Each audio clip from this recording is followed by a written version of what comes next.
Probably. Guaranteed. I can Guaranteed. assure you. And I think we're recording. Yep. So, leading from that, the conversation, has your character ever been in love? Sub-question of that question. Does it have to be a person? I mean, you could be in love with an idea or in love with something else. And, like, it doesn't have to actually be romantic love. Okay, cool. I would definitely say, from a philosophical standpoint, in love with the idea of adventuring. Not necessarily the realities of it, as we're discovering, but definitely the concept. Yeah, you're seeming to get the dark side of the adventuring underbelly with the, redneck ogrekin so far. Yeah. Listen, someday we'll find a temple filled with traps and ancient puzzles and Cloud9. But until then... But until then, we're coup de grace, helpless ogrekin while they're tied up. You say helpless, but it was the animals. Yeah, the ones All tied the up ones is the animals killed were fine. Yeah. Yeah. They were combatants. But a person, no.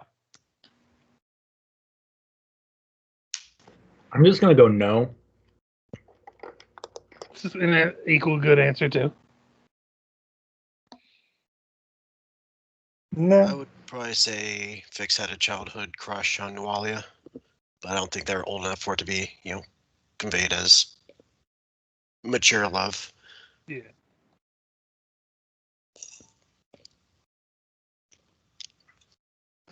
Now we all know Emmanuel and his snake and how he's in love with it. Mm-hmm. Plays with it every morning. Mm-hmm. He's in love with whatever the fuck his friend gave him that night. Yeah, we got to get some of that stuff in case we have a big bad guy we need to take out. Oh my god. Take out to a night on the town? Question mark. That would probably be a first for all D&D streaming. Defeated the big bad via roofie. Hey, we still have that forget me tea in the dwarf game. It'll happen. Yep. To be fair, that doesn't knock them unconscious. It just makes them forget what you ask them or something, I think, if I remember. Yeah, it gives you advantage on persuasion checks and deception. I'm good with Emmanuel loves himself. He's in love with himself. Mm-hmm. You see, that sounds conceited, but that's actually a really healthy mindset for your self-confidence. It's just when you take it too far. Yeah, it's when you take it too far. But, like, baseline, like who you are, it's actually really good. He likes who he is. Which, can't fault him for that. Which is why everyone else likes who he is. And that's where it goes downhill. You see, this is why I maintain that the reason why Lucilla gets so angry with Emmanuel half the time is because she can tell there's a genuinely good, decent person under there if he wasn't just kind of a jerk on the surface. And if he was a jerk all the way down, it'd just be easier to ignore him. True. He is definitely a product of nurture. He was brought up in a place that reinforced these crazy self-worth ideas. So yeah, the session last time went, you fully explored the Grawl farm while you were busy exploring underneath and dealt with a then unknown Grawl by the name of, I have it right here because it was a funny name, Hucker Grawl, with his pet rats Chuckles and Drooler. You managed to dispatch them before dealing with a Tendriculos underneath, and did swallow, I believe, Gogmert. Yeah, that's right. I remember that now. Shillelagh went down to find you guys, and then after you asked her, like, what are you doing down here? She kind of thought about it for a moment and screamed about how she was brainwashed and started booking it back up top. Though there was nothing to worry about as your cat and snake decided to do what you guys couldn't and got rid of the Mammy and her sons. So, do our animal companions now level up separately from us? No. But you They did get got their all the experience they experience. got. Yeah. The You- transitive property of murder. Having still not found the prisoners that you were hoping to find, at that point, not even really sure if there was prisoners left alive, as you had found a lot of desiccated, decapitated pieces of bodies. You investigated the barn. You found what looked like 3 men in cages. Gogmert caught up with Reach on barn set on fire. Yep. Meanwhile, currently the barn is still burning as you dispatch the spider that almost killed Gogmer in retaliation. And you're able to grab hold of the people that are currently unconscious and start hauling them out of the barn. And we kind of set the scene as you all are exiting the barn carrying these limp bodies. And the barn is beginning to just pick up and go into cinders. It is still sprinkling and raining, so you're fairly certain even if the barn does fully catch fire, it's wet enough to where it's not going to spread. Which could or could be a good thing or not a good thing, depending on how much you wanted this place to burn. I love how the person from California notes that we're not risking a statewide forest fire here. You know, I didn't even intend it that way, but it's good to know that I have my priorities straight. Yeah. That's smart. You know, Yeah, Smokey the Bear. yeah. I think there was one Have more you seen the door. new Smokey the Bear commercials? No. Not. I don't have TV. Yeah. Oh God, it's good. These people are like preparing a brush fire in their backyard to burn up all their sticks and stuff. Smokey the Bear, or a dude in a Smokey the Bear costume, comes out, walks straight up to them, and starts fixing it so that they're smaller and not stacked so high. And then at the end, he does the motion of points to his eyes and points at the other guy, like I'm watching you, and then creepily goes back into the woods. Meanwhile, his wife's like, "Oh, he's watching you." Not like, oh shit, that's a talking bear. Yeah, it's good. I can't wait until I play my next druid character, Smokey the Bugbear. Oh, he would have hated Gogmert. But yeah, as you bring them out, Shillelagh was helping you carry them out, and she immediately drops down to one of the men and starts, like, not quite sobbing, but like teary-eyed, and she's like screaming his name. She just keeps repeating the name Jakardos over and over again. She pulls out. She reaches over to Lucilla to ask for her wand back to try to bring him up. Yeah. Obviously, I can get that over. I'm all out of spells anyway. Yeah, and a couple hits of the wand would bring him back up. He was mechanically at 0. He comes up, kind of slowly opens his eyes, like, who? And he like rubs his one good eye as the other one, you can see is like missing, where it has like the indentation and tanning of what would have been like an eye patch. Mm-hmm. He's like, who are you people? Where are the ogres? Very dead. Look over. The cats are probably sitting on top of Mama. The snake is mid-swallow. Stops, looks to make eye contact, then resumes. Yep. Doesn't break eye contact while resuming.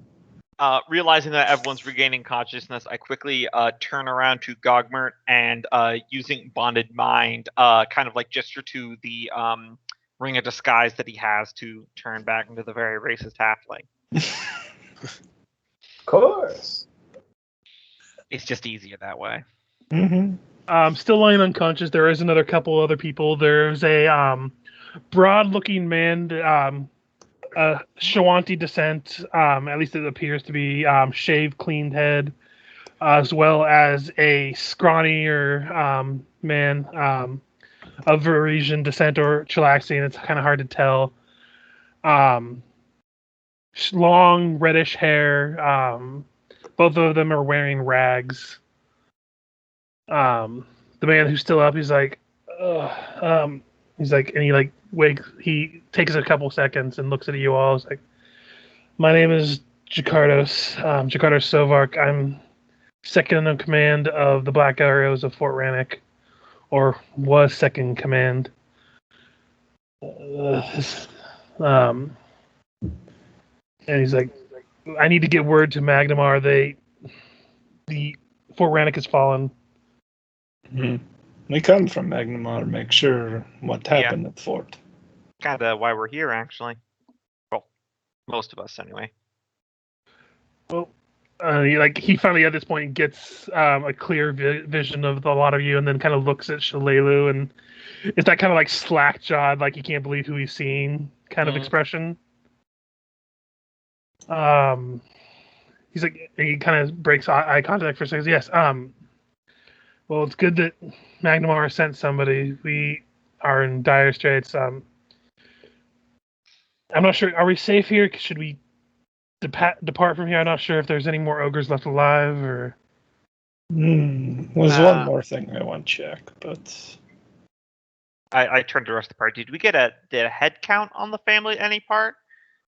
I mean, if we haven't, we should do it soon because there's definitely the one that's still alive and tied up. Yeah, you just see him kind of like squiggling around, looking at his now dead mama. And you just hear him with the mouth guard over him, like "Mama, Mama," just crying, just messy tears going down his face. It's all covered in mud. I mean, I still feel sympathy for him. I don't know how I feel about that, considering all that they've done. He ate 3 of my brothers. I know for a fact. If you don't kill him, give me something and I will. Because he like starting to stand up.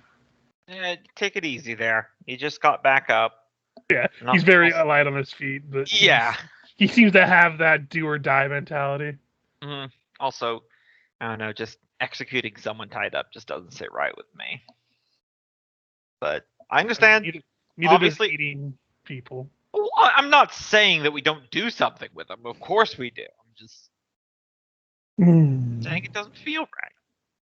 He's loyal, and yes, the Black Arrows Ranger of area. Yes, we were tasked with keeping guard up here in the north to watch for the ogre threat in this area.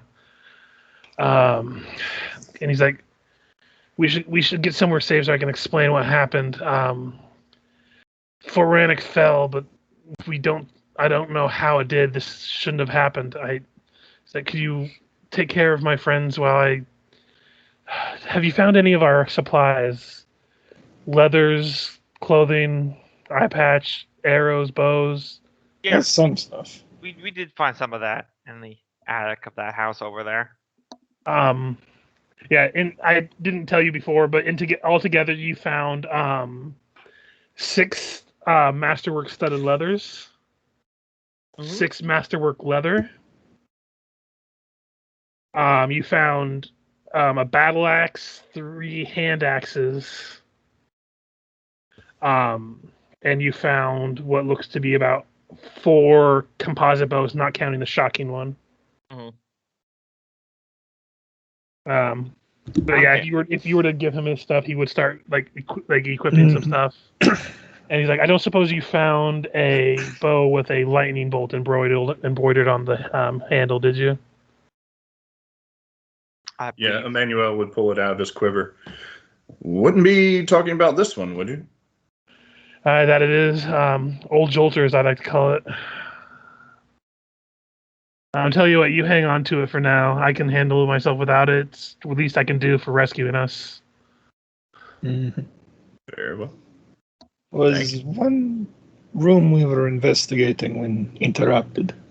I think was another room beyond tentacle monster and basement. You had looked through that and you actually found that chest, and yeah, you didn't retrieve everything in it, but I know I did tell you what was in it. Okay. Yeah, I thought we had, and I thought Shalelu came through almost as soon as we beat the guy. Wouldn't we want to go back down and get all that stuff then if we didn't retrieve it? Yeah, I can. If you don't have it written down, I can go over what was in it before. Yeah. Let me see. Which page is that? Might or might not, but yeah. There is an agate-studded gold ring with. There was a necklace of emeralds and silver. Let's see. Got necklace and ring for 500. Ruby scale cloak thing for 600. Yep. Is that? Yeah. Okay, so we got that down. And then the gold and stuff. You found the And shocking looks like you told us longbow. the other stuff except for hand axes. Yeah. Okay. And you found. Let's see. The gloves you found were gloves of arrow snaring. Should be on your items thing that I made for you. Yep.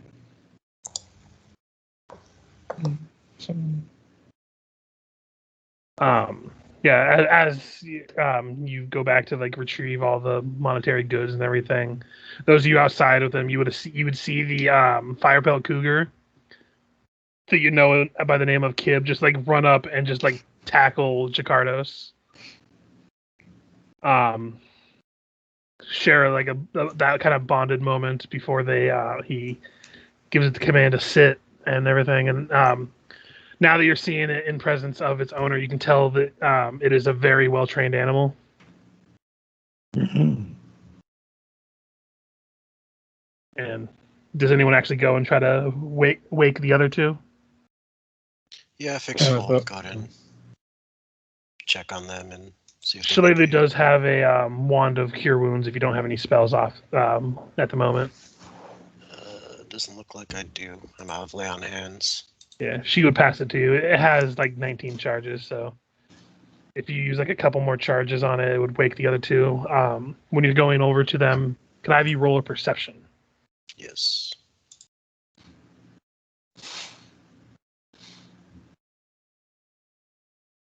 Okay, so let me check something because that's kind of low, but you might that Plus, still might. plus 1 for guidance. One of the Okay, so rangers is that's still actually a enough. mimic.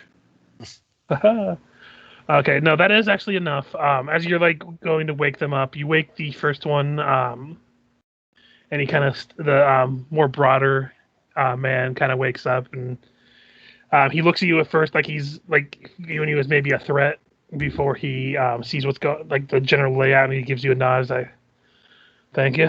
I'm not gonna turn away a rescue." But then you make your way to the third man, and as you're healing him, you notice that like underneath like the cloth sleeve of the rags he's wearing, you see a 7-pointed star tattooed on his arm. She would kind of hold off. She would make sure he's stable.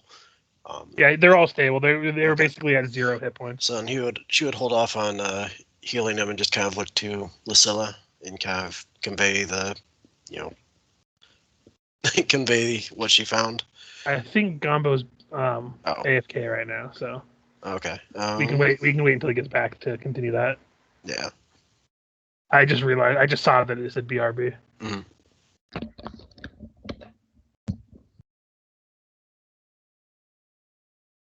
Well, those random noises are coming from him. Yep, and he's back. So, Gumbo, so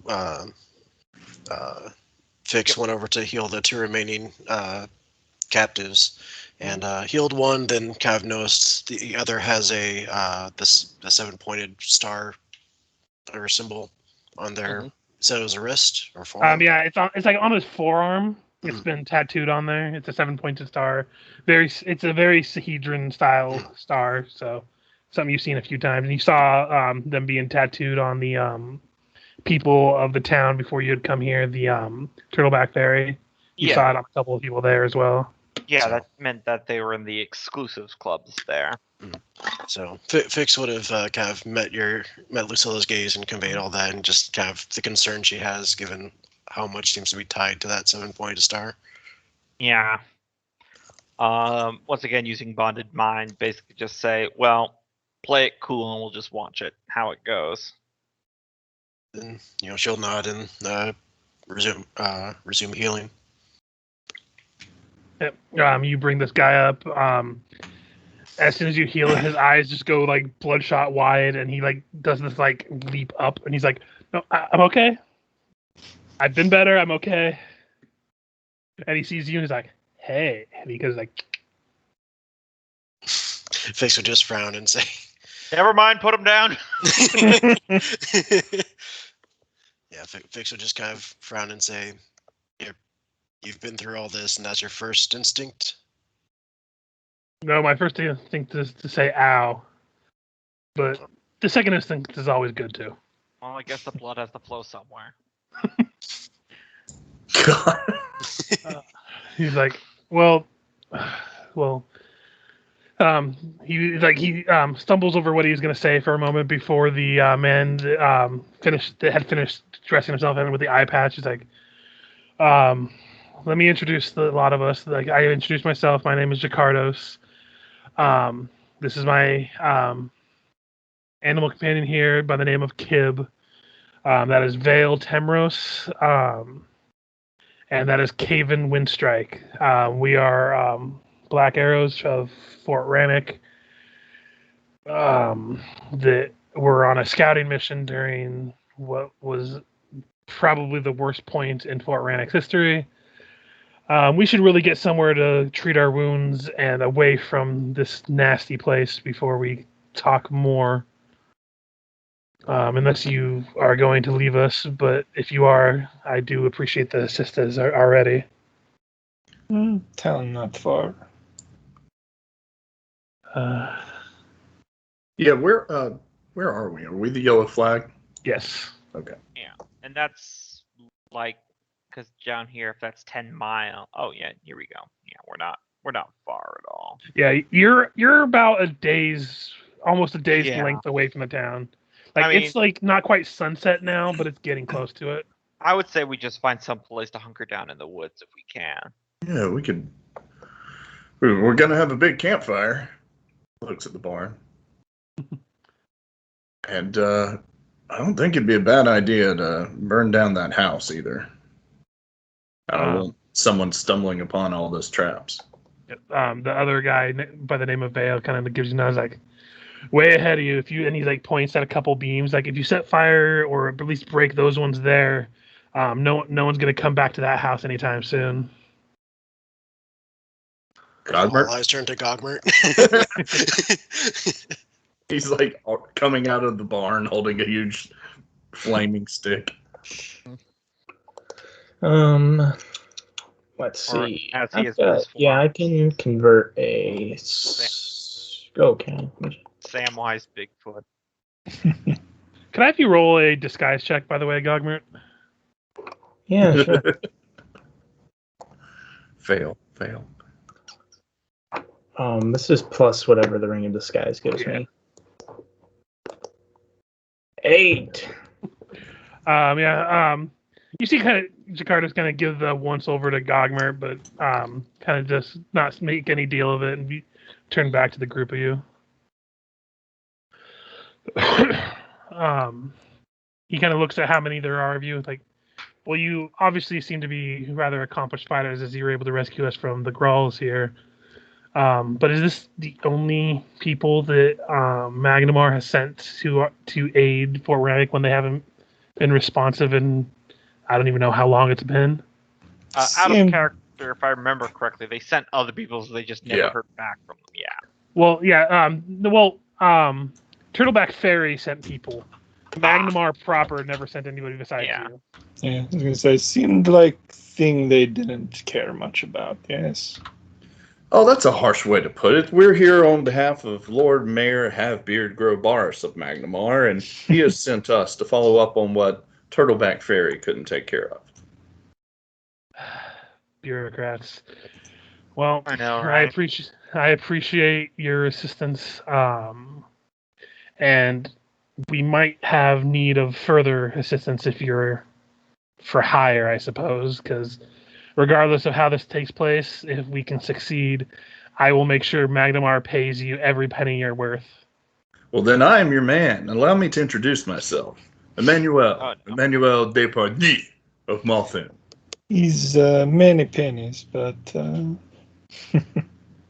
He actually he shakes your hand, Emmanuel, and he's like, "Oh yes, Malthun, I traveled there back in my mercenary days. They kept trying to get me to join the army, but I didn't really want to stay as long as they wanted." Understood. If you ever find yourself in need of good employ, we'd love to have you. I think my army days are long behind me. I need to make it right what's here before I dispatch the mortal coil as it is. Oh, it doesn't matter. They take anyone. Yeah. Shillelagh kind of chimes in, is like, I don't want to hear any talk about shuffling off the mortal coil from you. I have many things I need to ask you. Jakarta's kind of just flinches, and he's like, yes, Shillelagh, I believe you're owed that much, but come, let us be away. And unless anyone has anything planned, we can kind of segue to setting up camp. Yeah, Emmanuel's going to whisper to Lucilla or Fix, whichever one's closest. Wait, is that the guy that she was coming out here to try and find? I'll just say it's me. Yeah, that's him. Pretty convenient, actually. Lucky So he we're setting up camp here.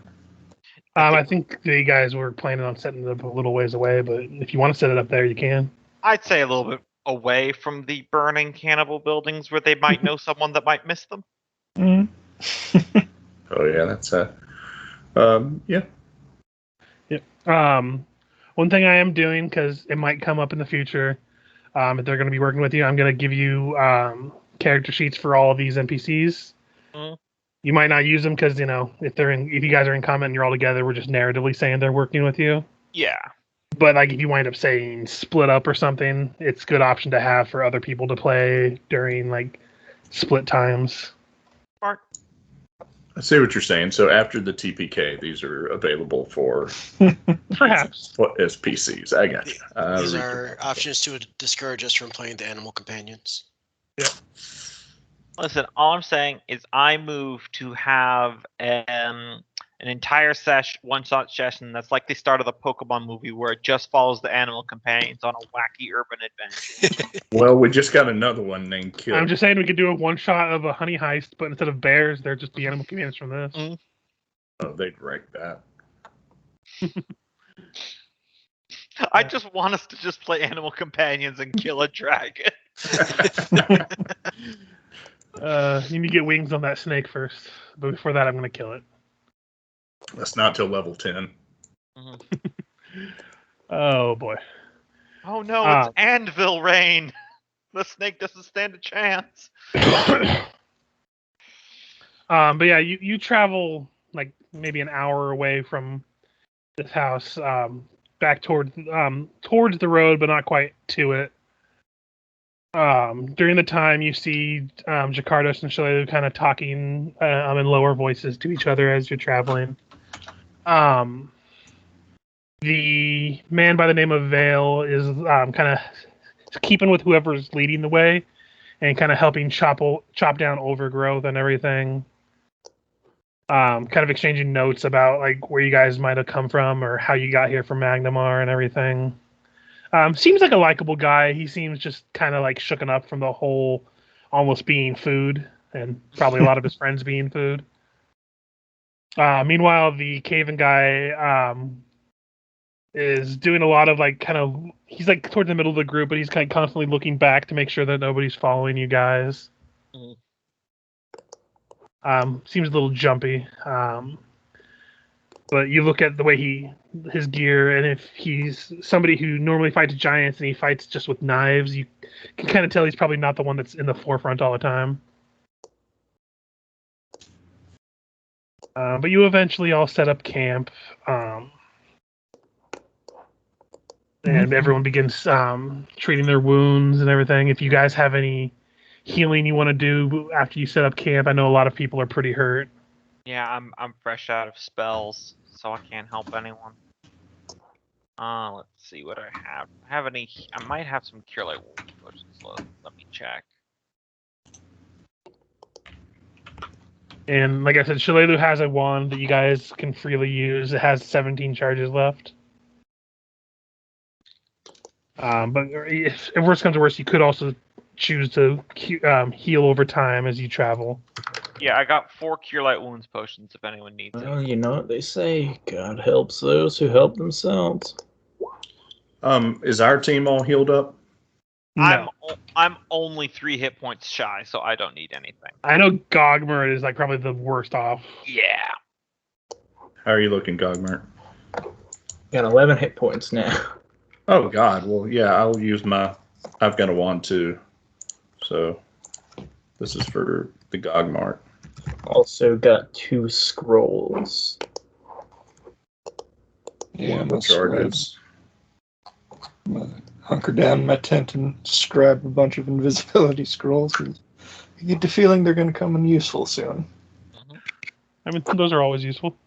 Mhm. More Gogmart.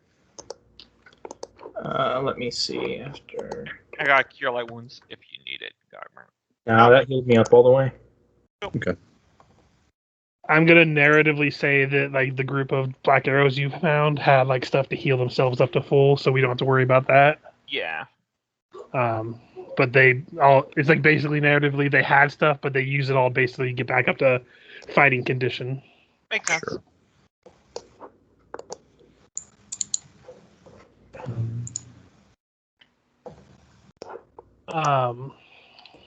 But yeah, as everyone begins their setting up doing their daily camping activities and everything, Jakardos kind of sits by whatever like center of the camp you guys set up. So long story short, we lost Fort Rannoch to the ogres, but I believe there's more to it than that. And as he begins to recant this tale, we go into like a narrative flashback. Very well timed. And you see the 3 of them followed by what looks to be it's a group of probably about 12 people that look like they're on their way back from a scouting mission. And you see them approaching what looks like a fort built into the mountains, but where you would expect us to see a fort with watch guards and stuff. You just see fire and you hear screaming. You see in this flashback, Jakardos yell out a couple commands as everyone begins to mobilize, as they begin to charge to try to retake the fort from whatever has attacked it. As they charge in, you see the group of them swarm what looks to be about 2 full-blooded ogres, and they're able to deal with them pretty quickly.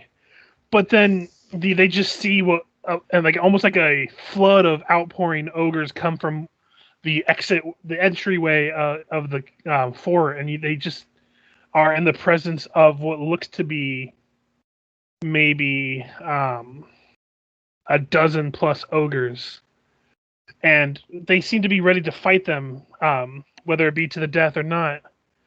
But before they can even charge in, you just hear the beating of what sounds like leathery bat wings and the cackling of a woman. And as they look up in the sky in the sunset, they see what looks to be a demon with leathery wings and full plate armor in the sky. Next to her, what looks to be just a normal woman flying without any use of wings or what looks like most obviously magic. The woman with the wings is silent.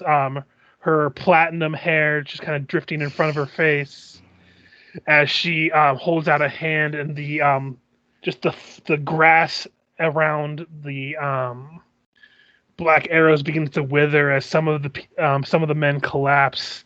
The woman beside her, who is cackling mad, just flings her hand outward, and it erupts into a fireball beside them, taking out 3 more black arrows. They begin to mobilize to retreat as they are down to about 8 men. They escape into the night with the sound of ogres following them. And just when they think that the coast is clear of the sounds, They are caught in several different traps. And then a long story short of them being taken to the Grawl farm as one by one, each one is taken from the cages as they've been starved and without water for days, for weeks, just enough to keep them alive as they take them one by one, and they just hear through the night the cries and murders and feasting of these ogres. And we kind of flash back to present time. Those don't sound like anyone we could know at all. I never thought I'd see the day that what looked to be a human and would work with a demon and ogres. But what most concerns me is Fort Rannoch is equipped to bunker down in case of an attack. I don't know how they got in. Was it ever built upon anything like, I don't know, old Thessalonian ruins in the area or something like that? Maybe somewhere nearby? If they are, they're deep down. We dug our when this was built, they had dug their own basement level. So if there is one, we don't know about it. The land was granted to the Black Arrows when they were first created in the area. The man who ran it by the name of Rannoch, the fort was named in his honor after he died before it was finished being built. Been here about 50 years, I believe, 50 to 80. I don't know. I've only been here myself about 20. Well, with flying demon and magic user, could have snuck in, opened gates, maybe. Let the ogres in.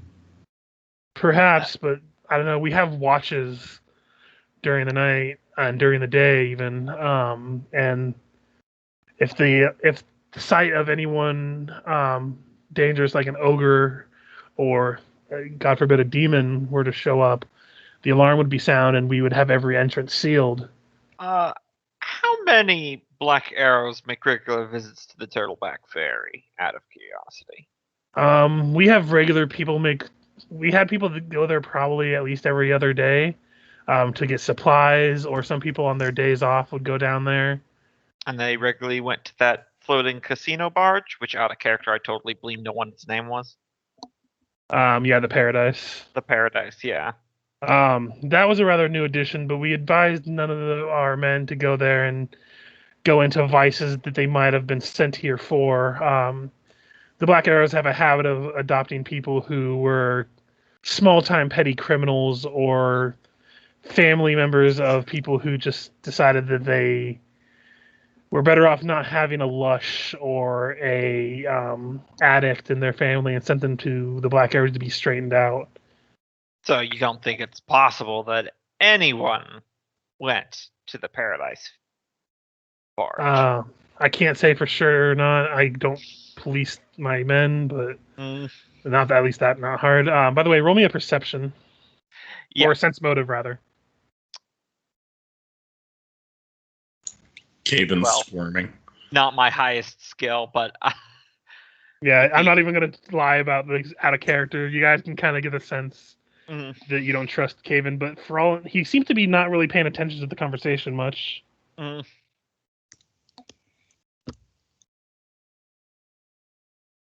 But last time we were there, everything seemed fine, and then we were scouting around north. We've been trying for the past decade now to find the home of these ogres and where they're set up in the mountains to the north, and we just haven't been able to find them. And on our way back, this happened. So I'm wondering if it might be a inside job. Allow me to explain a little bit. Both myself and my friend Rish here are, and I hold up my Wayfinder, agents of the Pathfinder Society. And we've been researching a ancient kind of Thessalonian cult that's been going around the area. These powerful arcane artifacts. That's the reason why we were heading up to Fort Rannoch and accompanying gesture to Emmanuel and everyone else. These guys who were sent by the mayor. Governor? I don't know. Yeah, it The was blue Mayor. blood. You got it right. Awesome. Huh. Well, I don't know about magical artifacts. We do happen to come across stuff in our travels, but I can't say that we have anything like that at Fort Rannoch, but there definitely seems to be something odd going on with the ogres. They were not only were they able to breach our defenses, they were also much more focused on their goals. If you know anything about ogre, or not even ogres, just giants as a whole, they're not very focused, and it takes a very powerful force to get them to mobilize with any sort of cohesion. Even their tribe leaders are generally not able to wrangle them as well as they seem to have been done lately. Cult we follow use goblins attack Sandpoint. Have some notes about one in this area operating. Mm-hmm. Could be. Infiltrated the guard of was it Magmar? Yeah. Yes. Forgot about that one. Yep. So infiltration seems to be their calling card at the very least. I don't like the idea of thinking of any of the people of ours betraying us, but I can't put anything past us now. And he thinks about it, was like, so Sandpoint was attacked by goblins when you're there. I'm not sure if I should broach the subject, but I know I do notice that you're walking with one. I mean, his disguise is pretty well put together. It seems to be through the use of magic, but I've been around a while, so I did kind of notice. Yeah, we mainly ask him to do that to curb the initial reaction of people. When people usually see a goblin walk in their city, it usually causes a stir. That's fair. I don't know what you guys are talking about. Yes, we're talking about Emmanuel. Well, if he doesn't have a problem with us, I have no problem with him. I just wanted to let you know that I did notice it. And you just see the other two, like you see Vale. He kind of leans into. I'll say Affix is like, so are you the goblin? I can neither confirm nor deny. Shit. Well, goblin or not, I appreciate the save.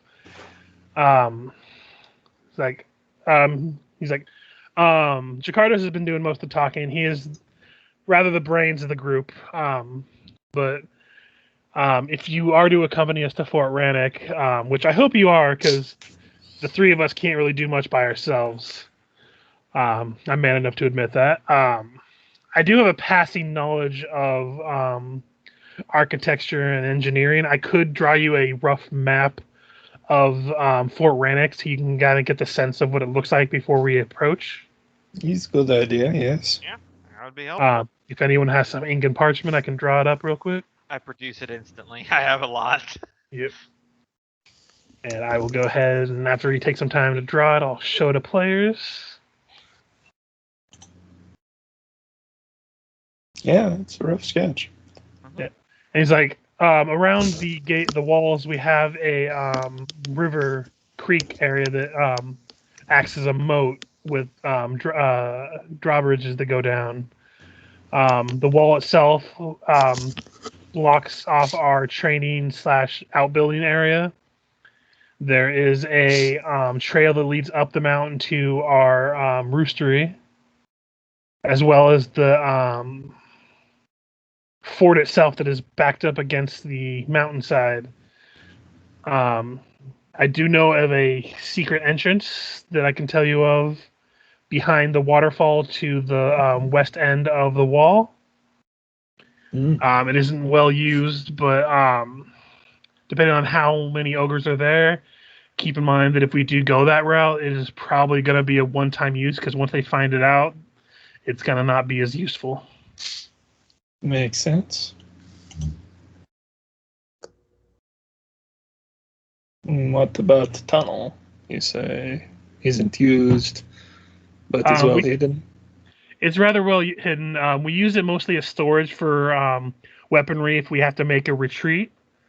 The only issue we run into is that we have issues with giant lizards that reside in the caves below. Generally, they're harmless, though. If enough of them get together, they can deliver quite a nasty shock. Oh, wait, didn't you just say there were no secret entrances inside, and now you're telling us about a secret There's one. There's no. He's like one. There's secret. There were secret entrances, but this one isn't known, and there's no way ogres could get through it. It's far too narrow for large creatures to get through. And the only people who know about it are the people who have been Black Arrows for quite a long time. Like most of the normal, like everyday Black Arrows don't know about it. It's basically the leadership and the people who have been lifers that is as Black Arrows. Well, if this was an inside job and that path is unguarded, then we can at least deduce that, there was a new recruit or newer recruit. Yeah, I mean, in like Vale's like the only reason I know about it is because I grew up as a Black Arrow. My parents were Black Arrows. My brothers were Black Arrows. And I just kind of joined the family business as it is. So, question, and I don't mean to be rude, but are there female Black Arrows? Yeah. Huh. I mean, we're not just a big sausage fest. There's women there, or at least there was. I don't know if there's anyone alive now. There's women. There's totally women. Mm-hmm.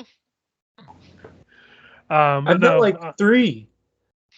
It is a largely male-dominated society, but there are the occasional woman that joins the Black Arrows.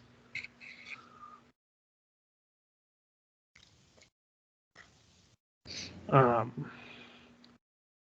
they kind of. Yesai is lizards in secret tunnel. Yes, they're small. Well, I say small, but they're about the size of, excuse me, Cope, basset hounds. They themselves they can bite. They're a little dangerous, but most of their threat is they have a little bit of electricity to them, and the more that are gathered at once, the bigger a shock they can deliver. Well, if they're that size, if you take a step stool, you'll be able to get out of any reach. Until they shock you from a distance, which they're likely to do. Oh, it's a ranged shock? Mm-hmm. Oh, that would be much Very more projectile. It can hurt quite a bit. And he takes a prideful moment to kind of show you a few scars. He's that kind of guy who's just like, look at this scar, check it out. I got it from X. So he's like Thrum. Wait, you got it from your ex? Not X's, from X, like example. Oh, I thought you said sex. Oh god, Those scars I don't show. Yeah. those scars are all emotional. Those ones are personal. It'd be nice if we could make them and the ogres fight. Vix would kind of show the scar she got from the scythe that nearly took off her head. Ooh, that's a nice one.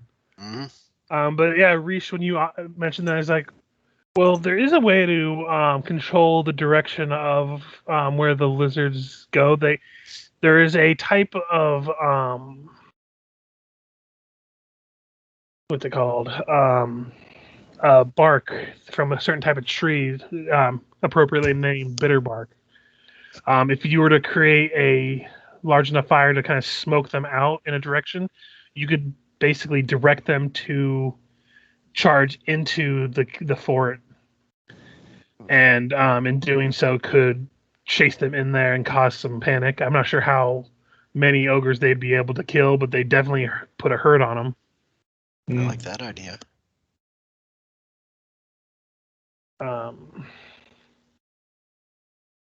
It also, if not do much damage, at least cause a very large distraction.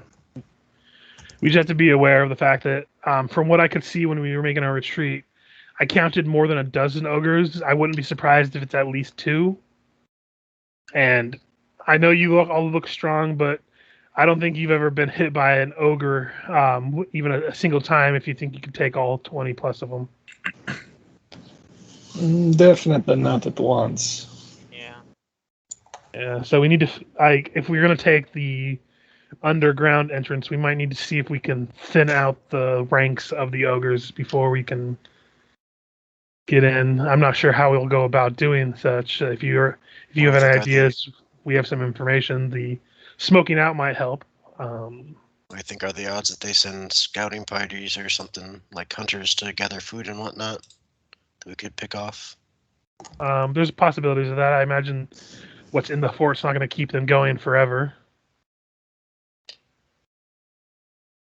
Could probably lure some out with by staging some sort of wagon as though a trader gone by sort of thing.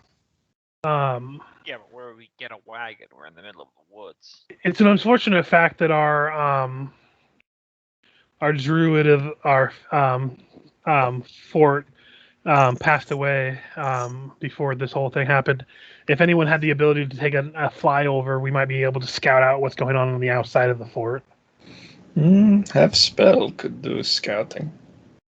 Gardner, don't you have a bird? Yeah.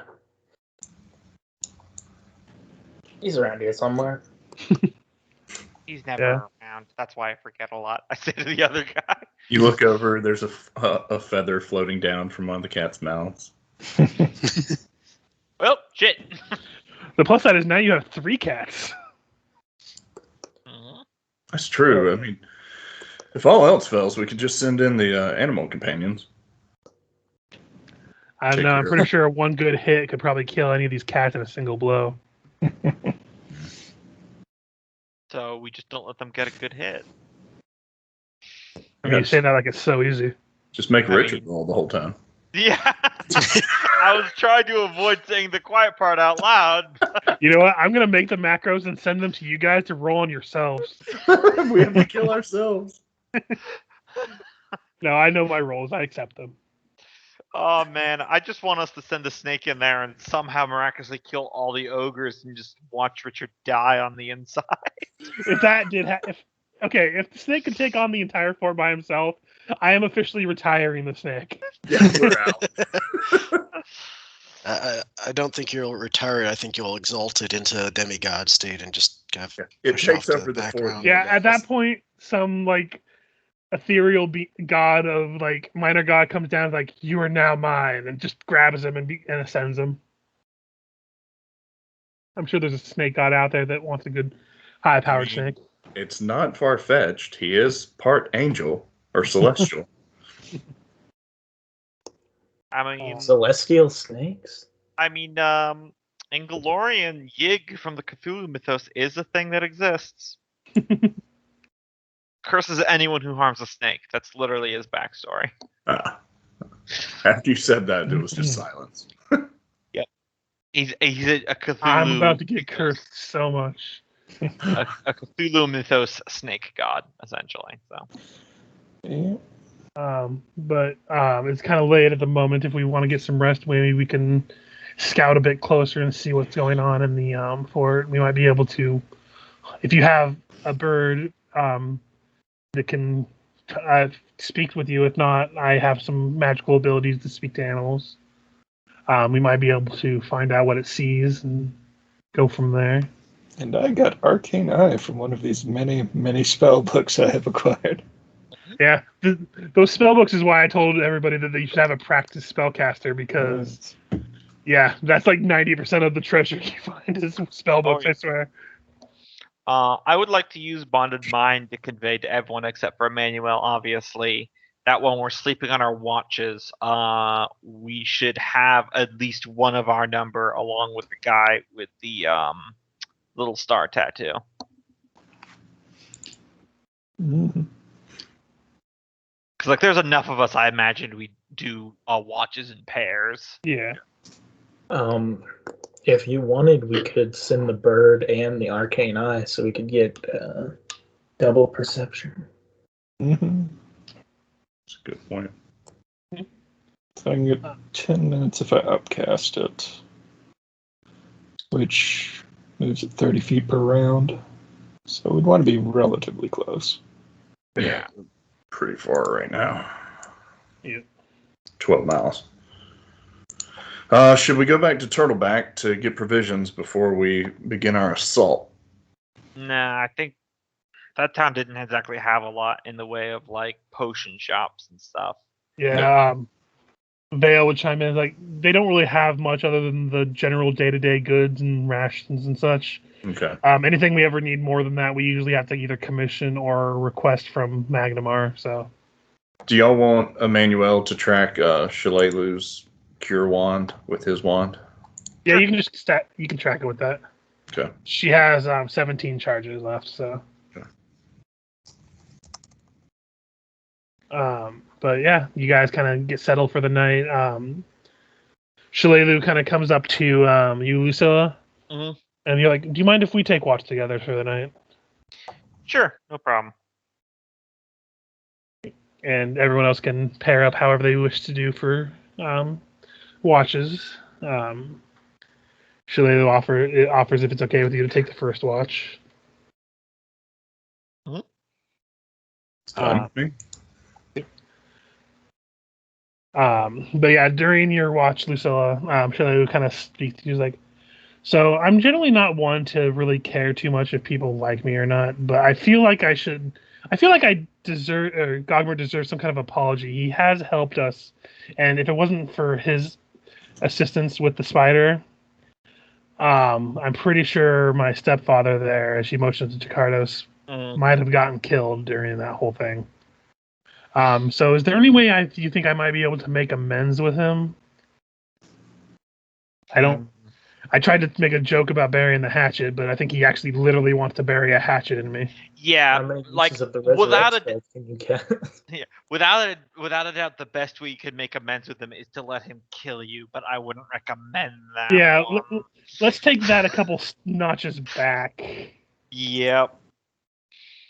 Is there anything he hates that I could give him some pointers on, maybe?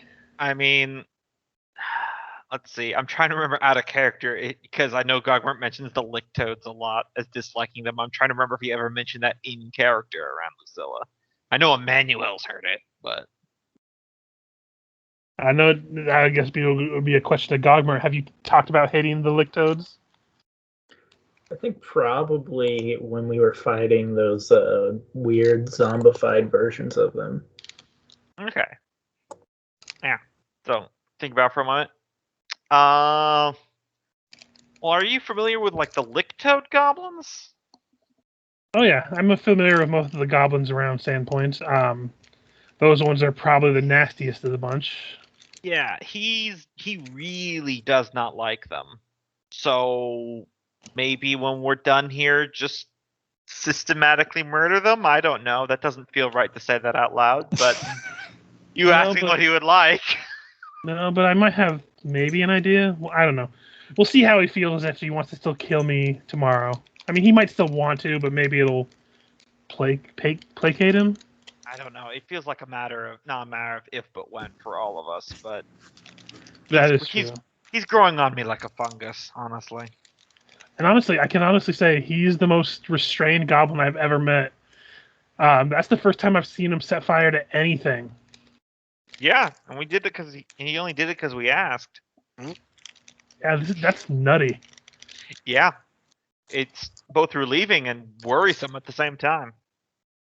I feel like he's saving a really big fire for when he really wants to make excellent amount of carnage.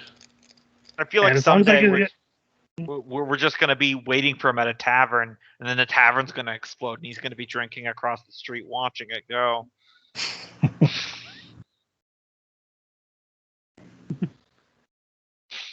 Speaking of people, and I gesture to Kevin, Caven, I think is. because he was the one with the little tattoo, right? Yeah. Yeah. Speaking of which, keep an eye on that one. I mean, he seemed a little slime bally, but is there something else I should be worried about? He's got a tattoo that means that he went to the Paradise Ferry. In all of our investigations, the Paradise Ferry's linked to this cult that's been going around. It's most likely responsible for Fort Rannoch. It's not impossible that he was just coincidentally there and somehow got into the private booth area where you need the tattoo. But just worth observing. I'll keep an eye out, but if you start getting thoughts of maybe it's more than just a hunch, Chicardos does seem to be the de facto leader. He's a little hard to please right now because he just lost his whole fort, and I did tell you a little bit about my past where he had been in love with my mother, correct? Yeah, you mentioned that. Well, when we were talking on the road, it turns out the reason he left immediately after she died was because he doesn't know how to. He seems to not be able to handle emotions very well, which I get. But seems to be he's kind of gotten to the I'm gonna succeed or die trying mentality, and I'm trying to not let him think like that at the moment. So let's not trouble him with this until it really needs to be. Yeah, that's fair. That's why I was just silently observing him. She's like, yes. So if I it think keeps making Ifixa uncomfortable, we can always just geld him.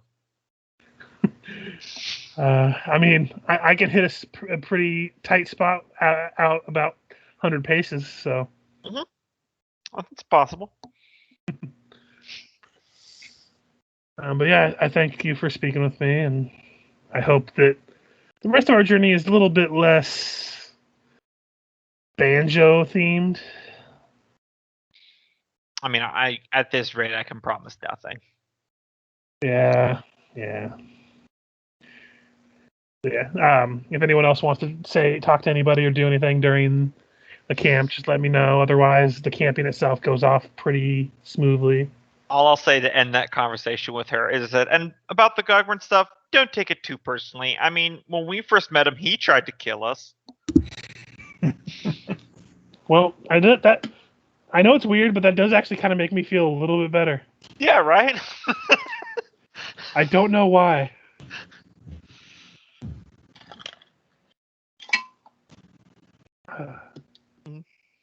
So, again, first light comes unless anyone has anything. The real question is which one of us stayed up with Caven? Because Manuel didn't get my hidden message. That mean either be Fixa, Gogmert, or Rish. I'd probably have taken last watch, just have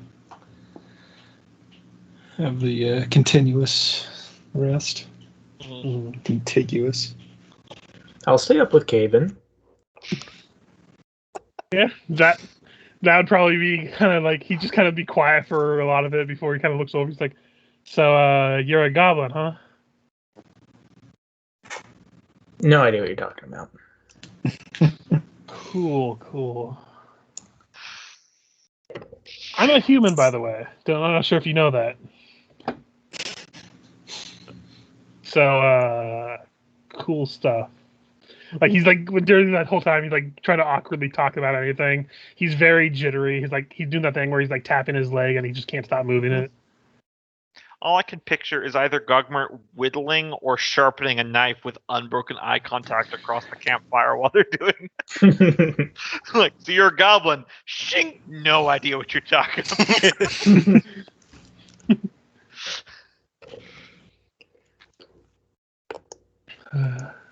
Been a halfling all my life. Been a halfling all day.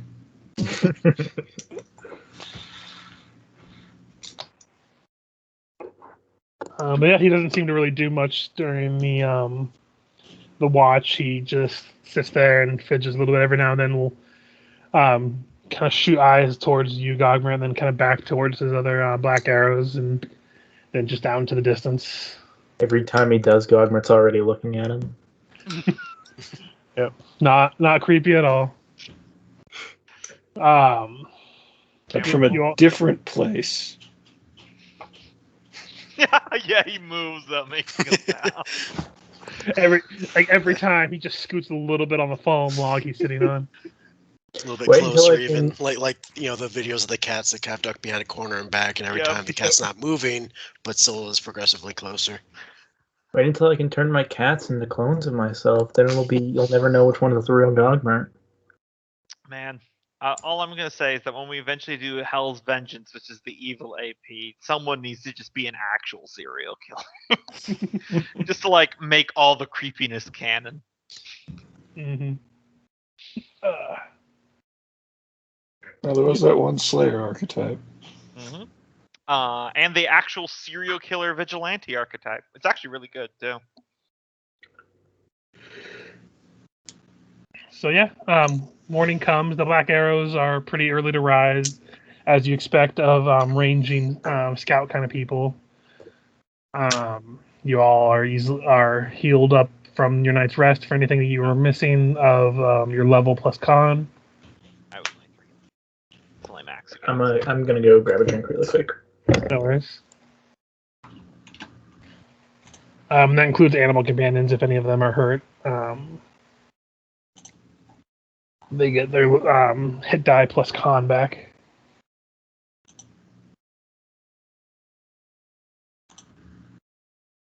Oh man, I didn't realize how low Emmanuel was. Yeah.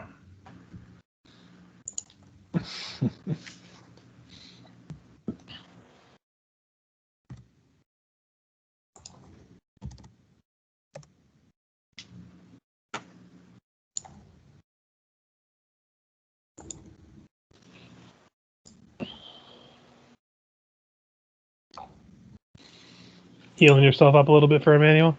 Yeah. It's at 20 hit points.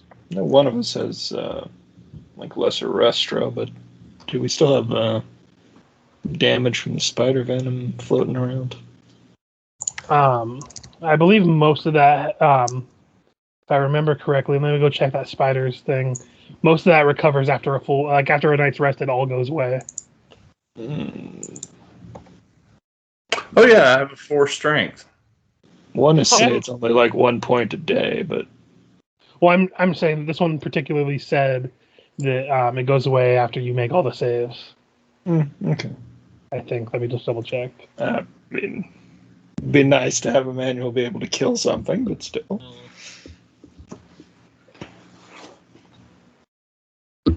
No, yeah. This one goes away after a night's rest. It'll just all heal up. So no need to worry about this poison. Suddenly feel a lot better. 4.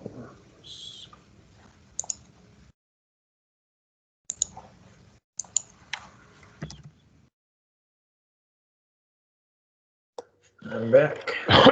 So, I healed Scrimshaw up for what he would have recovered from a night's rest. By the way, just FYI for you.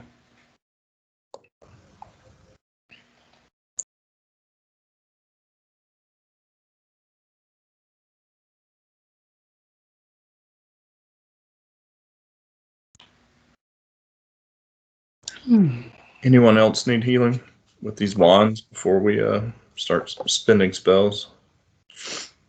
I'm all full up, so I'm rock solid. I'm good.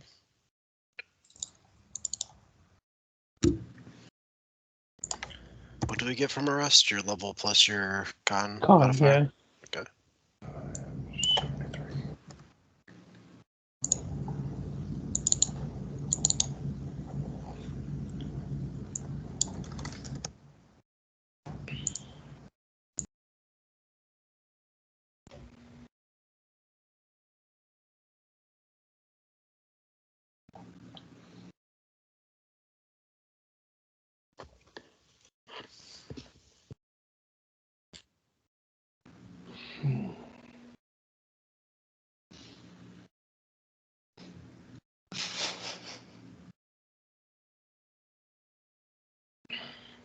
So yeah, if anyone needs water and stuff, since everyone seems to be doing some BRBs, feel free to get them if you need them. Yeah, I'll just throw my tea bag back.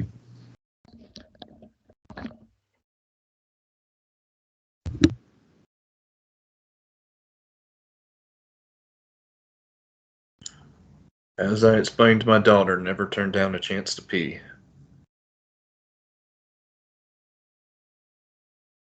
Just generally don't do it on the phone. That's bad advice. There's always a chance to pee, Cope. I'm back. It's not always a good place to do it in.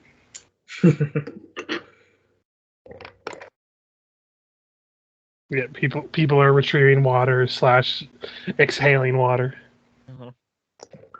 Apparently people don't like it when you pee in the potted plants. Hey, that's just watering. That's what I said! I mean, did you remember to make unbroken eye contact? Damn, that's what I forgot. By the way, I was looking at some of the hybrid classes just out of curiosity. Some of them do not have many archetypes. Yeah. And the There's ones they, definitely class favoritism from the design side. like Scald has very few, and all the ones they do have are pretty mediocre. Yep. Yeah, they were introduced kind of late in the life cycle, weren't they? Yeah. Yeah, but like even Vigilante's got more. Vigilante has so fucking many. Mm-hmm. I think that was probably a favorite project of somebody's. To be fair. that's all I'm thinking. It was released with the whole giant age book that clearly someone there's a lot of time on their hands if they're ever going to run a campaign with those rules. I think so. I think with Scald, they also were just trying to figure out other like hybrid classes they could come up with. Because if you look at some of the other hybrids, like Swashbuckler, has a fuck ton of subclasses or archetypes. Brawler has a bunch of good ones. In the same book that introduces Vigilantes, they also introduce organization character sheets. Yep.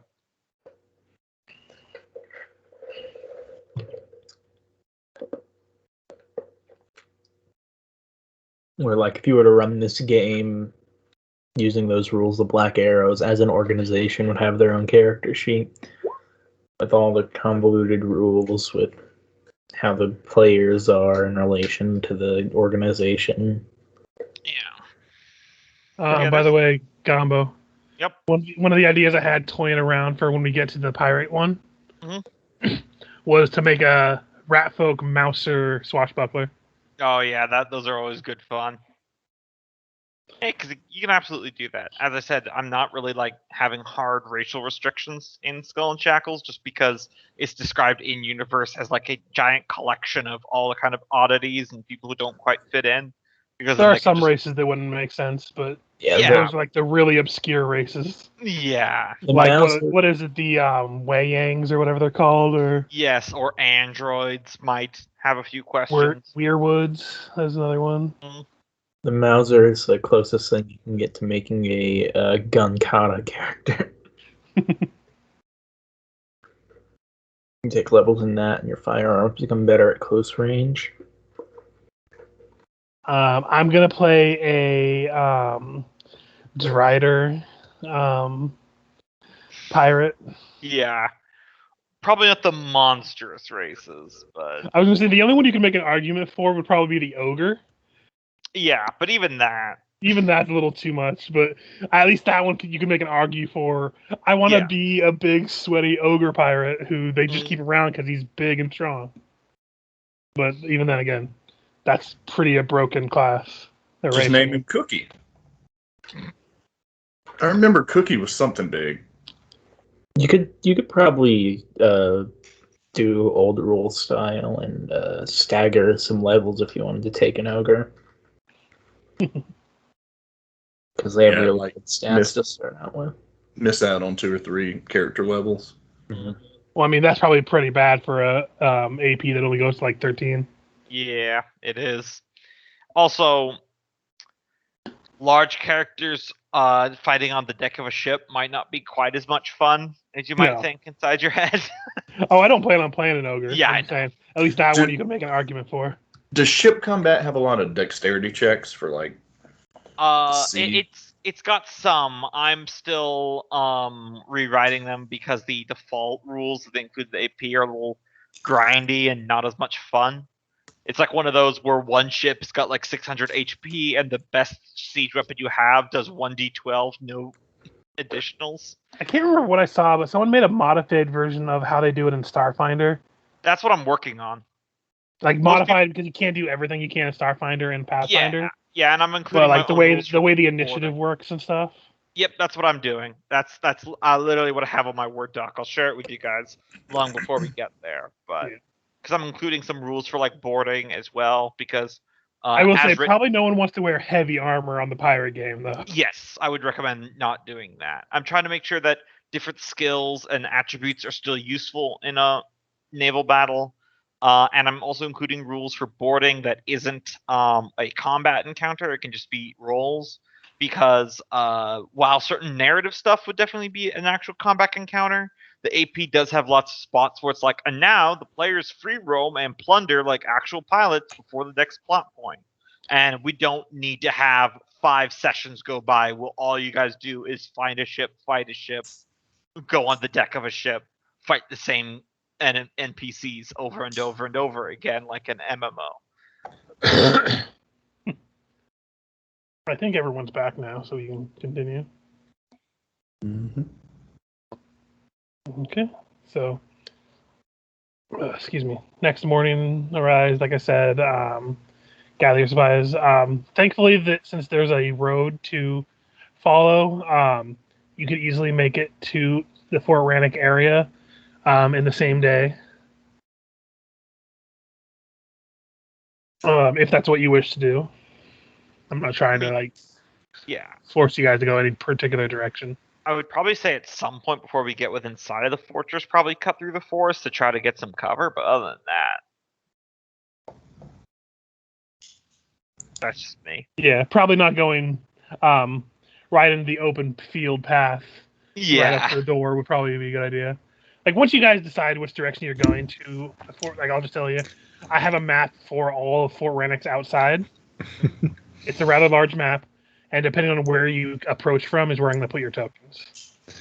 Someone in here order 800 pizzas. Well, if we can find good cover from it, even before we have visual, we could send like the bird and stuff ahead. Yeah, I was gonna say, we're gonna send them ahead to scout out what would be the safest path. Mm-hmm. Yep. It's a 10-minute cast, and then upcast will have 10 minutes of vision.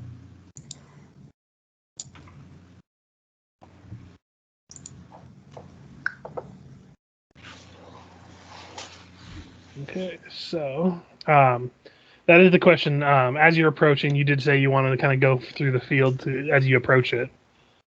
Are you going to try to approach it stealthy, first of all? Yeah, I'd imagine. I would think so.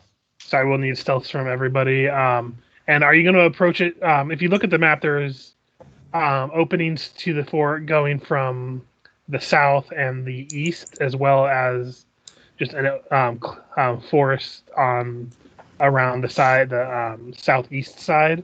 Which spot would you like to approach from? I don't think we need to get that close until we've done our reconnaissance, right? Yeah, but you still have to do a reconnaissance by approaching it from a certain direction as you're getting close to it to actually scout towards it.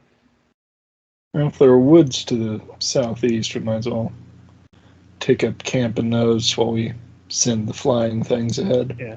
And where I'm putting you on the map, you're not going to be that close to it anyway, but it's just going to be the direction your characters are in. Yep. I'm gonna spend a hero point to reroll that stealth. See if I can get better than a 3.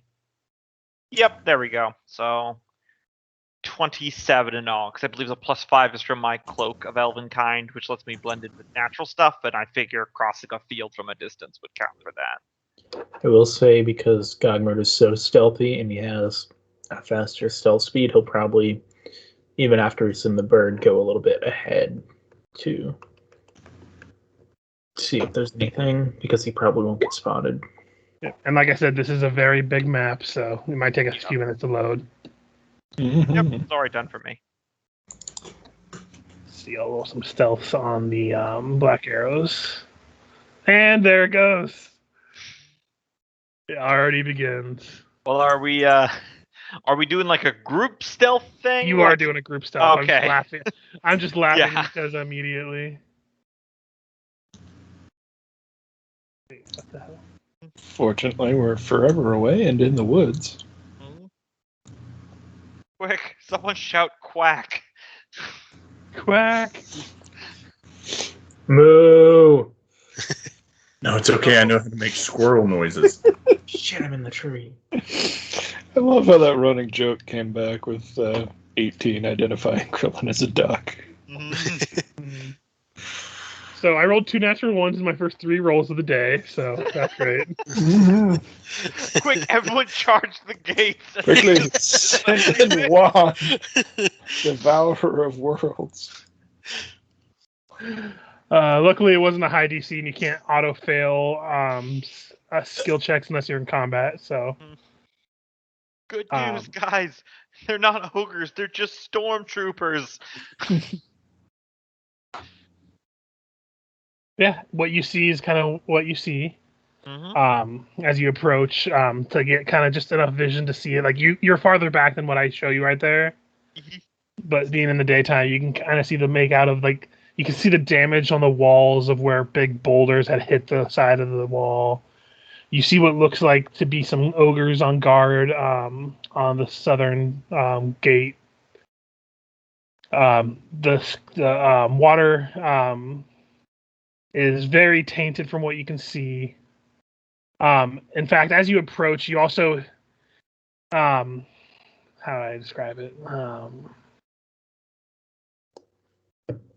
So as you approach, spread out across all the trees nearby, you see what looks like gigantic rusty hooks kind of just swaying in the breeze on the branches. Each one of them impaled with like it could be a leg on one tree. One tree has a full person, but they're missing like the 1/3 of their top of their body, just hanging from one foot. Some of them are empty, but like you see entrails kind of dangling from them. They've just kind of made a decoration of the trees and the distance here. Talaxians look subtle.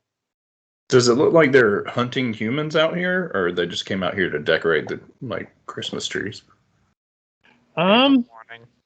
It's from what you can tell. It looks like it's definitely some kind of warning. Hmm.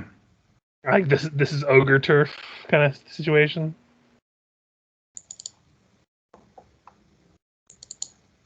Marking their territory.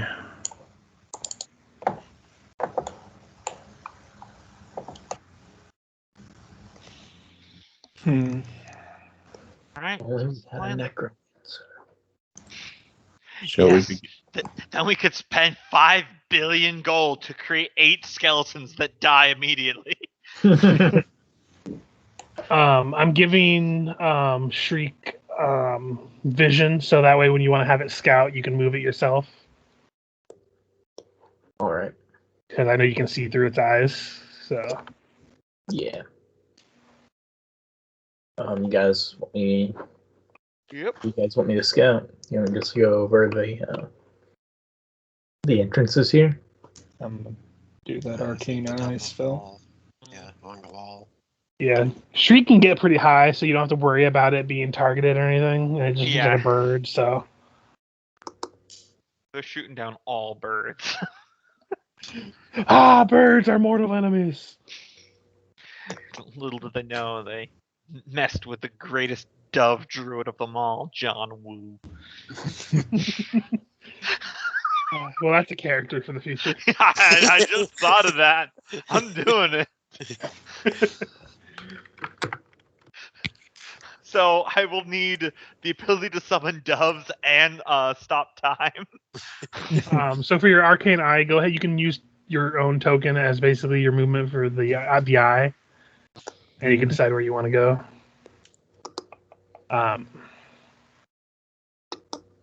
So I assume Shriek is going over the wall, so I'll go ahead and that way you can see inside of there.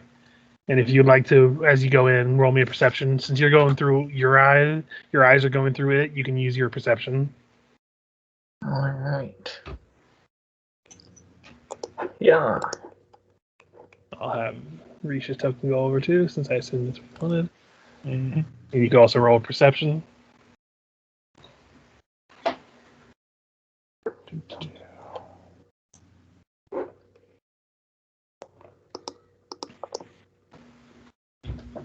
Okay, so Looking over the area, few things you do notice.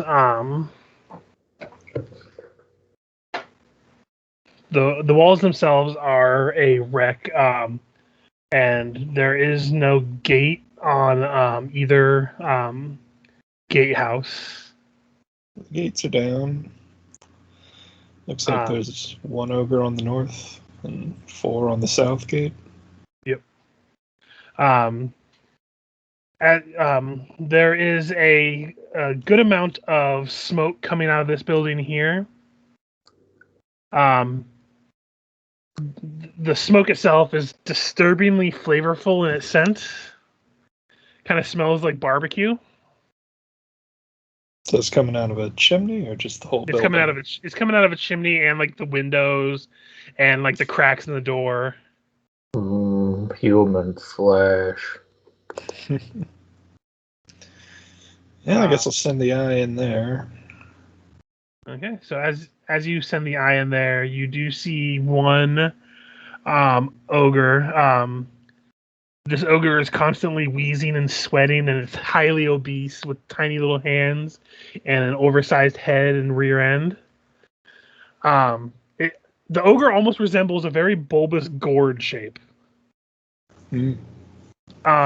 You see it like kneading what looks like almost like it's dough. As you like the eyes kind of zooming in on the area, the dough itself looks like it has a bunch of entrails kind of just being kneaded into it. And every now and then you see him reach into this metal bin and pull out more entrails. And as if you look in, you see this dead corpse with just its stomach open. As he like every time he reaches in there, he just pulls entrails out of the stomach and is continuing to knead it into this weird bread. Hmm. Yeah, and this building itself isn't actually fully enclosed. One part of it is an open air structure, like on the northwestern end, is exposed to make a that contains several large racks for smoking meat. Definitely doesn't look like it's been taken good care of. Everything is jumbled and broken. Dead bodies lie haphazardly otherwise. Just on the damaged smokers being slowly and very ineffectually cured by the fires. Mm-hmm. Smoky's ogre cooking. Yes. So I assume they can all see the smoke. And with the perception you guys had rolled, this building here looks like it should have been abandoned some time ago. Even from the outside, it looks like fairly poor repair. It almost seems to lean against the cliff wall that it's supported next to. It sits on raised timbers that are unevenly sloped, and you see excess lumber and hay is stored haphazardly underneath it. Mm-hmm. Yeah, from there I must send the eye and see if it can't get into the actual fort. Can go through an inch gap, it says. Yeah, and you can't see it there, but the door is open. So I will actually drag just you into a level. Give me 1 second. I'm going to the other place.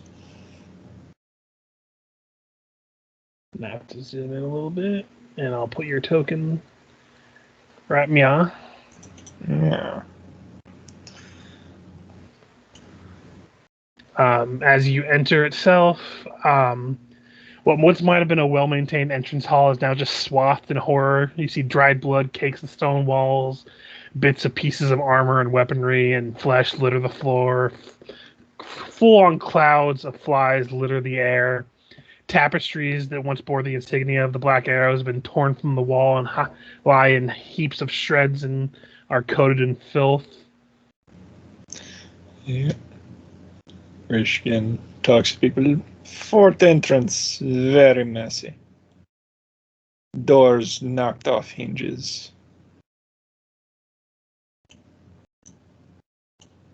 Then going this way, looks like another door's been knocked off. Give me 1 second.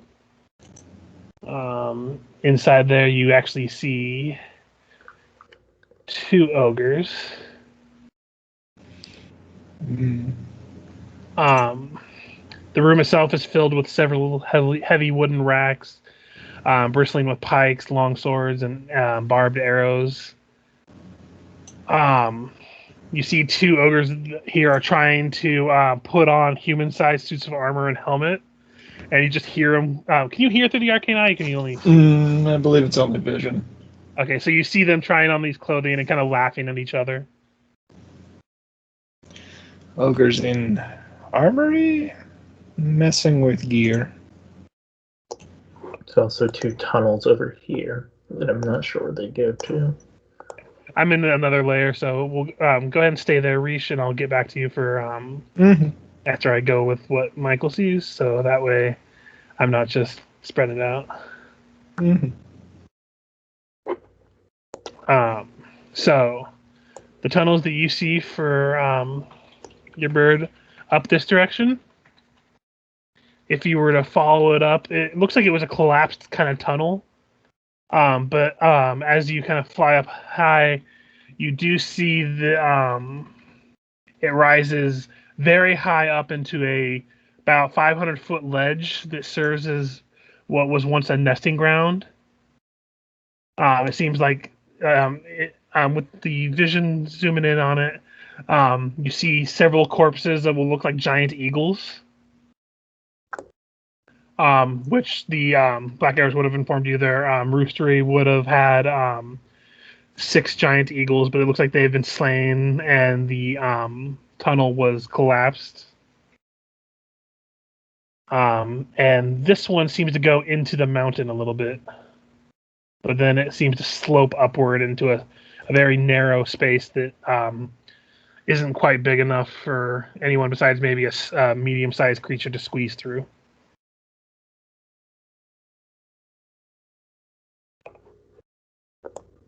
Maybe we leave that tunnel for magic eye inspection. While you're right there, you do see right here, this building looks to be an old guard post that looks like it's largely falling apart. The mortar on the has been cracked and rotting away. Stone grinding on stone. This building itself is about 30 feet high. You do occasionally, as you're scattered around, see an ogre just kind of poke his head out and yell at some of the yell outside to the ogre that's standing guard on the northern end. Excuse me. And then the building beside it looks to be some kind of stable, which you can kind of surmise by the many headless horses that seem to be just strewn about on the outside of it. Very good, very good. And then back to you for Reesh. You can continue as you wish, because I believe you have 10 minutes of this, right? Or 10 minutes per level? Yep. No, 10 minutes. Gotcha. Total. Yep. Going into this room, it looks to be these were at once like rather well kept and comfortable barracks, but now they're filled with just smashed and splintered bunks, torn bedding, tables and chairs.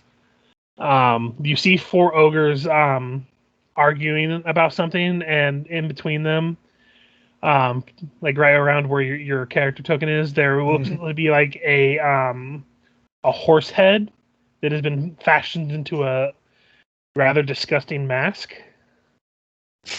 and they seem to be fighting kind of over who gets it. 4 ogres in bedroom. Continuing along.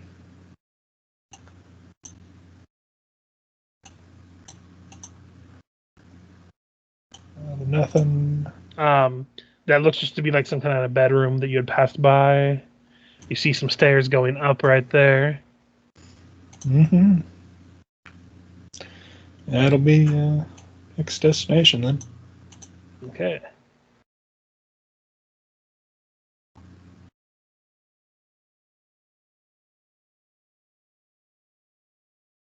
As you approach here, much blood spatter is up here. Dragon skid marks across the ground. Mm-hmm. Not seeing anything token-wise. Mhm. So I'm not seeing anything token-wise. Oh, I see why. How about that? Yep. I accidentally put you on the dynamic lighting layer.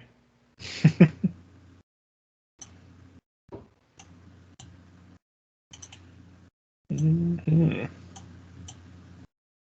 Is that a wall or? That's a wall. Okay. It looks like it used to be like a window slit, like a window to be opened up to fire down and through, but it's been kind of crushed and broken apart. Mm-hmm. None of these doors look like they've got a big enough gap under them, I'd imagine. No, these doors are actually pretty well maintained up here. Despite the fact that they do look a little chipped and broken, there doesn't seem to be a way to squeeze in through. All right. Guess I'll take the eye back outside then. Bringing you back.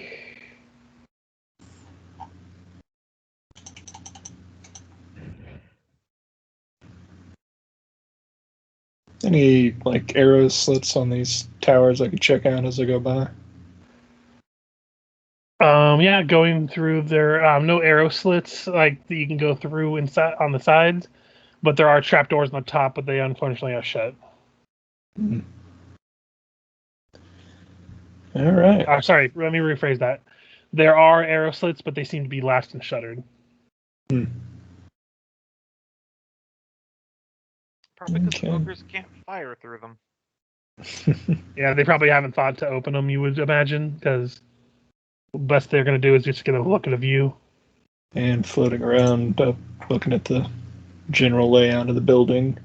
Is there any sort of signal you think the bird could send to have me try and look at the tunnels or whatever you found? Well, with your perception, you would have seen them going around. I'm just carrying over your perception you had rolled. If you took the time, again, this one up here looks like it's collapsed, but it's easy to squeeze through the rubble as it's not like airtight, and it does go up into the rookery. Mm. And then this one goes into like a squeeze for a medium creature, so you can tell that the large creatures haven't gone through it. Mm-hmm. But the bird hasn't explored there, so These may be our secret tunnel exit. Wouldn't be very secret if it was. Whee. Yeah, it's definitely a tunnel.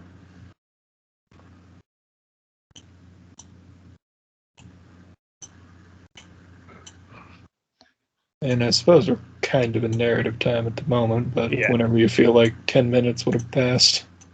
yeah. I'll say that after you're done to the end of this tunnel, that'll probably be around the time it's going to be up.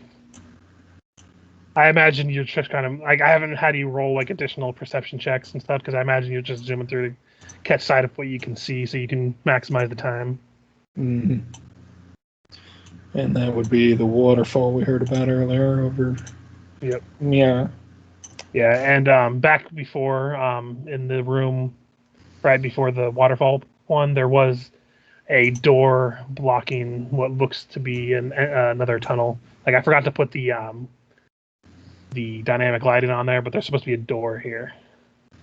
Okay. And then I'll go ahead and move you back to the other end. And then I'll...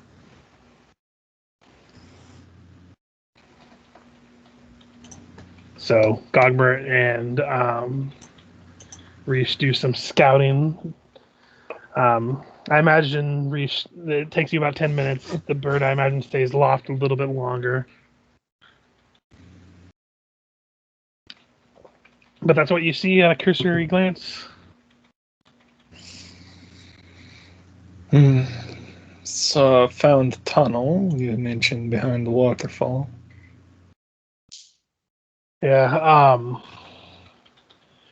It leads down to the basement, past a door right adjacent to it, but there is a path around that leads to the side of the keep.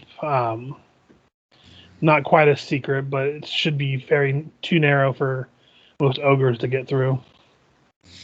There's many ogre inside the building. Maybe we lure a few out first. I mean, Look like 4 of them on South Gate. Do you think if, say, some wild game was to emerge from the woods, get their attention, and then dash back in, do you think anyone would give pursuit? It's worth a shot. the thing I'm worried about is that they're more organized than they would be on their own, which means that someone who had the will and intelligence to put them to task has set them up guarding. They might not be, confused by the distract the idiot strategy. That's what I'm concerned about. Shlo kind of chimes in. We also just did a cursory survey of them. We could probably set up watches during the day to see what they do, and like over the course of several hours. I mean, we could probably get to treetops. I mean, most of us could probably climb one way or another, and just kind of hunker down and keep watch for a while and see what they do. Might get a better picture of their numbers too. Sounds like a good idea to me, actually. We don't have a hard time limit on this. I mean, it doesn't look like they're going anywhere, so.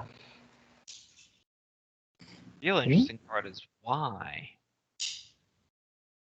Like, why do they need to keep occupying the fort? I understand why they attacked everyone in there, because they're giants and that's a fort of giant hunters. Whoever's pulling the strings wants something in there. I wonder what it is. Yeah, that is troubling. I'm wondering if the humanoid people that we saw in the sky might be partially responsible for their organization, but I'm certain. I don't know. If they say there's nothing underneath, could just be having enemy agent nearby is danger, so they take over fort. Did you have an archive or a reliquary or anything in there? I mean, we had somebody who took logs of everything we've done, and we he kind of thinks for a minute. The only one that might have more information would have been our leader. Our what's it called? I'm trying to think. Words I'm trying to think of. Our commander, Lamitar. He has been here longer than any of us, and has personally been responsible for many successful raids against ogres that have been terrorizing the small folk of the land. But one of the reasons why this was a little odd of the timing was because not only were we out scouting, the commander was missing as well. He went on what he calls communion walks into the Shimmer Glens.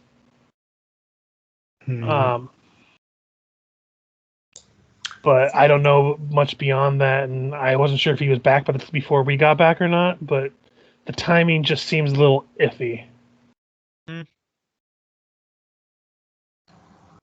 So, other than your commander and you three, not to be insensitive, but are there any other arrows left? Looking at the results of this fort, I can't imagine they have anyone alive in there. We did number about 4 dozen men and women. So if we were to retake this fort, are you going to continue as a Black Arrow? Try and resurrect the fort and the order? That is the hope. And kind of Vale chimes in. He's like, I've known nothing but in my whole life besides being a Black Arrow, and I'll be damned if I'm going to end my life with letting the ogres get away with what they've done here. I plan on keeping on doing what I'm doing, whether I have to start it by myself again or not. But this is the life that most of us have ever known. Good. I like the determination. Can't let the terrorists win. Mhm. Meanwhile, Caven is just Escalate. quiet, and he's just like doesn't feel comfortable about the talk, but he just just gives a nod. Anyways, this stream up here leads into this pond underneath, from what I saw, right? Yeah. And where else that water would be coming from? Yeah. If you were to like bring that up to Vale, would be like, yeah, that's that kind of operated as a makeshift drainage ditch for some waste to go into the water. Though from what it looks like coming out of it, it doesn't look like the cleanest thing right now. Sewage. But if you could get it over there without people seeing you, you might be able to slip underneath the wall through there. But that's really whether we distract the guards or not. Yeah. I did make several scrolls of invisibility, so I'd bring up that I have enough to make the party invisible, not the pets or any of our hangers-on. Well, another tactical aspect is that Juan and I can burrow. Me for a limited time, Juan indefinitely. And I believe Gogmert can do the same. And if we really need a distraction, I do have this, and I reach into my bag and I pull out what looks like an origami spider. Is there a map folded up inside that spider? No, it's magic. You just complete these two folds here, and then it'll multiply out into a swarm of paper spiders that will attack anyone nearby. It's light enough that it could be dropped by like a bird or someone flying overhead without much difficulty. It won't last long against up the ogres, but it'll certainly get their attention. It's not something you see every day. If anyone who is scouting, whether it be Reese or Gogmert, want to roll me an insight check, and I can drop some hints on you depending on your rolls. Insight's 5e. Sorry, not insight. Sense, intelligence, or I'll let you use a sense motive. Sorry, back and forth systems. I get names confused sometimes. No, nothing springs to mind.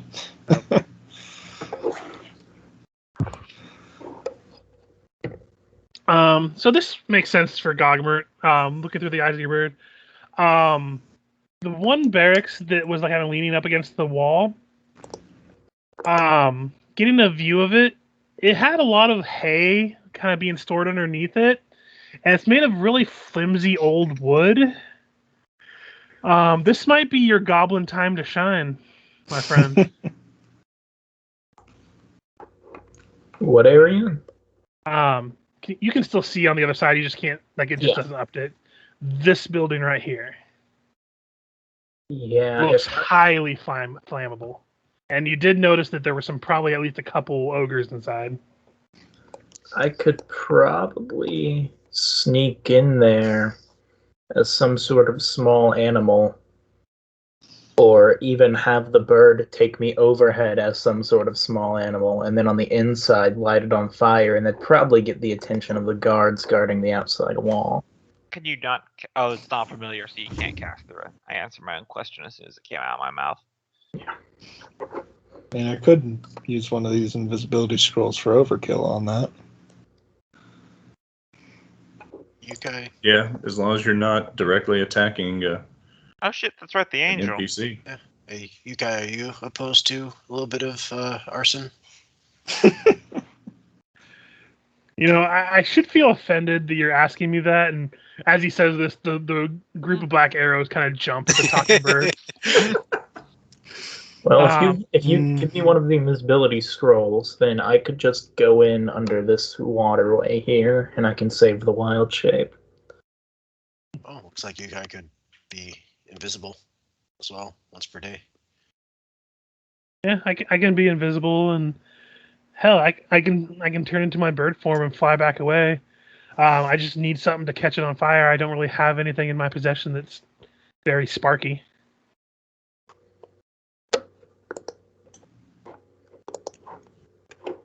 Anyone have a flint and steel? Out of character, do you guys just want me to produce one? I mean, what about like lantern oil and flint and steel? I can produce that too. Literally, I've got 295 gold where I can plot convenience produce even magical items. So oh, that's fun. I Can mean, you just pull out a lighter? yeah, I can pull out. Do they have like a mechanical lighter? I think there's some sort of alchemist. Oh, hey, alchemist fire. Oh yeah, I could just pull out an alchemist fire. Well, I mean, like you guys like with that thing. I mean, you could just have one of the birds drop it from above. Yeah. Yeah. So literally, I just reach into my bag and pull out an alchemist fire. I'm like, will this work? I came prepared. That would work, but I think he kind of points to like at this. Well, he's like moves his wing, kind of uses it to point at Shriek. That bird can probably carry it on his own. I probably would have a little trouble doing it in my bird form, but I mean, it wouldn't take too much to just aim at the top of the building and let it splash. Yeah. So I can do that. Although my concern is, do you think that will give them time to put it out?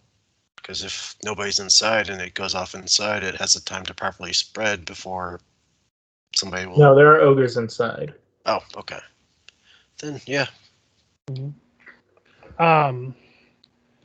Do we the And question I is, don't do we think want the roof of this could support an ogre's weight, even if they wanted to take it out, especially once it's on fire. And Oh, a that's a haste good up point. farm like that would go up in like 10 minutes tops. It's Mm-hmm. very fast. It practically explodes. Vale kind of chimes in. I did like the idea you had of smoking out those lizards in the back area though too. If we want to wait to do that, maybe we can coordinate having the fire get caught. If we can gather up some bitter bark and plant it at the entrance to the underground cave, and smoke the lizards into the fortress. Maybe like that together idea. the two of them might at least chase off some ogres, if not just dispatch some of them. It's a good idea to me. Is there any of this bitter bark in the forest we're in?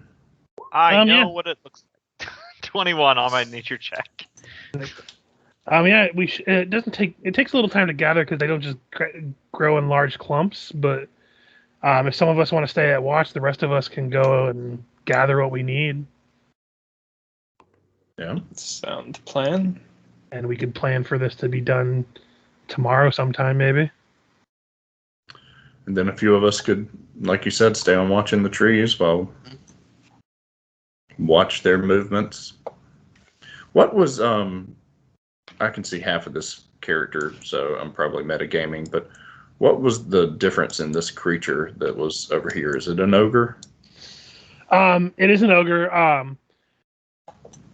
From what you can tell, it looks to just be a better equipped ogre. It's wearing better armor. It actually is wearing armor where the other ones are just wearing like leathers and stuff. Wait a minute. Does it have a name over its head? Yes. Yes. If this was a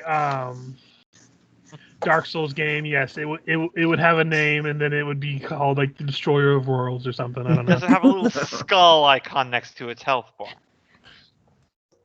Yes. No, but the name is in red. Or it appears across the screen.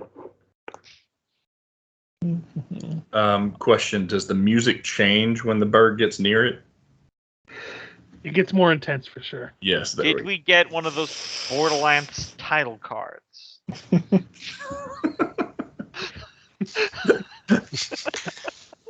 I think more Shadows of Mordor. Actually, Shadows of Mordor is a good analogy for what this one looks like compared to the other ones. Yeah. Yeah, like this What is we a get- false one. When the bird flies close to it, all the other ogres start chanting its name for no apparent reason. It also struts. Like Yep. you're just walking around the same parapet. Stop strutting. Oh man, I love it when they appear in combat and then they trash talk me and then I just immediately put an arrow in them and they die. It's the best is when they come back without a head. hmm That game was good. Oh yeah. The second one wasn't as good though. No, it was not. Like, if anyone seriously played that game for the in-game story, that's not what you're there for. You're in there to use the Nemesis system. I never actually made it to the end game. Neither Honestly, did I wish they would have imported that system into other games. That was such a Oh, good yeah. system. Oh yeah. It really was. Wait, was the second game the one where you could control the?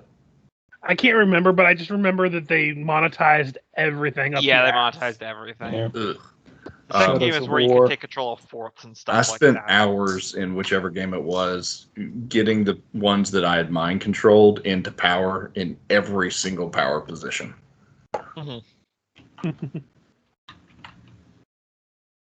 Yeah, I just did it to every single. I mind controlled pretty much every orc I came across. I was just sneaking around the map, stealth mind controlling them, because then it was really funny. Because I'd go to approach the leader, and they're like, "Get him, boys!" And there's literally only one that I didn't mind control nearby, That's funny.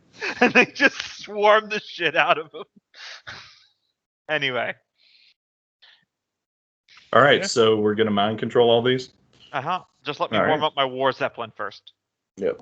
Well, I'm gonna sit here and meditate until the god comes. Who's going to gather the materials and who's going to stay on watch? I mean, I figured since I'm small, I'm pretty good at climbing, and with my cloak of Elvenkind, I can blend into the trees. I should probably be on watch. Do we want to, or do you want me to try to send out a creature to potentially draw their attention? And Well, let's wait until we gather up all the stuff we want first. okay, Because if a patrol does come out and doesn't come back, that will raise an alarm. fair point. Yeah, that's a good point. So you, I know Lucilla's going to stay watch. Is anyone going to help, or is the Black Arrows going to go gather the supplies while you guys will take a watch? Emmanuel will go and help gather. Yeah, Fix will gather supplies too. Keep an eye She's on not Kate. perceptive. Would it be a survival thing? Yes. Yeah. You God can roll bless survival to you. increase. Like you're going to find it regardless because the people that are Yeah. helping you are from around here. But the Mhm. survival will determine how long it takes you. Okay. 12. Keep an eye on Kevin. Fighting urge to actually put the range of fireball to use. I mean, Fix would largely be going just to keep an eye on Caven. Yep. 'Cause- Yeah, and he's helping, but again, he's just doing that thing where he's like he doesn't want to be here, obviously, because I mean, since the roles have been the way they are, it definitely get the sense that he just is afraid more than anything. Do a sense motive on him now that I'm You- picking that up too. You can, yeah. Okay. Yeah, he's afraid. You can as well fix it since you hadn't rolled before, if you like. this +1. Yeah, let me roll his thing, see if he's a good liar. I'm not being very secretive because it's very obvious that he's hiding something. Yeah. Yeah, he definitely seems to be nervous of the fort directly, but he's also just nervous of everyone around him. Just seems to be nervous of everything. He has that kind of like look in his eye, like he could just drop and run at any moment. You know, this is a random, unrelated question. What did we do with that last half ogre? That is a question. Do we just smash cut to him still tied up in front of the house, just starving? As the to burning death? house is falling at him. No, I imagine Juan just ate him. We have at was gonna least say, 3 just days put him in before he the- starves to death, and he's a half ogre. He's probably got more. Mm. I was gonna say just put him in the house with all the other dead bodies and burn it. Well, narratively, one of the Black Arrows would have just killed him. Cause, Yeah, I was gonna say the burning him to death is worse than just Because they weren't gonna like execution torture him or styling. anything. They would have just taken a knife and just driven it into the back of his head and done it quick. But Yep. they would have wanted him dead before they left. Yeah. I still would burn all the bodies in the house. Yeah, but I'm just saying burning him alive is worse than just Sorry. stabbing. Yes, that came out very wrong.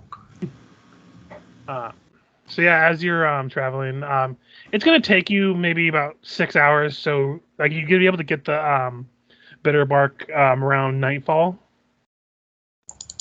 Gogmer, as you guys are like foraging stuff, Shalelu does come up to you. So, hey there. I know you don't exactly care for me very much, but I heard that you're at odds with the Licktoad goblins. Yeah. Don't like 'em.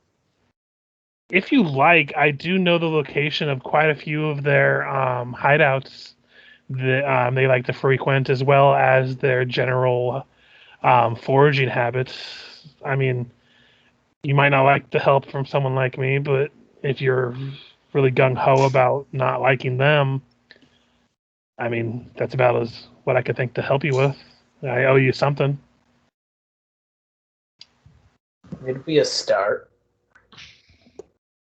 Yeah, and during the travel, she would like relay some of the information about them and everything, and some of their hidey holes that you didn't actually know about. And she's nothing if not thorough.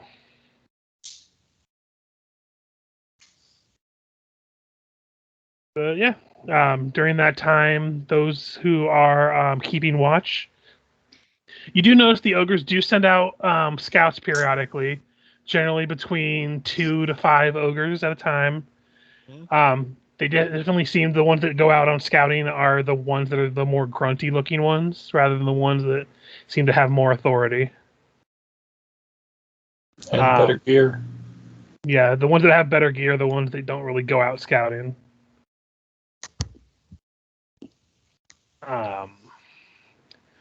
You have those of you in the trees do take notice that that one highly flammable building. Go ahead and give me just a flat D20, Sue. On it. Nice.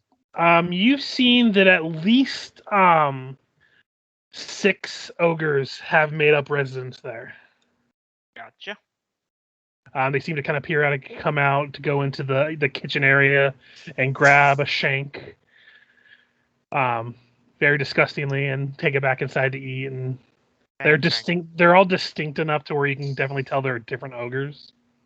Because despite the tokens, ogres are definitely very distinct. If anything, they all have their. Ogres are notorious for having weird deformities, and they all have something that sets them apart from the others. So they're very unique. Did the barn have like a drop bar or something on it? It does not. It looks like it's an old barracks rather than a barn. But there is just a single door on the front.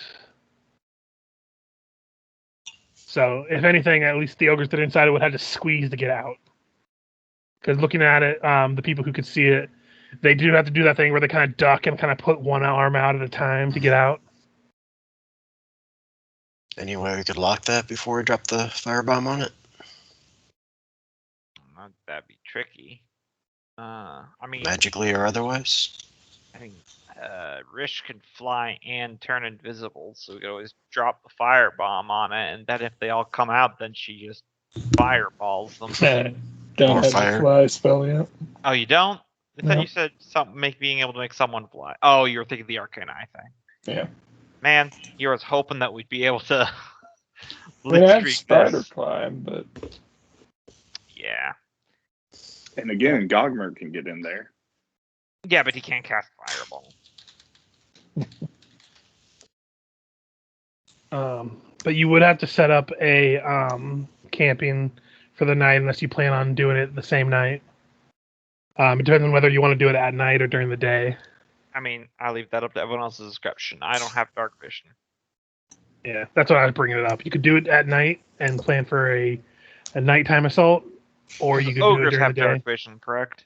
Yeah, you rolled on them before, I think. Yeah. So ogres do have dark vision. I would say daylight seems to favor us best. I would definitely vote that we stay out here until we can pick off at least one scouting party.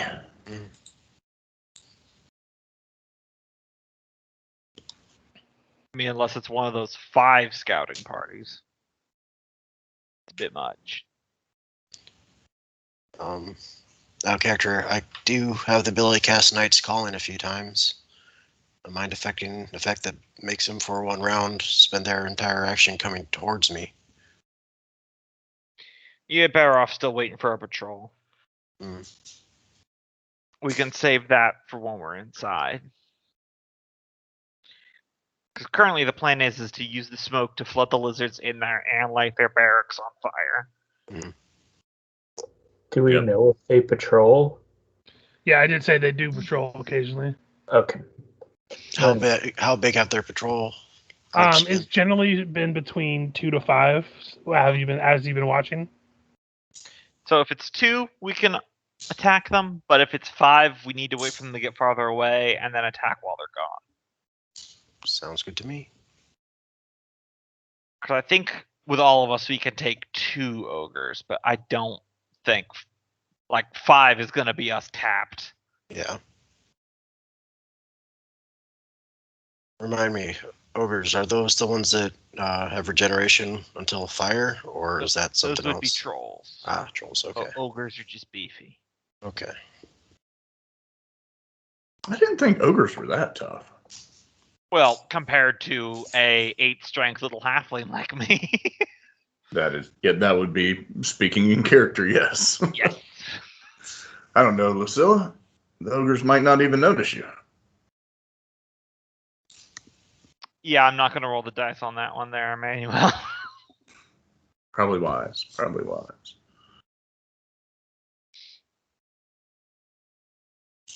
like a sure thing as well. Maybe a group of 3. Let's just say historically things don't usually end well for the halflings. Mm. You know, there are many in Muldoon. You're always welcome to come back with me if you feel like things are going. That's exactly what I'm talking about. Oh, yeah. She's like, oh yeah. The slaves thing. Yeah. How not to make friends. Hey, when we're done here, you want to come back to my home and be my personal slave? It's a nice house. Get to sleep inside. Slave? Anyone a slave? Yep. Come on, we'll treat you nice. You won't be one of the you won't be one of the halflings that has to sleep outside the house. You would not believe how gently we'll whip you. Slave is a very harsh term.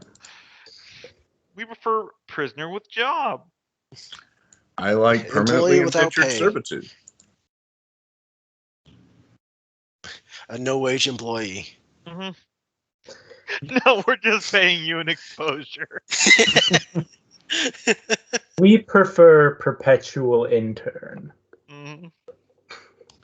I'm going to write that down, Gogmert. That's pretty good. All right, so I think we've got the closest thing we have a plan here. So someone can lay it out for me what you want to call the plan. Actually, I have the question of what do we do after we light this place on fire and set the lizards on them? Are we going to try and sneak in? Do we have a goal? Is our goal just to kill all of the ogres? Well, I think we should enter in through the secret passage in the waterfall, because the smoke will probably bother us less than the lizards. And you'd also have to go in there anyway to set the smoke? Yes, exactly. Well, certainly killing all the ogres would be a good goal. I would say get to the castle interior if at all possible, because I did not see inside like Rish did, but I imagine the hallways are not 40 feet wide, which means it would be harder for the ogres to come at us more than one at a time, letting our smaller size play to our factor. We can get like a fix and one of the black arrows in the front, while Emmanuel and everyone else is peppering from behind with arrows, and it'll make it a lot better to bring down ogres if it comes to it. I like that idea. And I believe there was talks about waiting for a scout patrol before you do this whole plan. Yes. Yeah. Yes. We could take advantage of thinning out their numbers ahead of time. And we're guesstimating about 20 ogres, is that right? He said there's more than a dozen, but he's unsure the total numbers. He's guessing around 20, Yeah. but he doesn't have an exact number for you either. Okay. And there's always the possibility that flying Batwing Demon Lady and Wizard are in here, I would assume. Yep. That's the assumption at this point. Yeah. Maybe a baker's dozen. Get it? Because So- you're baking your friends in there. Maybe we wait and see if we can thin out a couple of scouting parties. No, because if one scouting party Yeah. doesn't come back, they start thinking that's weird. It's important out of character here to not think of this as like a video game where you can keep cheesing the respawner. Like that's not how people. Yeah, but I think. mean, really, don't you think they would send just another group looking for the other group, or Must have been the wind.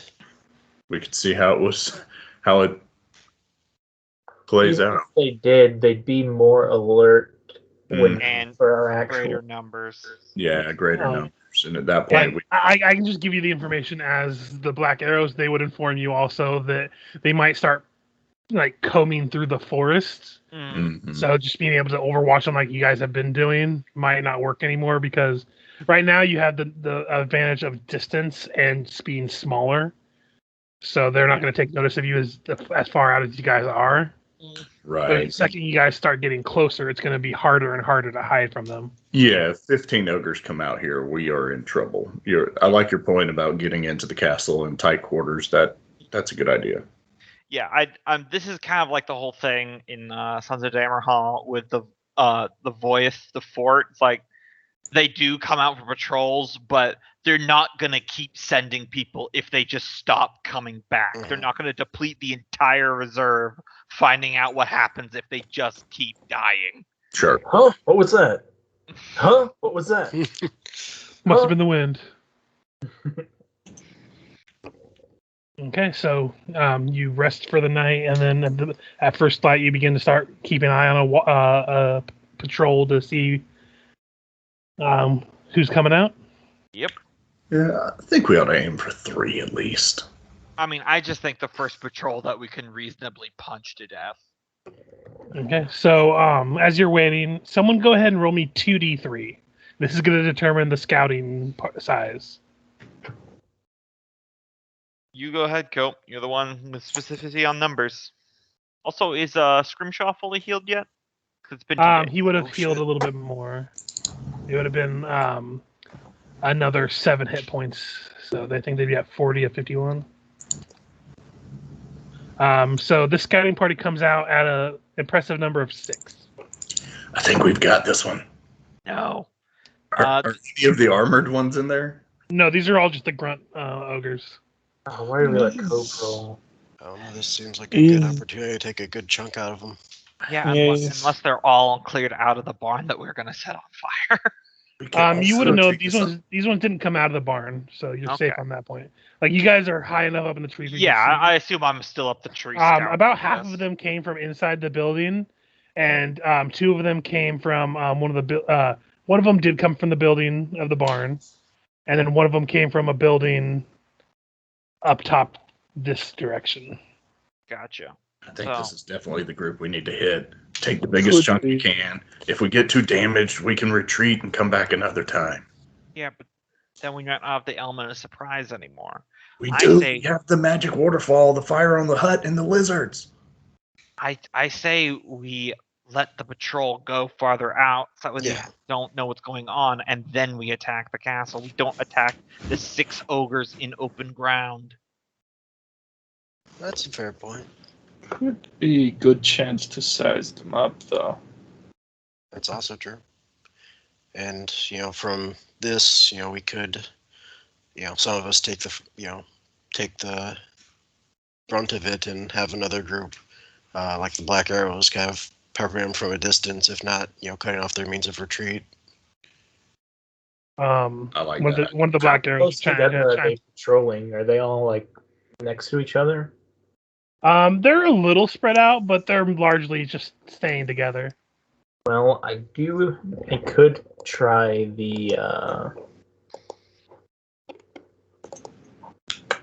the Thorny Entanglement Euphoric Cloud combo again, but Yes. we might be better off using those when we're inside. I don't know. Well, we don't have to make our inside attack today. I agree. But yeah, one of the black arrows could chime in. Like, if you wanted to have one of us set up the smoke fire for when we're ready, if you said something about invisibility, one of us can go into the waterfall area and set up the bitter bark and be prepared. So that way, when you guys do return and go in there, but the only problem with that is one of us would be going in, but we wouldn't be able to get back out until you guys came back. Well, we just need to take a vote at this point. Who is for attacking these ogres? Yes. Yes. 3. Okay, it doesn't even matter then. Yeah, doesn't matter then. Okay. I was So we're gonna going say to attack the ogres. I say let's all hide in where we think their patrol is going to be. Yeah, and then totally. I will. Further get out from the base, make Yeah. sure. Yeah, get out of sight. I'm not Oh. going to assume you guys are going to attack them right where the Yeah. base is. I would We also- charged the bridge. I would also say don't use the euphoric cloud because that creates obscurity, which would hamper the archers. Which, if we're fighting them in open ground, is going to be our greatest asset. Yeah, His range. entangling them would be really good though. Yeah, that's really good though. Fireball! Alright. So I'll be prepared with the thorny entanglement. Okay, give me 1 second, and I'll bring you over to a map here in a second. Can we go ahead and buff up before they walk up? Yeah, well, give me a second. Let me do this real quick, because then you're going to have to roll some stealths, because you're going to be hiding. Sure. Mhm. So they're going to be able to have some perception rolls against your stealths. Yeah, I just want to cast. They're a scouting party, so they're going to be keeping watch. So. Yeah, Yep. gravity bow lasts a while, so I want to cast it before they Yeah, get there. anything that lasts hours or like minutes, I'll go ahead and say that's fine. I'll just produce 2 Tanglefoot bags. It's Okay. just a standard action each, which is literally just me pulling stuff out of my pockets.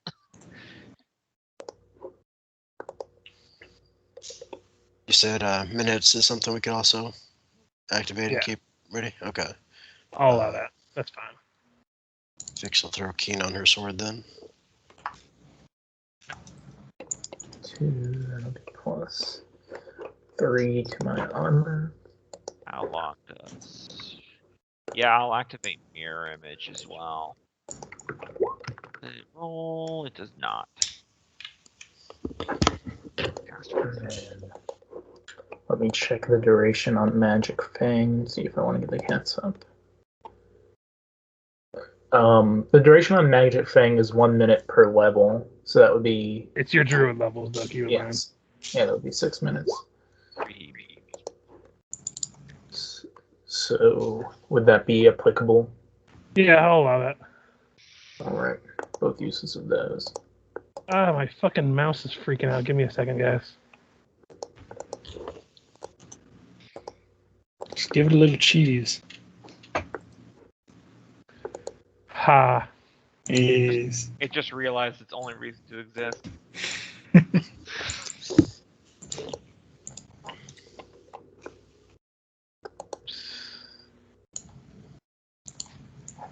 I just had to do a quick setup of a battle map because I wasn't prepared for this part.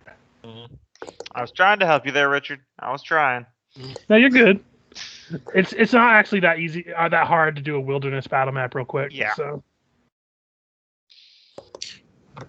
Well, that's good if we're doing something that's off the beaten path of the AP.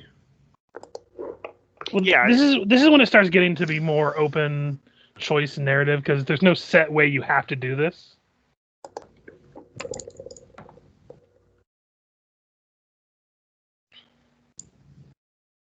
I'm putting Greater Magic Fang on Juan. I didn't realize that was hours per day.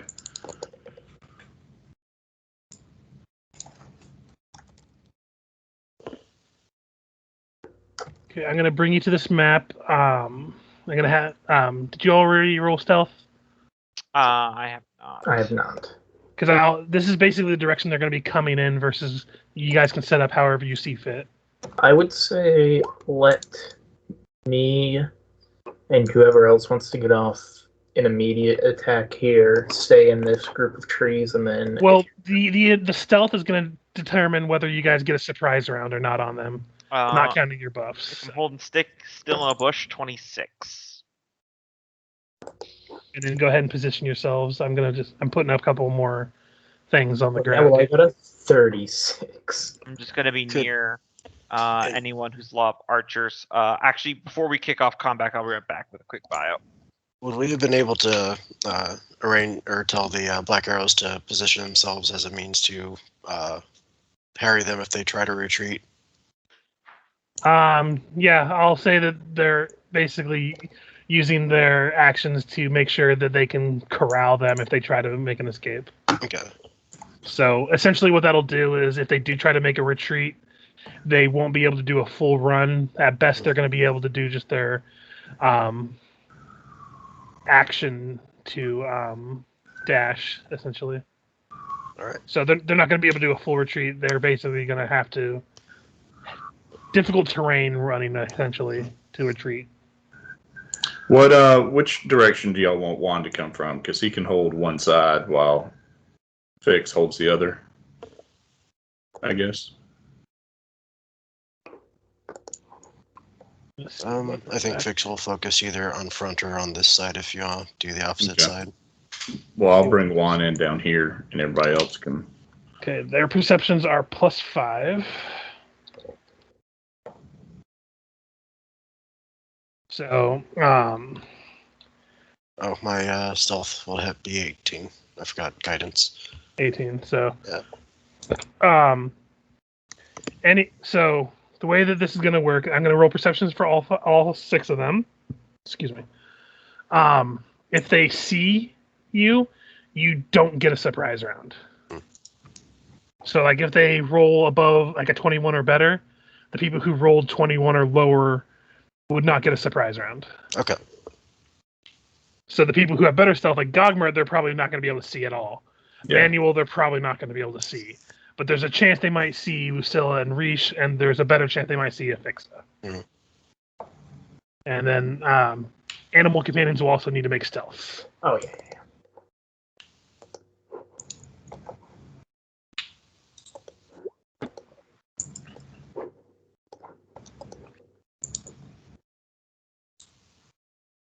Probably That not counts for 1 too, Emmanuel. as Oh, big he of a already deal for did. the animal Where is companions. it? If they just 28. Oh, yeah, 1 right there. Where's yours then? Oh, there it is, 30. Right Okay. below 30. Yep. Probably Sorry. not as big of a deal with the animal companions. It's probably not that weird to just see fire pelt cougars out here, but Yeah. So is everyone positioned where they want to be? yeah. Would these rocks provide enough to hide behind for Juan? For 1, yeah, because he can lay flatter. Oh, yeah, he's a snake. Back. Okay, so I'm going to roll the stealth on all of them. And again, if any of them get higher than what your stealth is, you don't get a surprise round. Lucilla, is that where you want to be when we start out?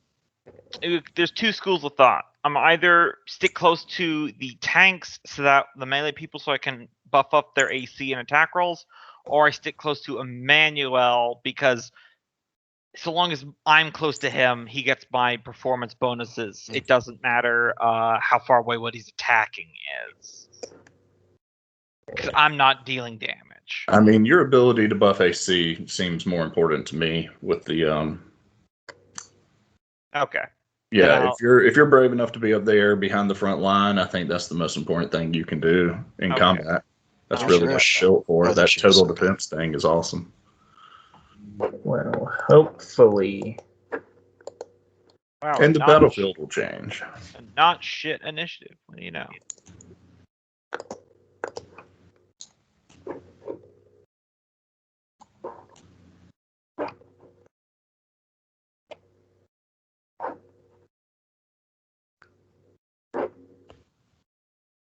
Okay, so 1, 2, 3, 4, 5. Okay, so into descending order.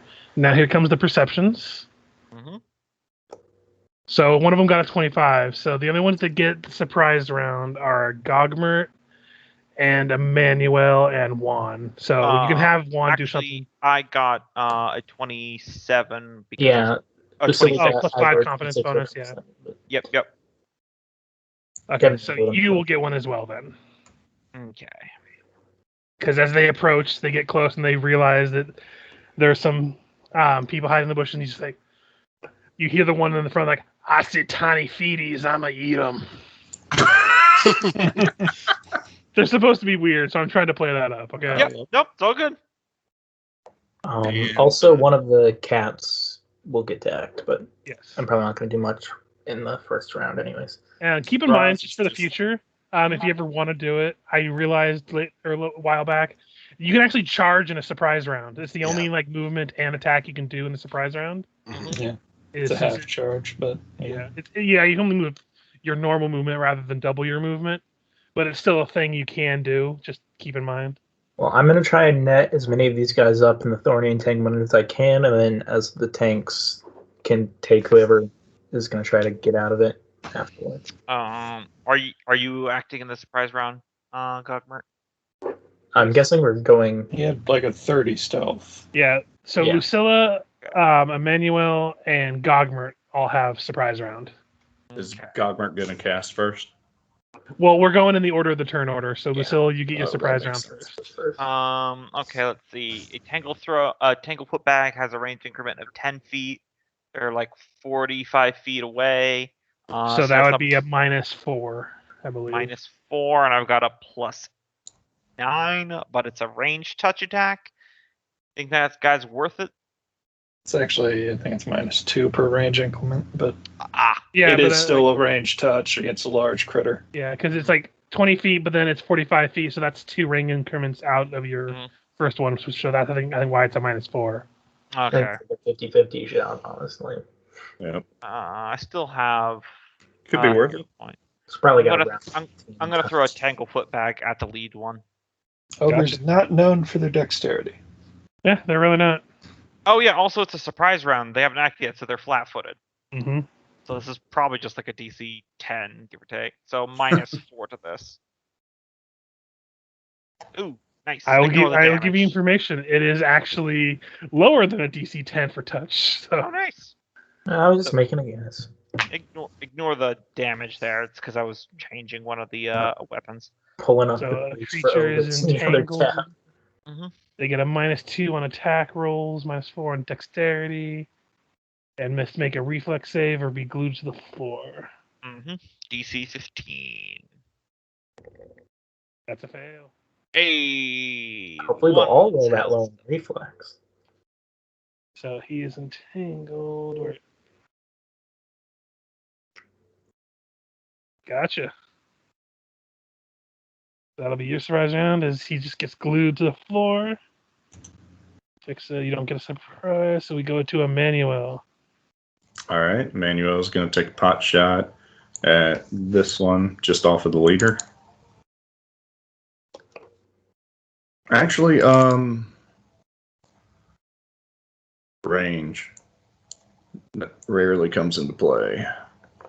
115. I think the range on a orc bow is... It's like 110, I think. Yeah, it's composite longbow. I don't know about the orc bow offhand.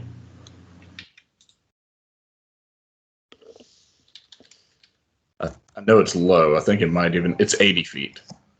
Okay, so that's just a -2 to the attack, I think. Okay. Then yeah, he'll fire at that one with... He has the Giant Slayer feat, so he gets a +1. So a -2 to the single attack. Son of a bitch, I just hit my funny bone. Ooh. Ow. Anyway, I got it. I'm good. The GM is hampered. Let's get him. Nothing funny about that. So 27. Yeah, that'll hit. And you said you're targeting this one? This one here. No, not the guy that just got tangled. Okay. The one above him. So go ahead and roll damage. Ouch. Just It's not critical, but No. still a pretty good hit.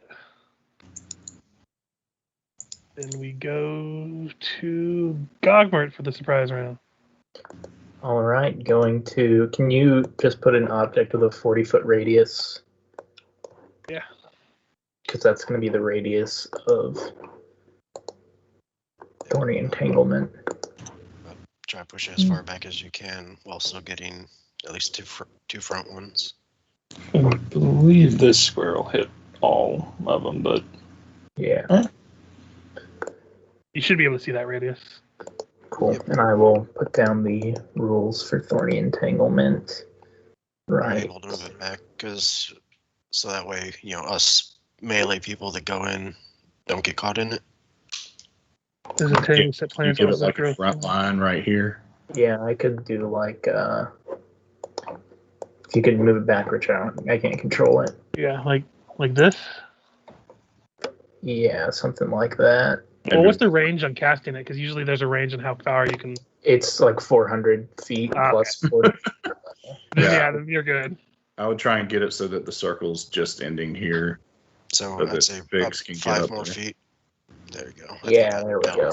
Okay, so can fling them up to 15 feet. Any creature that moves within 15 feet of the spell's area is attacked once on its turn by the animated plant. So that includes allies because it doesn't say you specify. Yeah. So if like someone moves into melee, like if Fixa went into melee, it would automatically attack her as she approached it. Yeah.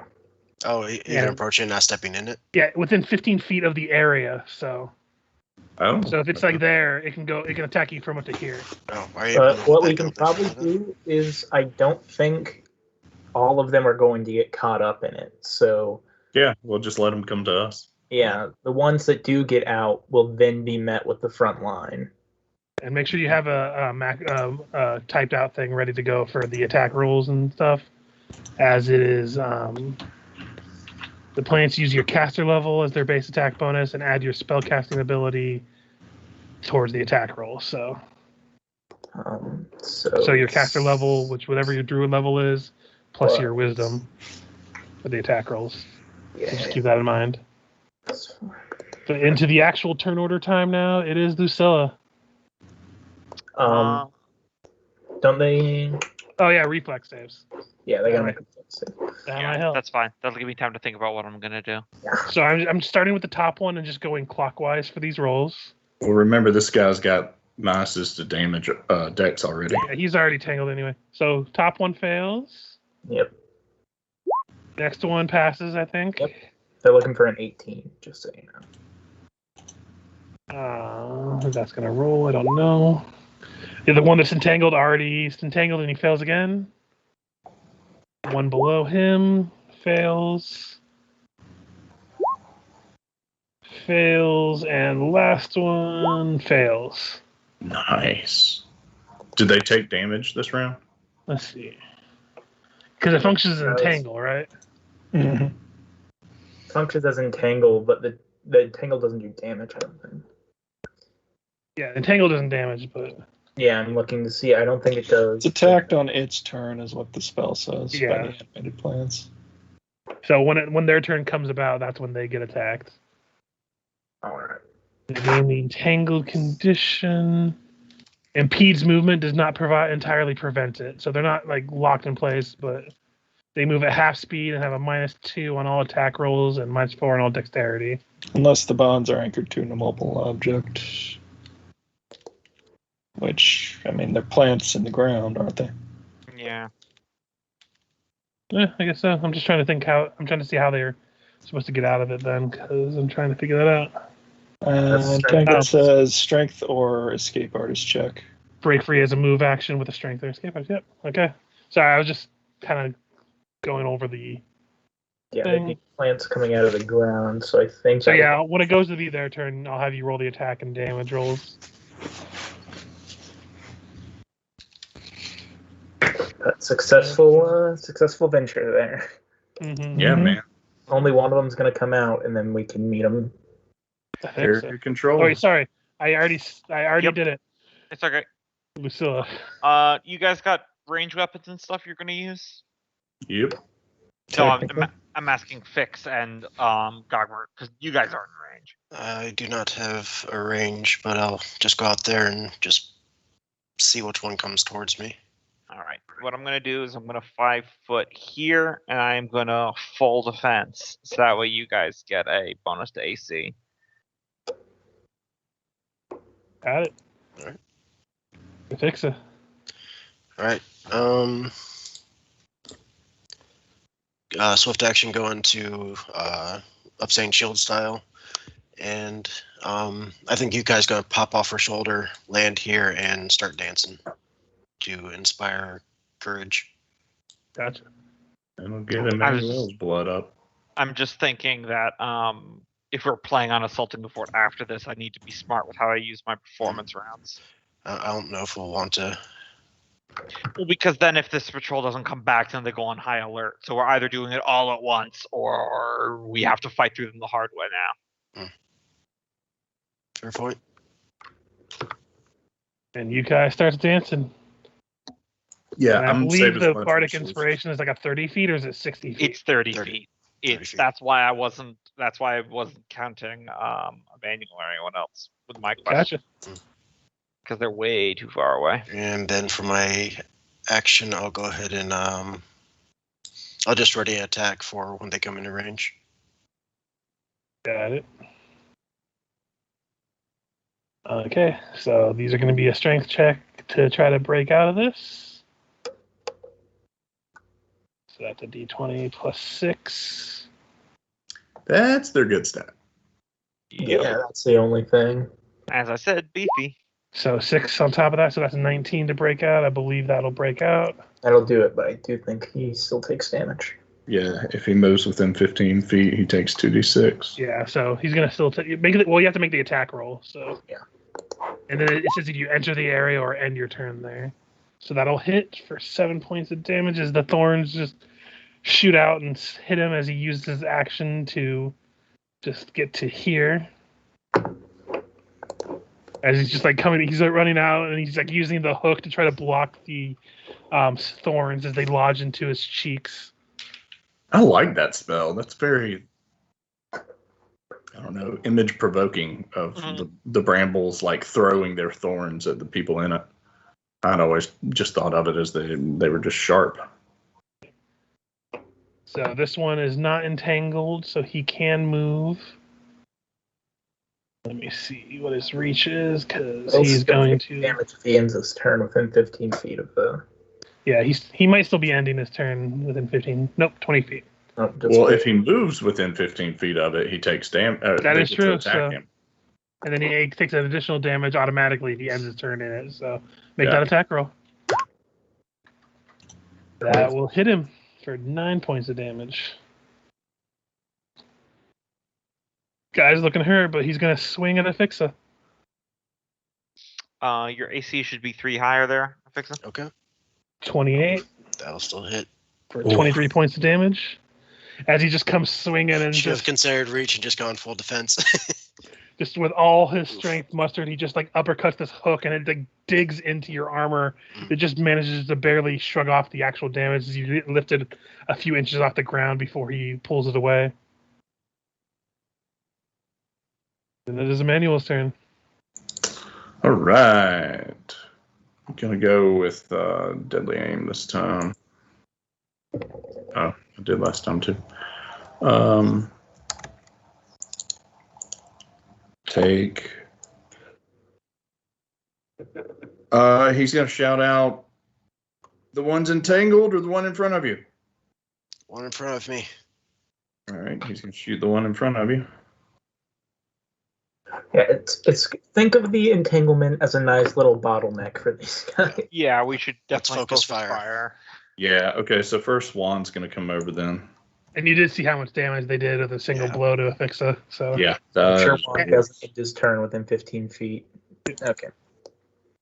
yeah, and these are the grunts, so you can imagine what the strong ones are going to do to you. Oh, God. Juan's going to die. There's Juan's attack. That will hit, and that might constrict. Let me double check. Yep, that will constrict. So he just squeezes him and his head pops. All right, and Emmanuel is going to take a shot at the 2 shots at the one that is out, but that will be at a -2 for both of these rolls. Makes a nice, satisfying. First one will miss. Second one will not confirm, Okay, as it does pierce him, however. and then free action he is going to give to affix. Oh, my sheet just. Please don't tell me I just lost my sheet. If it's giving you trouble, just refresh. I lost my sheet. Yeah, y'all move forward. I'm gonna do whatever my free action bonus is to fix. I don't remember if it was AC or attack. No worries. Reesh. Also, don't you have to be within a certain range? I'm not sure if you're in range for that. I may. It may just be line of sight, but I'll double check once I get it all up. Yeah, That's I just know fine. some of those have like a certain range to them. You know, I'm gonna delay till after that last ogre, just to see what happens. You can hold an action, but I remember we were talking about it before. We're going to go away from just being able to delay your whole turn.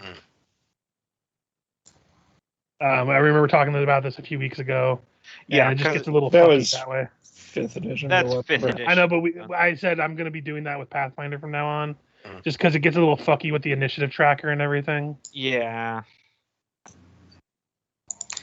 You Uh, can the- still cast a standard action spell off of that, right? Yeah, you can just hold your action. Fine, to cast yeah, I'll it. hold that till after the number But 4. like, if you were to, you can't hold and then cast and then move or something. You can move and then like hold an action to cast at the end of their turns. Yeah, I'm just gonna hold the action then. Okay. So this one's gonna try to break free.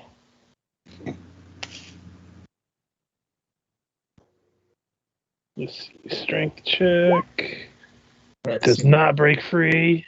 He's then gonna use his action to try to break free because he can't do anything else. And he is not breaking free. Next one. That'll hit him and take another 4 points of damage. This one first is going to try to break free from the Tanglefoot bag. Nope. Going to try to do it again. Nope. This one's going to try to break free. I'm glad you have the well-weighted curse of dice rolling online. Okay, he's used his action to break free, but he's stuck in it, so he still gets the damage automatically for 2d6 damage. So this one you don't have to roll to hit. You just take. Yeah, I've got them all just so that I'm clicking up and it's just easier. You're all good. But that's all their turn. Dogmer. Are you gonna? Oh well, before you go, Reese, were you gonna? Okay. Still got one more that hadn't acted. Oh, gotcha. So yeah, Dogmer, you're up.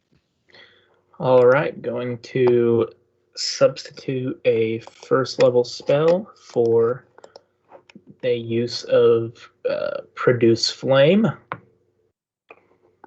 And I'm going to fling a ranged touch attack at this ogre.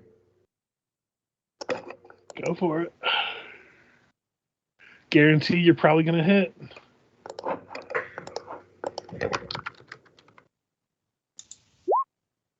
Oh yeah. 25.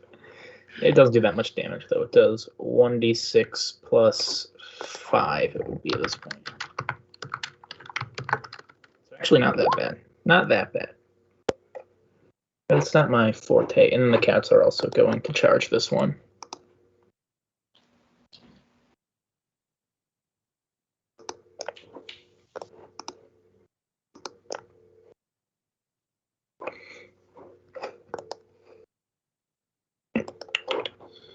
So that is a bite and a trip. Bite hits and does that. Does not trip. Second bite. Will hit and does not trip. Darn. But that thing's been seeing better days. This one's gonna try to break free. This one will break free, and then he'll use his action to move to Mia. So he automatically takes the 2d6 damage. Right. 5. And it's your turn, or well, I'll hold action to cast Black Tentacles. haha, I knew that was going to come into play. Oh yeah. Oh, nice. 4. What's the radius on it? 20-foot spread. And the upcast. This guy's holding his breath right now. So 32 for the grapple. Yeah, they're all grappled. and deals 10 to each of them. Two of them are like, God damn it, I just got out of this. And then they're going to get slashed at with the vines as well. One more square over. Gotcha. Yeah, no. I'll take it. Man, they're not having good days with all this crowd control. This is wonderful to watch. Now it's Lucilla's turn. All right. You're probably gonna get stuck in it with it, aren't you? In the next turn, aren't you, Fix? I think I'm gonna charge after this one while the others are stuck there. Pick them out while we can. All right. So if I move here, I'm just measuring this out. Come on, no, give me the ruler. Yeah. I'm fine going here. Going where? To the square. Okay, that'll be fine. I'll begin my bardic performance, my naturalist one. Make sure you're out of the way. My charge. Is that? Let's see. You can. I allow people No, to if you're charge doing their allies. that's fine. Okay. Yeah, Okay. especially since I'm a small creature, Okay. and halflings are specifically stated as being very easily lost underfoot. Mhm. It's actually a feat you can get. So naturalist buff for everyone. If it makes you feel any better about that attack last round, my full defense does actually give you more AC than my performance. So. Right. All right. And then my turn. I am charging. Swift. I gotta use my swift action to use the lay on hands on myself first, though. I could reroll that one as part of a ability I have. And don't forget, you'll be out of range of Yukai's bonus as well. Yeah, I know. So 16 hit I mean, she points could always back. have him move. Yeah, no, I was just saying for positionings. Because it's a free action to maintain it, right? Oh yeah. The bardic, yeah. Okay. So yeah, Yukai will move over here and just keep on dancing. Fix is then gonna charge. Keep on dancing. Flashback to the ogres who are entangled in a mess of nature and what is definitely not nature. Nature in the black, heartless void. Ooh. Okay. Does 25 confirm? He's just dead. Okay. He had 7 hit points. You're gonna do higher than 7 points of damage. Yeah, 33. He's just dead.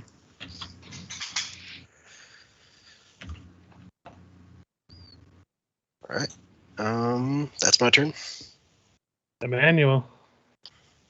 All right. He's gonna.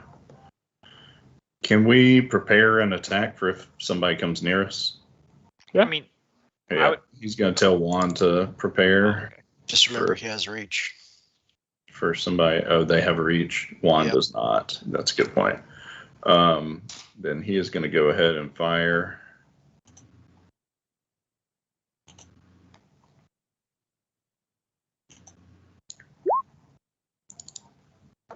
Okay, I thought Those that are was at minus low. 2. Both will hit. Oh, and we didn't do it before, so it's not going to be that big of a deal. But and there's black tentacles that have them entangled anyways. But all the ones who ended their turn still inside of it, would have also had to make the save again an additional time or get entangled. But it doesn't matter right now. I was gonna say right now they're all entangled anyway, so it don't matter too much. Yeah. Only one of them made their save and they had made it out and then got killed. And one of them didn't make their save, but he's now entangled in a tentacle. And I'm gonna have Juan move to right here. Tell him to guard Lucilla. Had that I can calculated. guarantee they're probably not getting out of this. They might actually make the grapple. It's Maybe. even though I had it lower than it is, it should be a 25 to break. I just corrected that. Go ahead and move up 30 out of my cover. And let's shoot the one to back with the crossbow. Probably not. Well, he's got all those minuses to AC from entangled and that'll hit. grapple. Yeah. They're not having a good day. So here we go. They're going to use their action, try to break free of the tentacle. It's That 25. was close. So can't do that. He's going to now try to at least break free. Use his movement to break free of the vines grappling him. Well, that shouldn't be that roll. It should have been a 12 plus 6. So that would have broken free from the thing. So That he's no longer but entangled, he's but it doesn't still matter. entangled in the black tentacles, and he ends his turn in the vines, and he has to make an additional know. save against the So I'm not going to worry about that until he actually breaks free. Mhm. So if they can't break free from the vines, But he takes the 2d6 vine yeah, damage take the right, 2d6 automatically. for being in the area. I mean, I'm gonna level with you guys. I've got lingering performance. If none of them get out of this round, I'll just I would stop drop it. performing. Yeah, No, it'll I'm still- going to let you know. Even if they pass, they have to use their action to break free, and then their movement action to break free of the vines. They're not getting out of this. Yes, spiral. Indeed. Yeah. Well, he's breaking free from that. Move action to try to break free. He's free. He's But he free, can't but go he's going to be anywhere. not much. 5-foot step. He also takes 2d6 damage. So 3 of them broke free from the entanglement, but let's see if they're actually going to stay free because it's a roll reflex saves to at the end of their turn. Yep. Nope. Nope. Nope. And nope. Nope. So they're Ah. just stuck. Can And now somebody they're like gained also, now that they're stuck in the vines, they are now also subject to black tentacle again on their next turn. Yep. Ah, that sweet, sweet cheese. Which one are we focusing on? This one over here? It I doesn't shot matter. this We one kill across, them already. but yeah. could somebody like throw some oil in there and just toss a match? Walk away without looking at it. Yes. Yeah, gonna throw another use of the Save Produce some of your flame. resources because we might keep on fighting today. Mhm. Well, Reduce Flame lets you attack 6 times before, lets me attack 6 times before I have to use it again. Oh, that's nice. Because it uses a minute of it every time you throw it. Yeah, and Yeah. I have 6 minutes of it. So, or has Emmanuel attacked one of these guys? He's Yeah, he just shot this Looking one. at it, this up one's here. pretty much dead. This Okay. one's really hurt. These 2 are kind of hurt, but they're going to be in for a bigger hurting soon. Range touch attack on this guy. Oh, yeah. Even with penalties from hurling that far away, it just gets destroyed with that. 10 damage. And he's dead. Yeah, there wouldn't be any penalties. It's a 120-foot range. Yeah. I'm saying even if there was penalties, it's a touch attack, and they have an 8 touch, so. Mhm. Okay, take him off the initiative tracker. Lucilla. Woo. I'm gonna end my naturalist performance. The effects will still linger for 1 round. I think 2 rounds if you have lingering performance. Oh, cool. Well, that's even better. Either way, lingering performance. What's the range on my sling? Because I feel like that's the only thing I can do at the moment that's even remotely helpful. 50 feet. Okay. I was gonna say you can throw your dagger at your returning dagger at -2. Yeah, I guess that'll be better. Get some kills with that thing. Just pelt them with whatever you got. Yeah, I'll just throw it at this one there. Save your ammo. Use the rocks. -2 to that. Still hits. All right, 2 piercing damage.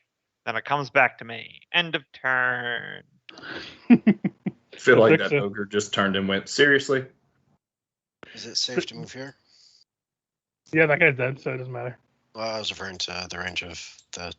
Well, you can see, this is basically the cutoff right here. Okay, so she'll just move there and go full defense and just watch. And you guys gonna stop doing his dancing and just be like, whoa. Well, he's still going to continue dancing. He's just not going to imbue his dance with magic. Okay. This thorny entanglement black tentacles combo has potential. Which one are you attacking? At this point, go with this one, I guess. Okay, only one hits, but doesn't look like they're gonna have any problems getting killed here. So That's right, ladies and germs. We figured out this thing that'll make Richard hate it more than Juan. I mean, it also doesn't help that how many times have I rolled like below 5? Well, Think about it. it's a Juan's only vicious- killed one guy this encounter. Well, it's not even you rolling below 5. It's just the fact that it has 2 saves. It takes their entire turn, and then it's just the statistics, you know? Yeah, it's okay. My tentacles just fumbled. So they are not re-grappled the ones that broke free, but only one of them broke free. So So, I don't know to maintain. I guess you have to maintain to. yeah, if it's not an auto fail, it's still a 21 to maintain. But No, that stuff like that is an auto fail if it's a natural one. So Mhm. somehow the tentacles got mixed up with the vines. Mhm. So Yeah. now they So just use their move actions to break free of the. The vines.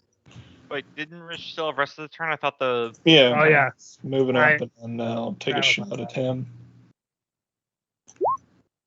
Ooh. For 10 whole that's damage. confirmed. Still not dead, but it hurt. Now they may flail. Yes, they do actually have a chance of getting out now. And these rolls they have to get an 18, I believe. So. Yep, 18 is the number to beat. So starting from the first one, going down, I'm just going to roll them all at once. Hey, they Yeah, actually do it. all break free. And they use their movements to step out of, or their actions to move and step out of the vines. They still take 2d6 on their turns, though. Well, no, now that they're out of it, they have to roll to hit them. Yeah, So okay. they They have to hit all of them now. Good point. So that'll be, I guess we'll just go left to right. Yep. 1, 2, 3. Jesus. One of them might crit. Yeah, let me roll that again. Yeah, That so does hit, so that's 12 damage to that one. gave him a little goodbye slap. It's all pretty painful on their end. So, Right on the ass. but that is all their turns. It is back to Gogmert. Oh, they don't get to attack. No, they had to use their movement to break free of the vines, and then they'd use their action to move. Oh, double move. Gotcha. Okay, hear me out. the Likelihood of vines. bull rush into You son of a bitch! Actually, let me think they about did this the for a villainous minute. grab. Transform into a diary. At that point, why just not turn into a rhino? If we just all back up, their next movements, they get attacked by the thorns again. Isn't that the end of their turn, though? Yeah, it's Gogner's turn right now. Yeah, I'm but trying to decide what to do at this point now that they've all broken free. I will tell you, they all look pretty hurt. I think we just mop up what's left. Yeah. Focus All right. down.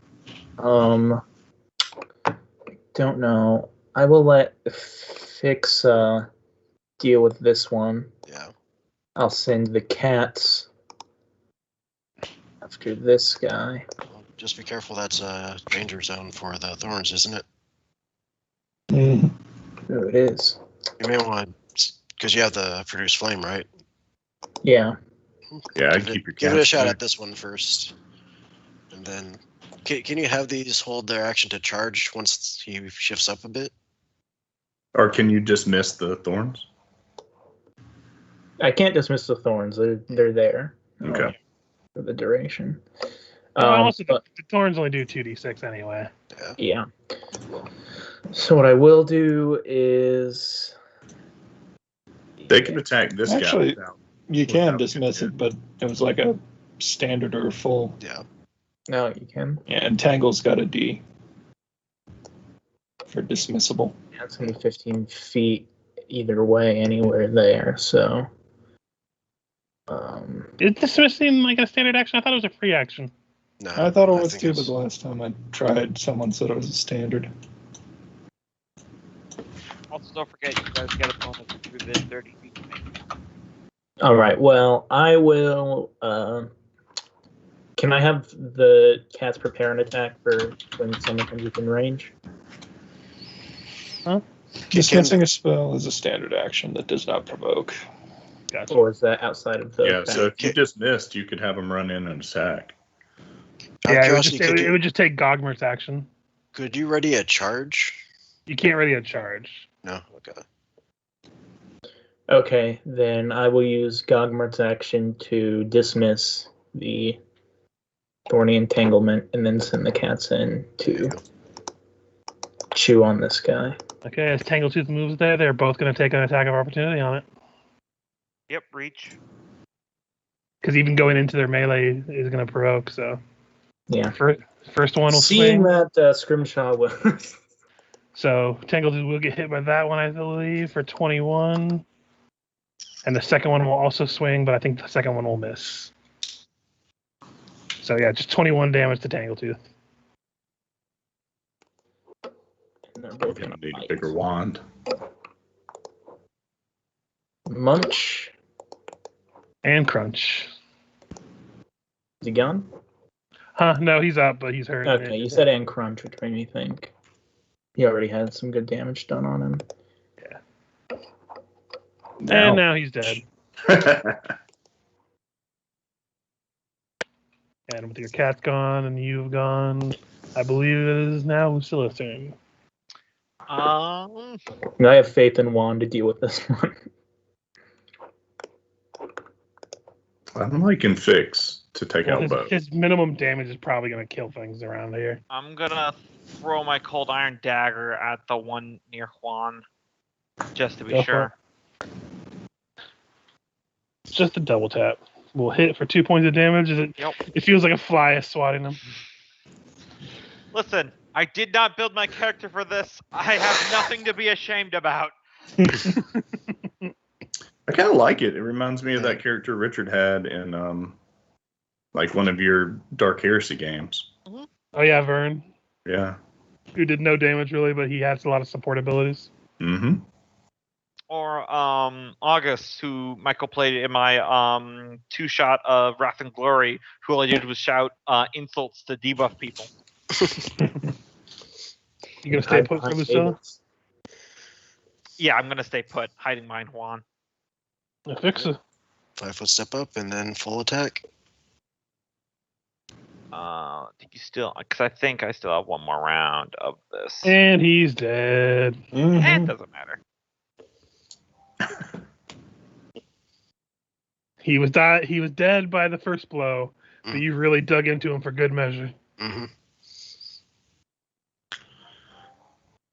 Emmanuel. 5 foot for one. I don't want to waste any arrows. Probably won't have to. Yeah, that still hits. And that'll kill. Even without the constrict.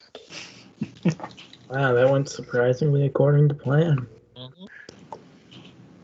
I mean, This when you is- double entangle people, that's generally how it's going to work out, I think. Giants aren't known for their dexterity. That was that went much better than I expected. Well Yeah. done, team. Mm-hmm. You Well, definitely made those of us from Muldoon proud with your strategery. Well, that's good because I only have one of those thorny entanglements in me, so. If I'd have gotten the surprise round, they'd have had that going from the start, too. I knew I was going to regret giving you a black tentacle. It would have been the other thing I wanted to get with the esoteric magic, but you said I couldn't pull from the base summoner, or it'd be a level 3 spell for me. Yeah, the base summoner, they did their weird spell list. Yeah, they really did. And with the double entanglement, they really got to make 3 saves in a row in order to get out. That is sick. Yeah. So, my green friends, can you two do that again? Green. Nah. I thought Rish's picture was green. I love that that's Rish's take away from the quest. It's like, green? Well, my mental image is then she just looks down at herself like, wait, have I been wrong? Oh yeah, she just has on a green shirt. Yeah. Damn it. No, he's looking at Juan when he asks the question. Yep. He keeps getting them confused. Jakarta comes up to you all and is like, Sorry, I- I mean Rich. I mean you and Gogmer. That was impressive. Can you all do that again today? Maybe. No. I only prepared one of those thorny entanglements. I didn't know what the plan was before we got here. gotta say, if you need a job after this, if you want to be Black Arrows, the position is always open. Jakarta's kind of just chimes in. Haven't seen ogre killing that quick in many years. Well, I find that a well-laid plan always helps if you have a strategic mind. Years of research. And in our case, it usually goes well without that. Yes, but still like 3-4 times as many in Castle. Mhm. Yep. Should we initiate the plan? Yeah. Well, we don't got that much time before they're going to notice that they're gone. Yeah, we my saw plenty of mirror fight images left are in gone, us. unfortunately. Yep. Gonna reload my quiver from Juan's saddlebag. Would somebody mind just tapping me with one of the wands just to? I got you right here. Yes, Who? yes. Anybody else need taps? Nah, I wasn't hit. I think it was just Tangletooth and Fix that got hit. I think we ought to go in here at full power. So, ooh. That brings Fix up to max. All right. And for Tangletooth, I know he needs some help. So, Yeah, they were the only ones I think who got hit.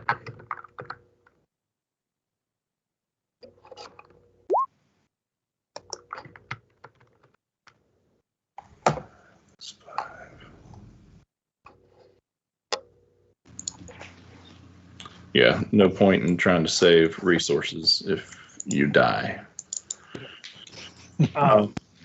Is Tangletooth looking good? Yeah, I mean, both could the use cats are a another. little hurt, Scrimshaw from before we came here, but I mean, they're Hold up, because we slept one night. Yeah, Tangletooth, one of them was just down to half, so they recovered most of it, but they're still a little down. They're basically both at like 90% right now. Got him. Ooh. So whoever was lowest, and then whoever was lowest. I think that's pretty much the full now. Yeah. All right. plus. It's been 2 so- days, hasn't it? Yeah. So, yeah. If we do, like the Black Arrows kind of chime in again. Vale is like, so if we use the fire that we caused as a distraction, that probably would give us an in to get into the waterfall tunnel and maybe set off the smoke in there too, cause double the panic. That's the idea. Mhm. Yep. Let's get Sounds ready to good. go. Well, shall we begin? So how do you want to go about setting fire? And I know there was different ideas thrown around. So This is the point where we cut from us planning to the plan going in motion. Mm-hmm. I think Richard wants the details so he can poke the holes. well, I just want you to. I want to know the order of operations of how you're doing this, so I can All right, so decide how I things are think going to it's happen. once so we have the bird chilling with the firebomb and Mhm. waiting until the electric creatures come out of the cave and start swarming the base. No, and we once- need to set fire to the thing to get cover to sneak over to the cave because there's not enough invisibility scrolls. Because right okay. now the cave is through this area here, Yeah, it's which really is inside of obvious. the guards. I gotcha. Okay, yeah, that works for me. We're Yeah. sending in the bird first, and then once we see the smoke rising over the walls, and these guys start to panic. And then We're Rich and making our I move. swap the suitcases with our pre-prepared identical duplicate. I'm going to find a group of peasants and blend directly into them. Mhm. And when they put the barrel in the vault, that's when the rat folk that we hired comes out of it. So the plan is Sorry. We'll do a heist game someday. What is it? Although, Wait do you in the think dark if we or send something? one person to light the fire, because how long do you think it'll take for the creatures to start swarming out? I mean, I think 'Cause the if we plan just have is one person light. there to light the fire, and while that's going and starting to sweep them out, once they start to swarm out, then we drop the fire on top of the barn, which adds more chaos upon chaos. And as that's going, then we run in through the waterfall. So Loki, what the arrow told us was that in order to get to the waterfall tunnel, which is the tunnel where the creatures are, we need to distract the guards that are guarding that can see there. Right. I We kinda- only I need kinda one person understand what- invisible to Yeah, light that's the what I fire. was gonna say.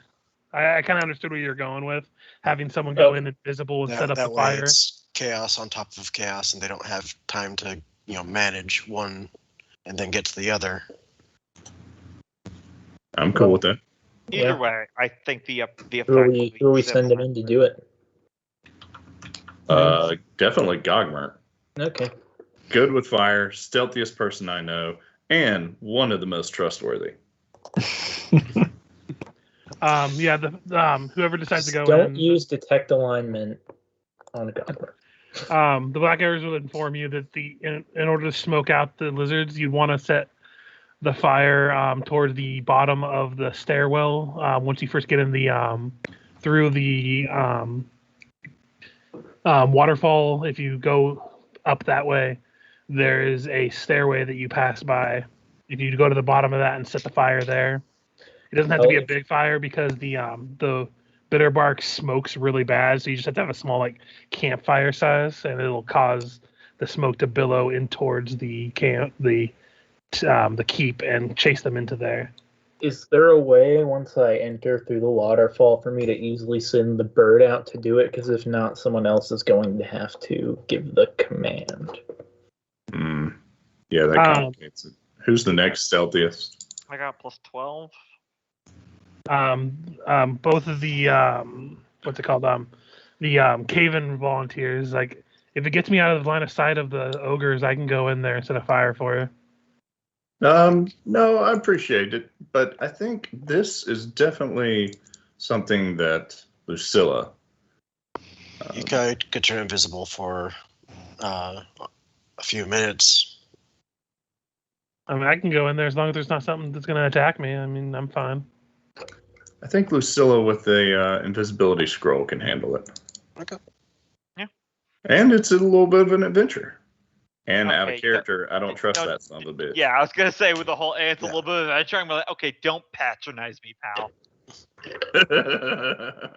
Like, being an adventurer is my actual like day job. And that's like going up to someone who repairs car, and you're all like, "Look at you playing with the engine like a real mechanic." What's a car?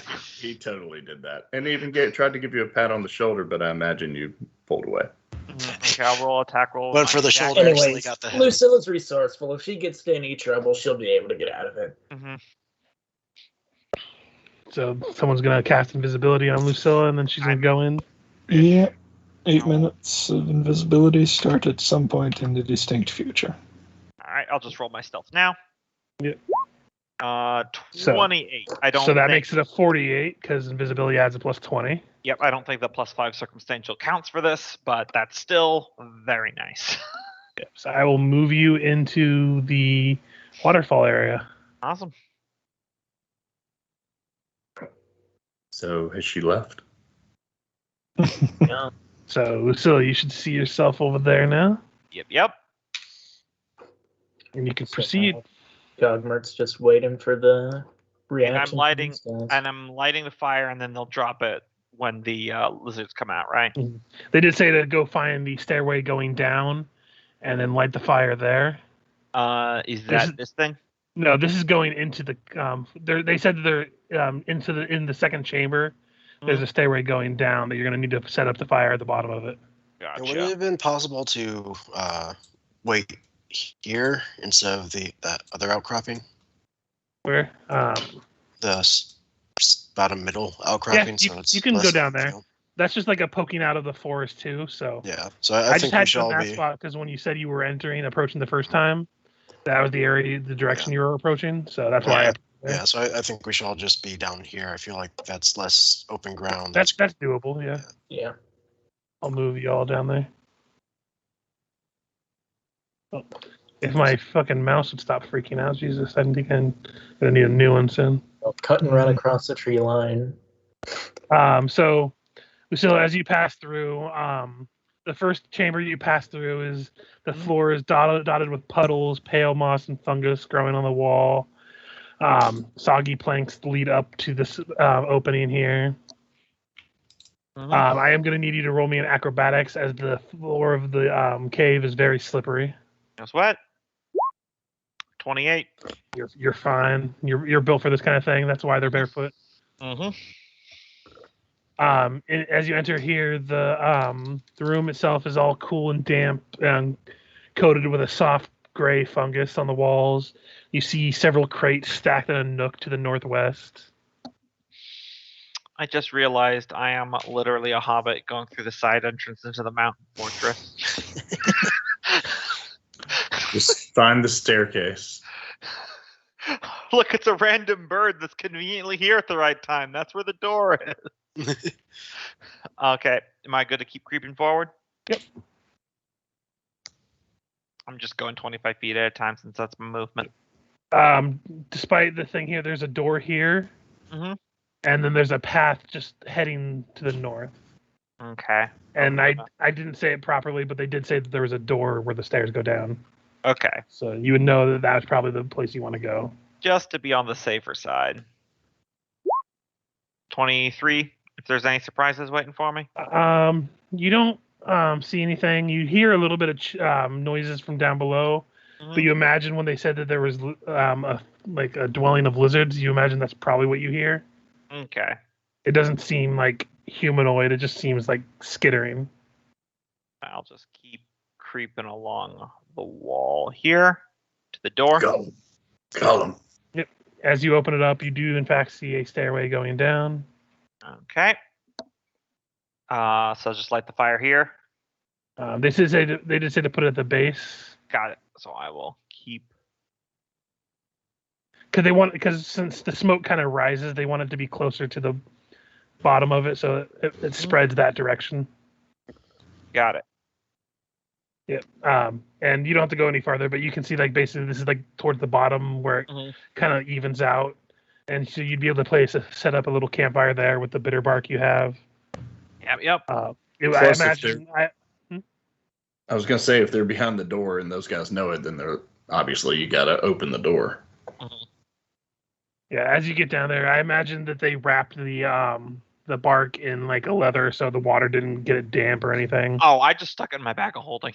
There you go. Good old extra dimensional space. Mm-hmm. Yeah, you pull it out and set it up with a couple of normal logs to really get the fire going. I imagine you have a flint and steel of some kind. Yeah. Not that hard. Being an adventurer and stuff, you know how to light a fire. It's not a big deal. Couple flicks of it, and it begins to take off. And yeah, you immediately see it begin to smoke. Because the way that the spark is, it's a very high smoke material. So I imagine you make your way back up and shut the doors. So that way, the smoke all goes right towards the keep. Yep. And you wait for a few minutes. You do see a little bit of smoke creeping through the cracks of the door. And it's very faint, but you hear what sounds like some yelling. You imagine it's yelling because you can hear it through the walls of this cave. The rest of you begin to hear a commotion coming from the keep itself. God sends the bird. Yep. You send the bird. Send them the bird. You have the alchemist fire just get dropped onto the top of the roof. So as this happens, this is going to cause a lot of chaos, and you guys are going to be booking it to the waterfall. But as a narrative thing that you would see as you're passing through some of it, but some of it would be behind the scenes that you just don't see. You the building begins to catch fire rapidly. Even with the rain that's been happening around here, it's so dry wood that it just It is like a tinder box, and it just goes up as soon as the fire hits it and starts to spread. The game equivalent, it spreads 3 tiles around. Oh shit. So within less than a minute, the entire roof is ablaze. The guards that are at the gate kind of go inside to see what the hell's going on, but being ogres and being highly dumb, they just kind of stare at it. That's our opportunity. Cut and run, cut and run. Yeah, Go. you're cutting and running into the waterfall, but as you're walking by and you see through the gate, you see what looks like tons of ogres trying to squeeze through the door to get out of the building, but they're all in a panic and they can't squeeze by each other and they won't let each other by. Roadblock. So they're just literally, they're blocking themselves in. You see the cook coming from the one building. He looks like another one of the ones in charge. One of the more well-built ogres is like, "I'll save you," and he throws this big like cauldron of liquid onto the building, but it's a liquid as a cauldron of oil, and it hits the building and it's just as it kind of disappears from your sight as you're ducking past the vision, you vaguely see what looks like people running out of the building with a bunch of small lizards chasing them. You see some of them with quite heavy char marks. Is beautiful. Let's go. As the guards were going inside, could Fix have used her spell-like ability and summoned a wolf to once we got into the cave to send it in through the front gates? Is Just it a add good more sign we chaos. haven't seen any Yeah. demon women yet? What was that? I said, is it a good sign that we haven't seen any demon women yet? Could be a good sign. Usually. Or they could just be lying in wait. Mm-hmm. Yeah, so you're all in here. As you all enter here, you see Jacardos, who's narratively traveling with you guys. Kind of go into the crates that are here and open up. He's like, "Emmanuel, yes," and he tosses you this sack. Well, not a sack. It's like a bundle, and inside there's 6 arrows. Those might do you some good. And narratively, he tells you what they are. They are shocking burst arrows. Oh, wow. Nice. Yeah, very nice arrows. I love enchanted ammunition. I think Yeah, I it's a do lot too. of fun. Dude, So it- going. So go ahead. I was just saying that going through this tunnel when you're down here is going to be very tight squeezing, and the animal companions will be, like the big one at least, even with his being able to go flat, is going to be squeezing. All right, I'm gonna use reduce animal real quick. I need to see if that can be taken off. I was just gonna say with that, I love enchanted ammunition as like the game master too, because it's one of the, you can give something really powerful as like a one-use ammunition and then not sweat it too much. Yeah, both the cats are medium creatures. Yeah. So you guys can get through here. It's just very like one at a time file. I'm gonna go And- ahead and put reduce animal on Juan Fair enough. because I can dismiss that when we get out of here. So you guys can you can reposition yourself however you see fit. I just had to put you guys in a line, so I mean, I'm kind of fine where I am. I figure Yeah, fix up I'm front. good with this. Yep. Yeah, Manuel, you probably want to be further in the back with Juan.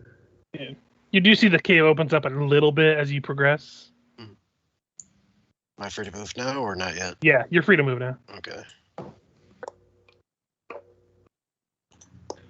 You see what dens of different. You see like a bunch of eggs in these 2 chambers that you can see.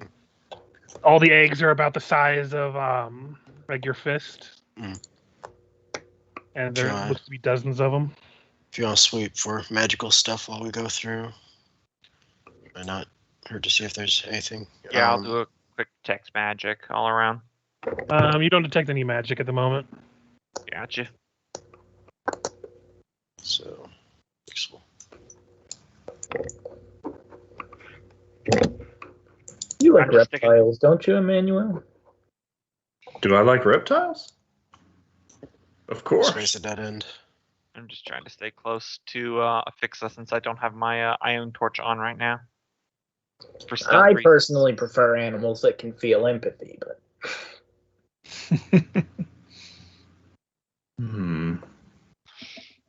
Is this Oh. a area that we can still squeeze through? I like those Yeah, that don't get mad at it me. would be a very tight squeeze, but you could squeeze through there. Chill. Try one more way through. Yeah, your armor kind of scrapes against the walls, but you're able to get through. I feel as though I should be insulted by that conversation, but I'm not. animals, Oh, animals. I'll squeeze through behind her. I can't really see that well because I don't have my my own torch out, which is by intention. But Reach meanwhile standing there at the end of this tunnel with her lantern out. Like, yes, it's dark in here. oh well, if you got yours on, can I get my light then, Richard? Yeah. Right. I was trying to be stealthy, trying to be nice, guys, but no. So that one loop around is look like maybe this tunnel go deeper. That's my guess. Oh yeah, it goes very deep. Can the arrows? May wash off light sources here in a moment. Oh, you guys can't see in this. I forgot. Where's everybody? I'm right behind you. All of us here? Yep. Gogmert went the other way. There's Animals, Gogmer. Juan looks so weird being small now. Gogmer can see in the dark, so of all Look, of us, it gets a lot bigger. Fix gets a little too. it's just really cold in this cave. Okay? Alright, yeah, it looks like It's not about the Is this a door? size of the wave. It's about the motion in the ocean. That is Dorius. I think this is the way out, so may want to cut torches here in a minute. Go ahead and cast Gravity Bow. Because I assume it's worn off since we fought. Yeah, I'll douse my ion torch. Yeah, about how long has it been since that encounter?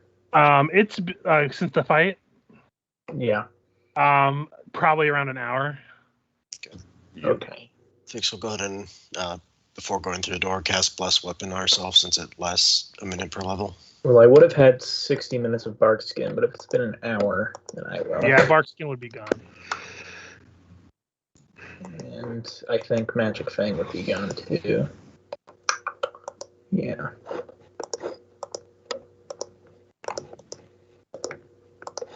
So, yeah, you cast Bless Weapon on yourself. Yep. Anything else anyone wants to do? Just turn off my torch. Gravity Bow. You guys turning off your light sources? Yep. You And guy put a will hand go- on the wall. Yuka will cast Eagle Splendor on Fix. Go ahead and turn off the light sources on you guys then. No, I will. I can cast. So I do always prepare communal resist energy, but we've never used it yet, so I'm probably going to start preparing something else. I do hope that the actual interior of the castle has some light sources as well. There Otherwise- might be a lot of shocking going on up here from the shock lizards. Yeah, you do see that this door was recently reclosed. So Okay. Everybody ready? Ready. Ready? Alright, Let's go. Joe. Charge to the door. yep. Okay, give me 1 second. Kick down the door. Everyone put your hands up. Oh, good. There is lighting in here. As you open the door, you see this woman kind of turn to you like, "Who are you? Are you here to fight?" I guess she kind of motions the ogres. They overran the keep. Demon woman. Sense motive. Yeah, Fix is just going to sense evil on her. Oh yeah, if you sense evil, she is evil. Any magic? Don't worry, we're here to help you. She'll look back to Lucilla and kind of convey. Go ahead and give me a bluff, Alright. because this person has a decent sense motive. Oh, that's probably not going to cut it. Unless I roll another natural one. Wait, so they know, we know, they know, we know they're evil? As you say that, she's like, "Oh, good. I do hate playing the damsel." Then why'd you do it? I say, like, invisibly behind. As she begins to shift, and I will send you an image of what she really looks like. Oh my god, we went straight to the heart of the fight. I Knew it. I should have done my mirror images. Game recognizes game. Game recognizes game. So that's what she looks like. Oh! Another matriarch. Huh? Rich, Yep, keep it in and- your pants, man. So I will tell you now, this is the fight they had to switch from book 2 to book 3 because it killed too many people. Oh, that's reassuring. Oh yeah, let's cheese it, guys. We are. So the question is, do you want to fight now or do you want to wait until the next session? Do it now. I'm good to do it now. Good. Well, let's see what everyone has going on because it's 9:50 and everyone I might mean, not be. I do work tomorrow, but it's a closing shift. It's starting at 3:30 to 10, so I can sleep in and do whatever I want in the mornings. So I'm good to go. Yeah, I'm down to fight this thing if Yeah. everyone else is out. Mhm. Down if you're down, Richard. Okay, so let's get some initiative going then. Knowing me, I'm gonna just stay up till 2 a.m. anyway. Yeah, same here. Can I tap a hero point to reroll initiative? Speaking of hero points, I did decide we're not going to use hero points to save from instant death. Yep. You can still use them to roll to stabilize. Yeah, I feel like for instant death is unnecessary in Pathfinder because it's not that high lethality. Like it made sense in Dark Heresy because literally one good grenade could instantly kill like 3 characters. Yeah, But- and in Dark Heresy, when you use one, you end up getting maimed and like scarred. There's my Yeah. natural 20. It's not the same theming as Pathfinder. And Yeah, Pathfinder, if you die, one, it's not that hard to resurrect people. And 2, it's easier to sometimes incorporate a character. You know. I feel like every good fight has at least 3 people going down in Pathfinder. Let's see, 1, 2, 3. Give or 4. take. It's definitely more of a thing in 5th edition. Like in 5th edition, if you don't have 1 or 2 pieces to go down in a boss fight, it's not a challenging boss fight. Okay, she is going to, on her turn, cast a spell. Mhm. As she now appears to have a second version of her sharing her space. Like a mirror image. Maybe. Spellcraft. You can do a spellcraft if you can see her, but I don't think you I can. can see her from where I'm standing. Yeah, so if you'd like to roll a spellcraft. Natural 1. You have no idea? Not worth my last hero point She on. just split into 2. Reese, Oh can my- you see her? Oh, you're standing Yeah. right there, Oh my god, they can do mitosis now. huh? She is now under the effect of a displacement spell, Hmm. which, for those of you who don't know, makes it so she has a 50% miss chance against her. Oh my god. My smoke pellets actually can work against this. Because it nullifies obscurity, not the mirror images like last time. I mean, I will tell you now, probably not, because the wording of the spell is she. There's another version of her that appears 2 feet away from her. So I'm not sure how that would work. I thought maybe I'm thinking of a different spell. I thought displacement was the one where there's a version of you 2 feet away and then the real you's invisible, but I could be wrong. No, that's a different spell. Okay, I was thinking of that one. Yeah, no, that's not this one. Okay. That is her turn. Gogmert.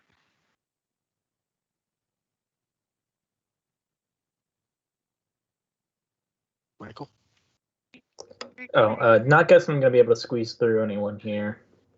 Not in this hallway. No, I'm unfortunately. Okay. Let me see if I just want to hold. Let me see if I got anything. Any buffs you got that you need to do? Any wild shaping that you can do? Probably not into any large creatures in this room, but Don't tell me what to not do. well, I mean you can, but it'll be a little hard to you to get wide.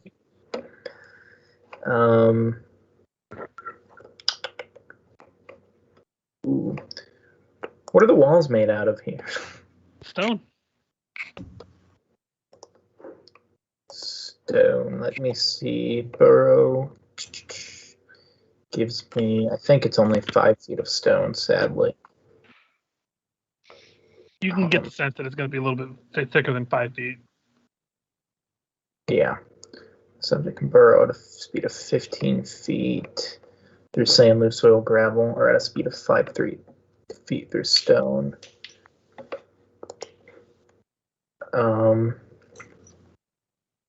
Yeah, so I'd be able to get in there, and I could move around slowly, but it would take probably more time than it would for us to just file in. Thinking again, moving this way might be able to protect us against AOs, or at least me from AOs into the wall. In my learning, that's all that matters. All right, going to cast Burrow. Gotcha. Just going to burrow 5 feet into the wall over here. Okay, so you can see it right there because I don't have the dynamic lighting for that, but you can see how much you have to burrow through. So yeah, looks like 15 feet if we count this yeah. square, 10 feet if we don't. But Okay. Next up will be Lucilla.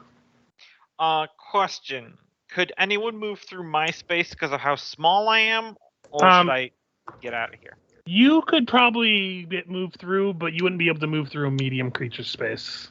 I mean, I was asking if anyone else can move past me. Yeah. Okay.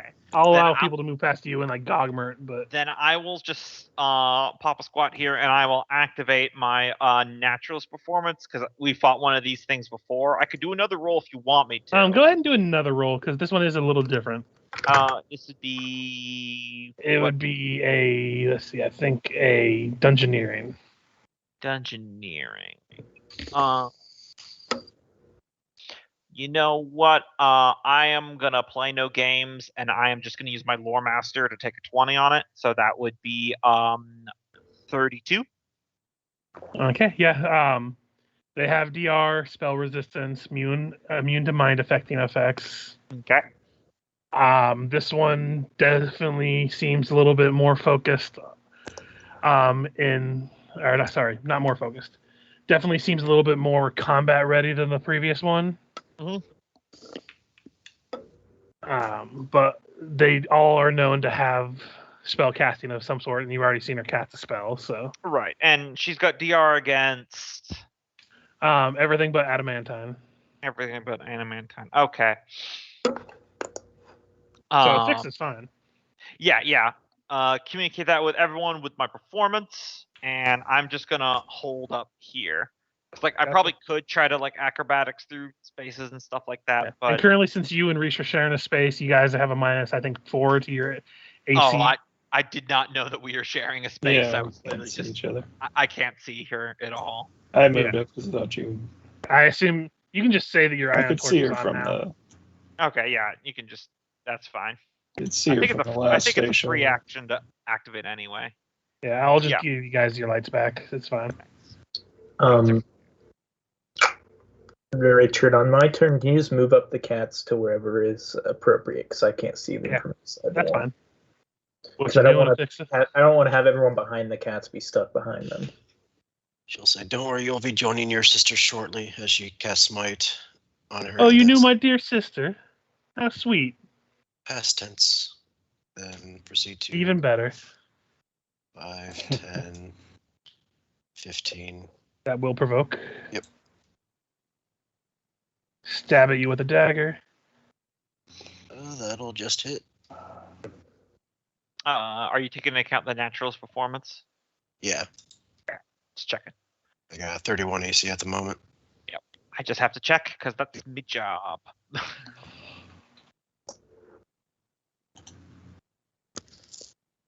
Okay. Oh, sorry. 17 damage. Right. So that was 5, 10, 15, 20, 25. Doesn't seem like she's going to make another attack of opportunity, so you can safely assume she probably doesn't have combat reflexes. And then, yeah, she'll just go ahead and take a single attack. Let me see if I have. Oh, put on power. Also, that damage would have been 2 lower, by the way. 2 lower? Okay.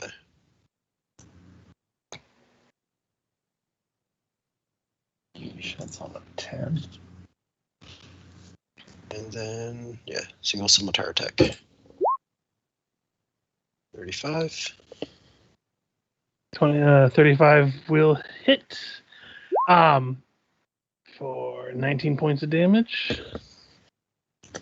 By the way, you're resistant to some elements, right? Yes, I am resistant to. Let's see. 2 of that damage was fire damage, if it matters. Okay, yeah, I don't have resistance to fire. Okay. And that'll be my turn. Emmanuel. Were you going to move up the cats for? They can only get to be out right there. So Yeah. What's it look like? Can I get past? Is there an enemy? Is there a room? Yes. Small room with a big baddie in it. All right. y'all remember what happened last time you were in a small room with a big bad? That's why Fix quickly got out in a clear Yeah. space. I just didn't want to get in the way. You can't move through all the people because it's a very narrow hallway. You could ready your action to move after. Yeah, push you can moves. you can hold your action to dash once you have clear line. Okay. But at the moment you can't squeeze through. Then he is going to move up to there. One moment. One moment. One is the loneliest moment that you'll ever do. Yeah, that's about it. There's nothing else he can cast. So he'll go ahead and cast. No, don't waste that spell. He will command Wand to burrow and head forward. Okay. So Wand is going to follow. What's his burrow top. speed? Are these wooden 40. walls, by the way? Or stone walls? Oh God. They Oh, are God. stone. I lost Wand. Yeah, he burrowed. Anyway, to answer your question, the walls are made of stone, but the ones that are outward facing towards this direction, they just repurpose the actual cave wall. Okay. So he'd tell Wand to burrow forward and guard Afixa. Gotcha. So he used his action. I'll let you know when he gets into a range. Okay, and he wouldn't come out until he knew he could attack that round. So, like, if he had to double move, he wouldn't double move and come. Yeah, I figured something like that. So Okay. At the moment, he is where he is. Okay. Okay, Reesh. Well, I really want to drop the other black tentacles I prepared for the day on her, but That'll also get a feel fix. like Afixa moved into one of these 2 squares and teamwork. Teamwork. Can't even haste everyone. Tank's gonna tank, man. You can move past me Lucilla at least. can be moved high if you need to. Yeah. Because I am, she's like- small, you can move through her space. Yeah. 3 foot nothing. Yeah. If you can move there to clear out space so people could get past you. Mm-hmm. I like the first thing he did was just everyone scatter, dig under the ground, any way to get out of this hole. Right. God, we don't want a repeat of the Mama incident. Mama. Or Nualia. Freaking hallways Yeah. are our nemesis. Feel like trying to trip a snake is a fool's gamble, but hey, seems like the only thing I can do right now. At least they'll still do magic missile damage. Yeah. Yep. Okay. And this will inform you that she cannot be tripped as a snake. Mm-hmm. Yeah, because it doesn't have spell pen on the magic missile, does it? She does have spell resistance, though, by the way. Yeah, that's what I mean. Is I think the magic missile has spell resistance. yeah. Most Might. magic missiles do. Also, keep in mind, Afixa, you're out of range of my performance Yeah, now. yeah, it does. Okay. Did I not hit yes on that one? So go ahead and make a spell resistance. You don't have to make it for every beam, obviously, but or It's spell pen, rather. I mean, concentration. I'll square you in. I believe a spell penetration is just a D20 plus your caster level, plus any spell pen feats you have. Are you in that square or this square? Oh, Because you're kind of on the line. You're 35 feet Okay. away. I don't know what happened. 18. That will not affect her. Eh. Is the grid different than these squares? 'Cause I'm moving all over the place here. I don't know what you're doing. The hallway doesn't line up perfectly with the. Okay. Mhm. I don't know what happened there. I apologize for that. It's fine. But yeah, she's 35 feet out, I think, isn't she? Yeah. That's what I was seeing. Oh well, if you're right there, it's 30 feet. So either way, it's fine. She can be in Alright. it. It's all good. It's not gonna matter much here in a second. Yeah, I'm gonna run into the room, so Yeah, no, it's right there. Spell Well, that resistance, too. yes. So she's going to full attack. The first 3 are going to be against Afixa, and then she's going to 5 foot and use her last 2 against Rish. Mm-hmm. So this is a full attack. So AC bonuses to everybody. 35 Miss, will miss. hit you, wasn't it? 35 will hit for 19, and then she steps down here for the 24 and the 18 against Which will Rish. thankfully miss because of the performance. But then she is blocking a little bit of the space now. Mm-hmm. Wait, Emmanuel, didn't you already move action to after You Rish? still have to wait for the cats. Ah, Mhm. okay. Yeah, they're still medium creatures. Gotcha. Gogmer. Yeah, I guess just move the cats forward as much as they can. I don't know. I can't see them. Yep. And I will continue to slowly dig my way out of this hole. Yeah. Although, I mean, could can they- you move 10 feet if you use your movement and action to? Well, I'm going to use my action this round to actually, yeah, I'll move 10 feet this round. Question: Can the cats move around Rish? They can, but I don't know if they're. Right. I'm just curious if there's the option to still bypass. They can. if- It's up to. okay. I'll leave it up to Michael. Do you want to have the cats risk a attack of opportunity? Yeah, they'll risk an attack of opportunity because they've got pretty good acrobatics. Okay, Yeah, so they'll go in. They can both get on and jump off on the crates and stuff, but Tangled Tooth would have been the first one in, so that one will get an attack on it. All right, I'll give him this. Will hit for 20 points of damage. I'll go ahead and deduct it for you. Well, if he's moving through a threatened square, I can do an acrobatic. Oh yeah, go ahead and roll an acrobatics. They have enough for movement. That will unfortunately not work, I believe. Yeah, her CMD is way higher than that. So either way, it still takes the 20 points of damage. All right.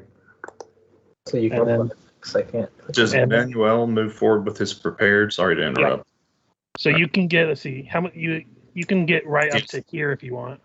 No, he only has 15 more movement. 15 more. Okay. Could he get right here beside? Okay, you can get right there. Okay, and then I believe both of them can get an attack on the lady if you wish for Gogmer, your 2 cats. They would have had enough movement and action economy. Yeah, they will. Chomp Miss. and chomp. Miss. What the fuck? Lucilla. All right, I am going to 5-foot step. Come on. I don't know why it's not letting me move the token. I just stuck want to on a move wall? there. I think I might be stuck in the Oh wall. yeah, you're stuck in the wall. I'll move you. I want to move 5 feet right there, and then I was just gonna full defense, Gotcha. which everyone adjacent to me. Which will be Emmanuel and Rish because the cats are in an angles out inside the doorways. So But they get +3 to their AC because gotcha. I can't exactly get past anyone at the moment. Afixa. Right. Shift into upsetting shield style swift action. 5-foot step up, and I got flanking. I imagine. Kind of hard not to. And let me add that. And then full attack.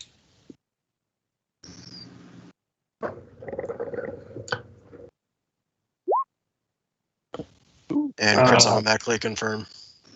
Wow. Oh my god! Nice. What is with you and your? What paladins do? Mm-hmm. Do you want to give her extra hit points? No, she already has a lot. Because Oh, wait. bypasses all I just DR. remembered. Remember the I have to roll. Oh Because yeah, displacement. the displacement. Yeah. Yeah, 50% miss chance. So first one, second one, and third one. I think we do one hits, right? We usually do one with it would hit. So, Okay. Yeah. So So the first crit so the misses. first one misses, but the other two still do hit. Still 60 damage. No DR. No DR? But not with her because she has an adamantine weapon and she's smiting. So. Yep. Okay, Emmanuel. All right, can Juan? I can't see him. Can yeah, he so come out? Juan. Yukai is going to go ahead and use Lay on Pause. Gotcha. So Juan will dig out and be able to make an attack this round. All right, he is going to use his smite. Because of course the fucking snake has a smite. yep. So he adds, if he hits, he adds 7 to this damage. So can I make my cats celestial cats or? I think he had a certain thing that let him have the Oh, there's a celestial. +1 to hit and a +1 to damage on that for naturalist. That still misses. Okay. Is Juan flanking or no? Even with flanking, that would miss. Okay. Whew, nice AC. All right, and Emmanuel will take a pot shot. He's got natural stability, point blank shot, deadly aim. She is not a giant. He is going to use his. He's going to pull from his magic quiver 2 adamantine arrows and fire those 2. Because you shared that with us, right, Yeah. Lucilla? Lucilla, that's part of her bardic thing, is she shares Yeah. that while she's Okay. doing the naturalist ability. Miss and miss. Oof. Reesh. Yeah, 1 second, just double checking. Also, my naturalist is a +2 AC and to attack rolls and to saves now, not a +1. So just keep that in mind. Okay. So, according to this, I will need a 21 on this concentration check to cast defensively. Got it. And also 5-foot step up there, but haste for peoples. I've got 8 targets and 1, 2, 3, 4, 5, 6, 7, and if you'll be merciful and let the goblin get it, but he's in a wall. So Yeah, I'll allow it. And haste increases our AC by another 1. dodge point, yeah. And I believe now that you moved out of the way, Lucilla wouldn't be giving you the benefit of her total defense. I'm not sure Yep. what that affects your AC wise. Yeah, it drops it, but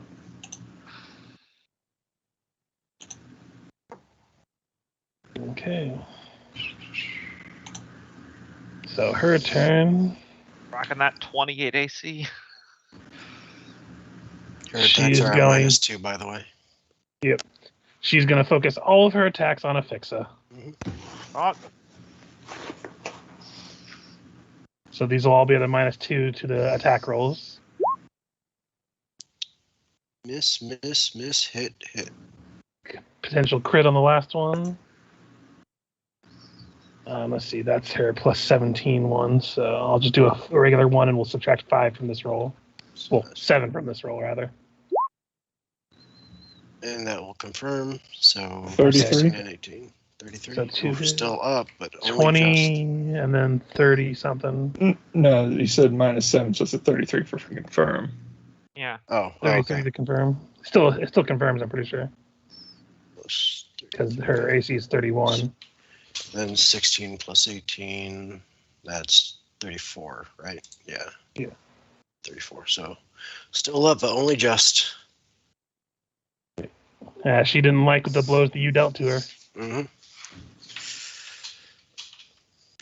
Gogmer. All right. Let me check something real quick. Okay. Okay. So, can Tangletooth move 5 feet to the side as I come out of here? Yeah. Good thing I used that lay on pause. Right. Mm-hmm.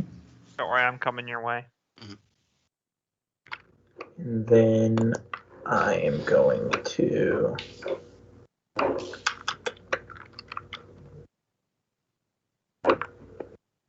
Let's see. I am going to cat. Actually, I'm gonna have the cats go first. We're going to have Tangletooth try to move over here and flank, which will provoke an attack of opportunity. She'll take it. Which will take 22 points of damage. All right. And then he will attack. This will be +2 flanking, plus. Do they get the naturalist buff combo? Yeah. They should if they're within 30 feet of me. Yeah, everyone in Yep. this room is going to get it from Yeah, her at this point. it's not species restricted. Oh, they don't have it on their sheet, so. It's a +2, I believe. So Yeah, we can +2 just add that. to attack, not damage. Well, Well, Yeah. that's not gonna help though. and the second one, oh, that was Tangletooth. Scrimshaw now will use his full attack. A 1, a 2, a 3. And those would probably Miss, and miss. Oh, is okay. the 30 taking into account the naturalist and flanking? It's not.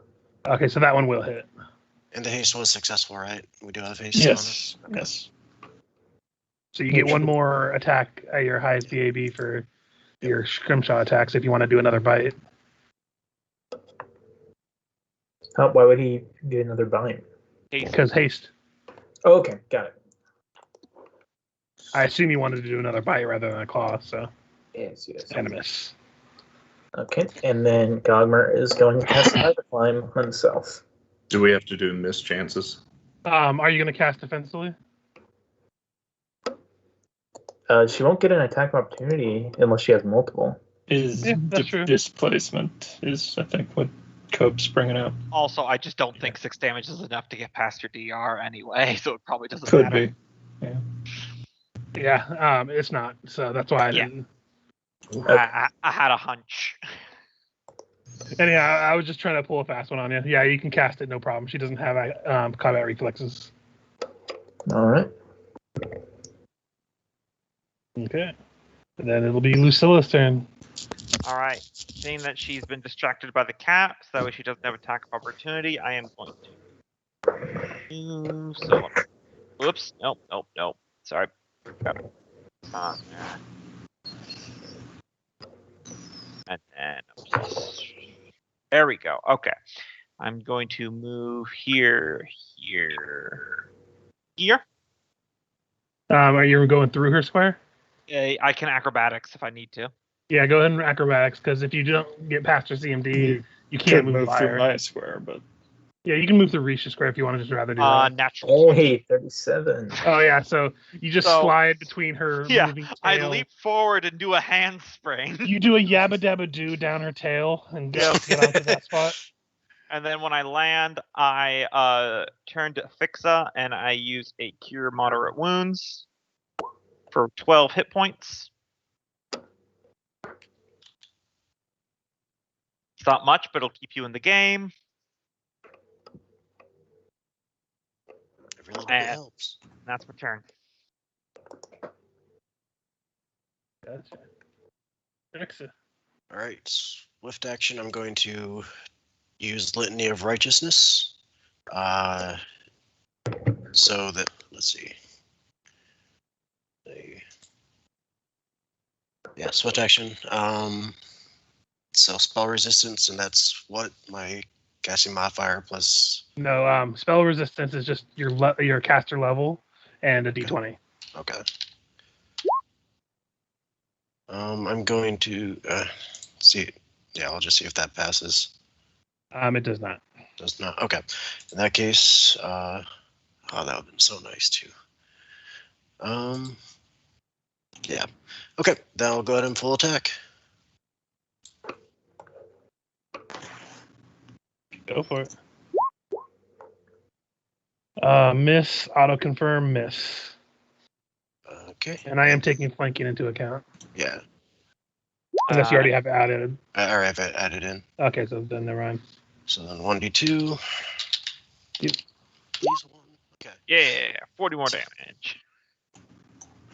hmm Yeah, she has really high AC. Yeah. Mhm. Then lay on pause.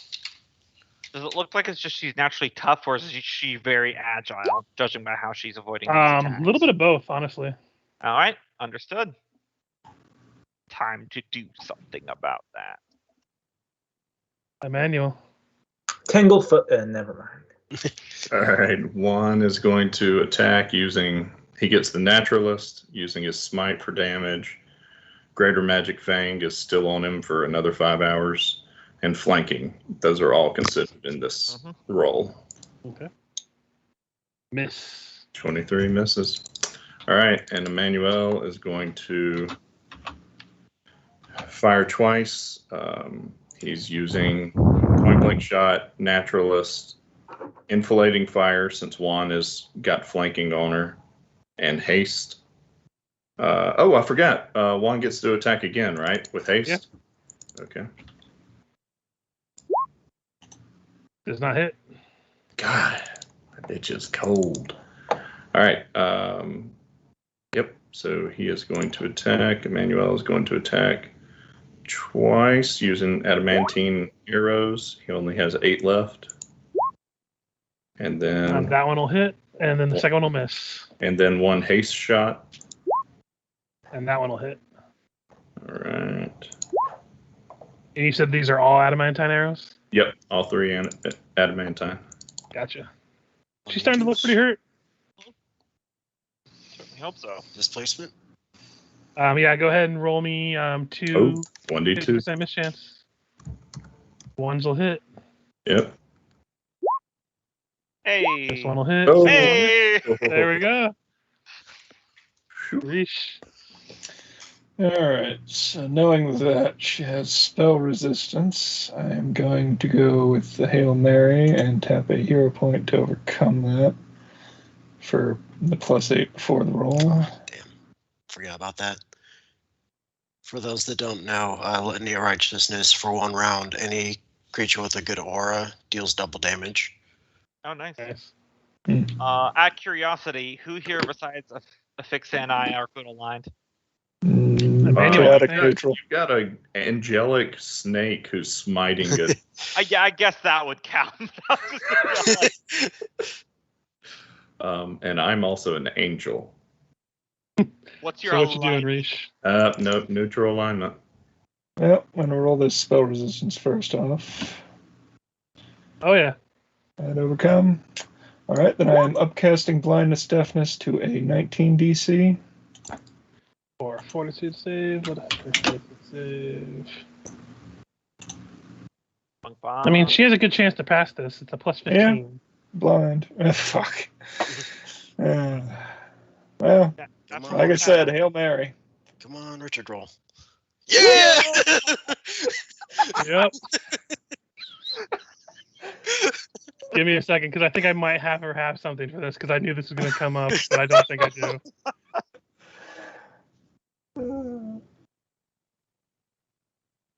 Nope. I do not. So you said she's blind? Yep. Okay. And everything has a best chance now.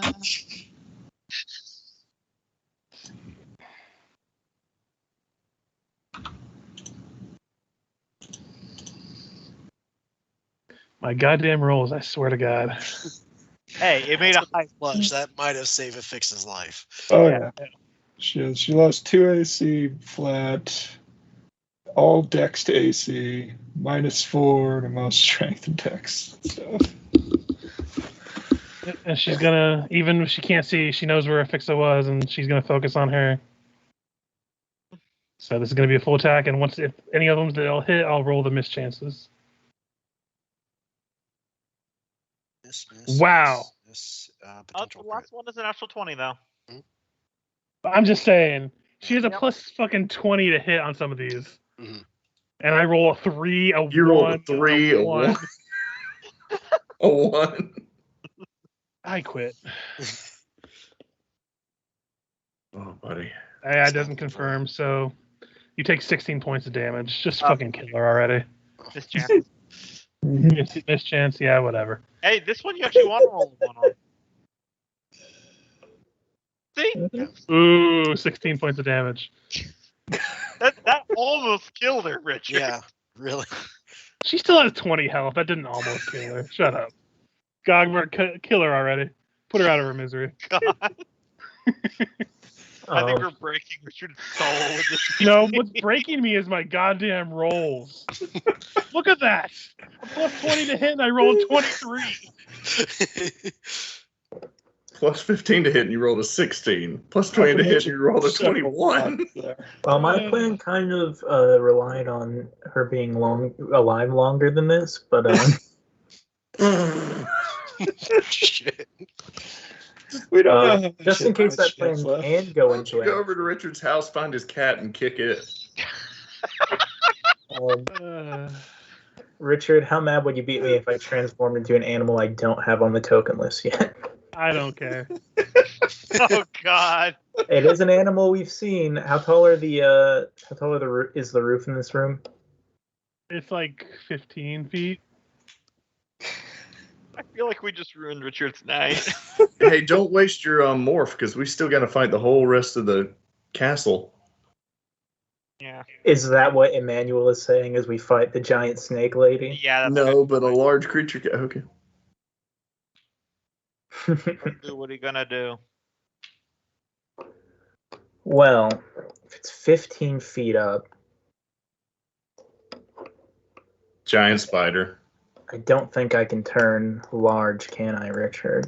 If it's 15 feet up. It's going to be a little tight. You're going to have some penalty to AC, but I don't think it's going to fucking matter. Okay. I then gotta tell I'm you, going if you to rub up climb- against Juan, and I'm going to climb 15 feet up and then transform into a giant constrictor snake. Fine, go ahead. I don't care. Do you I need don't- a hug, this is- Richard? Does it still take your action to transform, right? Yeah, so that'll be my turn, but I don't think she'll be alive. But either way, I'm crawling on the walls with giant Yeah, constrictors. Lucilla. Well, I know she has DR, so even if I got a max critical roll with any of my weapons, I couldn't kill her if I wanted to. So, just for the sheer laughs of it, I'm going to try to add insult to injury and throw a tangled foot bag at her. Okay. So, this will be a touch AC attack. 27. Fight. Yeah. She should really put down that glass of wine. So, and then the mischance. Oh, I missed.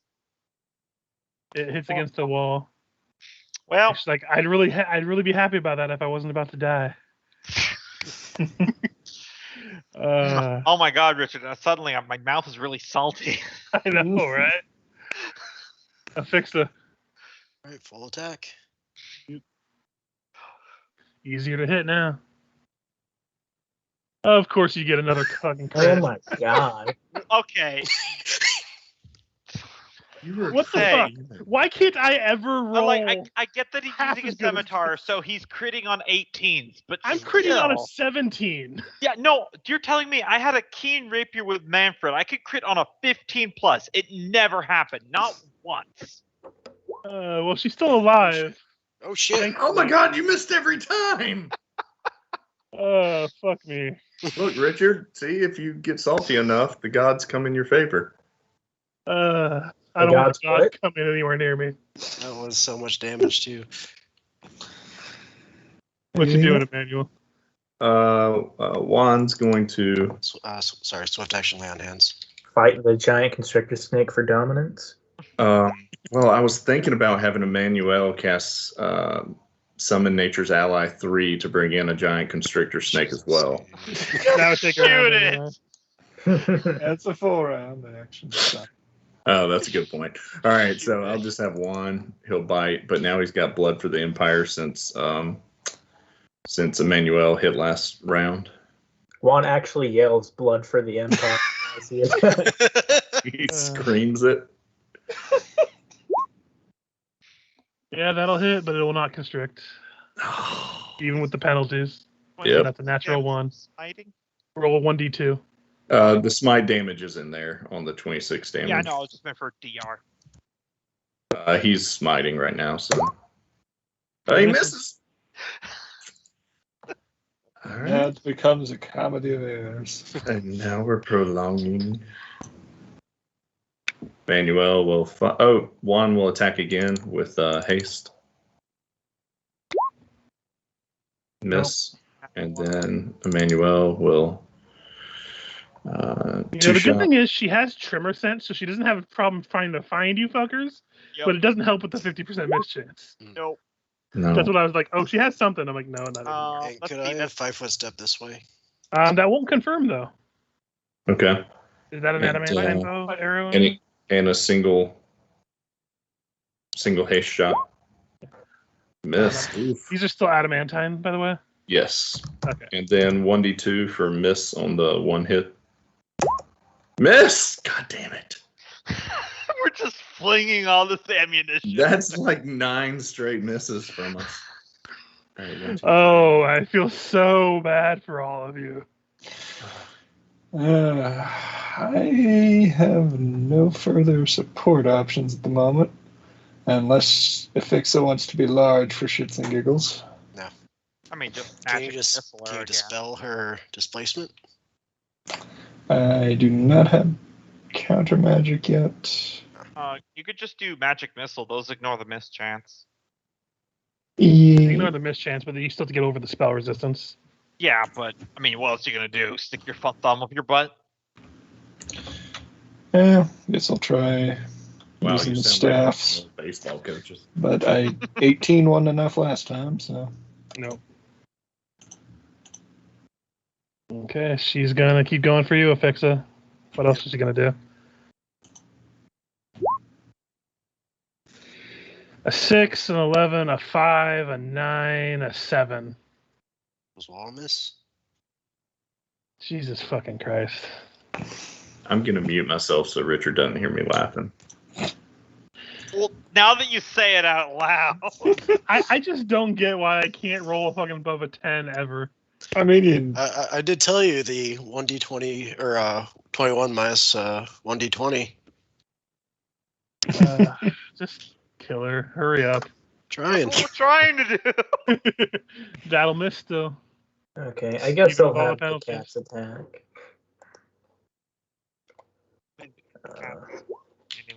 I'll tell It's you now, also her AC is thematic. 28, so Since she is blinded. roll These are 1d2. not plus flanking or bardic, naturalist bardic bonus. No worries. But yeah, go ahead and roll 1d2 for the one that hits.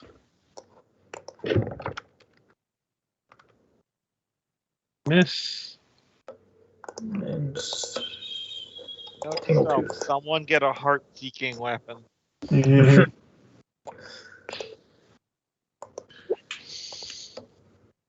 another 1d2. Or 2 of those, actually, because 2 of those hit. Miss, and that'll puncture, but it won't get to the DR. no. Lucilla. Guys, I don't know. I don't have much I can do here. I guess I'll just 5-foot here in full defense to boost Fix's AC. I think she has enough. I don't have anything else to do. I think she has enough. I can't I coup de I grace would this have had lady. this lady reach out and snap Lucilla's neck by now. Well, the only one that's been really doing any real hurt to her has been Afixa, so. Yeah, the blind, like, she's going for Rish next. But in the meantime, she has to deal with the one that's actually killing her. I'm not liking the look of that health right Oh now. no. One will still hit, so roll a d2. The shield will still hit. Don't forget, you get an extra one. And yeah. Yep, go ahead and another d2. She has a few more rounds of the displacement. Be a chill. Fuck's sake. Another lay on hands on myself. How many of those do you have? Don't you when you use them I as a get swift action, it uses 8 per fuel? day. Yeah, whenever. Sorry, 1 sec. So I have Okay. 8 per day, and whenever lay on pause, it takes 2 uses. I got 1 does- and left doesn't- after this. And also, when you use them on yourself as a swift action, doesn't that also take 2? No. No. No? Okay. That's what I was confused about. I thought that did Yep. take 2 to use it as I a do swift remember action that yourself. when I played Auric. 'Cause Yeah. I think it Put depends on the yourself archetypes. is amazing. yeah, there are a couple archetypes where they do increase the cost, but Oh wait, I get to reroll that 1. So I get 4 more hit points back. Okay. What you doing, Emmanuel? All right, Juan is going to attack twice. No more blood for the Empire because Emmanuel did not hit. And Juan does not hit. Emmanuel will fire his last 2 adamantine arrows. We'll go with those being the first one of these attack rolls. Son of a fuck. And So the then second one this will hit. Roll 1d2. Okay, and then he's going to use his last adamantine on this next roll. That'll hit her. that'll 28. That'll hit. Roll 1d2. All right. Come on. So just to be clear, that 14 damage was not adamantine. Gotcha. But this one will be. Come on. 13. 13. Still up. Reach. Ah! All it'll take is one blow from a fixer and she'll go down. I'll tell you that. Yeah. Because of She her actually getting a has crit that. every goddamn attack. I'm gonna just 5-foot step over here because, like I said, I'm out of good stuff to do. Come on, slap it in the face. Lizard wizard, lizard wizard. So this is all against the fixer until she goes down. Just pimp slap. All misses. You could have killed the entire rest of the group. Oh yeah, if she wasn't blind, Oh, everyone yeah. would be dead. I just don't get this. I rolled a 1, a 2, a 2, an 11, and a 13. Yeah, I think that Just attack fucking. alone would have like It's less of a probably pain killed when the I entire DM because I'm not trying to actually kill you guys. yeah. But this is the same thing I deal with when I'm actually making Yeah. attack to the player. Though I am very thankful I chose a paladin because these AC buffs and the ability to heal myself is allowing me to be as tanky as we need the tank to be. Well, we're also a slightly low tank party, actually. Yeah, that'll hit. Roll 1d2. She has 3 more rounds of this displacement, so. We weren't when we had Haldor, too. And I will tell you, even just you can have your cat attack, but their damages aren't going to get through her DR. They're Yeah. D6 plus 5 for their bites, Oh well, the bites might, but I'm just saying the claws won't. and they're D3 plus 5 for them. Those ones won't get through. Okay, then I'll just roll the bites. She's probably DR10. They usually do it. In She's DR10. Yeah. Yeah. And you get 2 bites with haste. Yeah, Oh yeah, those will miss. And and then it's the same for both. So that one will hit, but even with the mischance, they won't get through her DR anyway, so don't worry about that. Lucilla. God. I guess I'll just keep up the full defense. Okay, Afixa. Yeah, at this point, we might as well just skip to a fix and a manual because they're the only ones capable of doing damage. First one will hit. Roll 1d2. That one will hit too. Roll 1d2. First one will hit. Second one will miss. She's still up.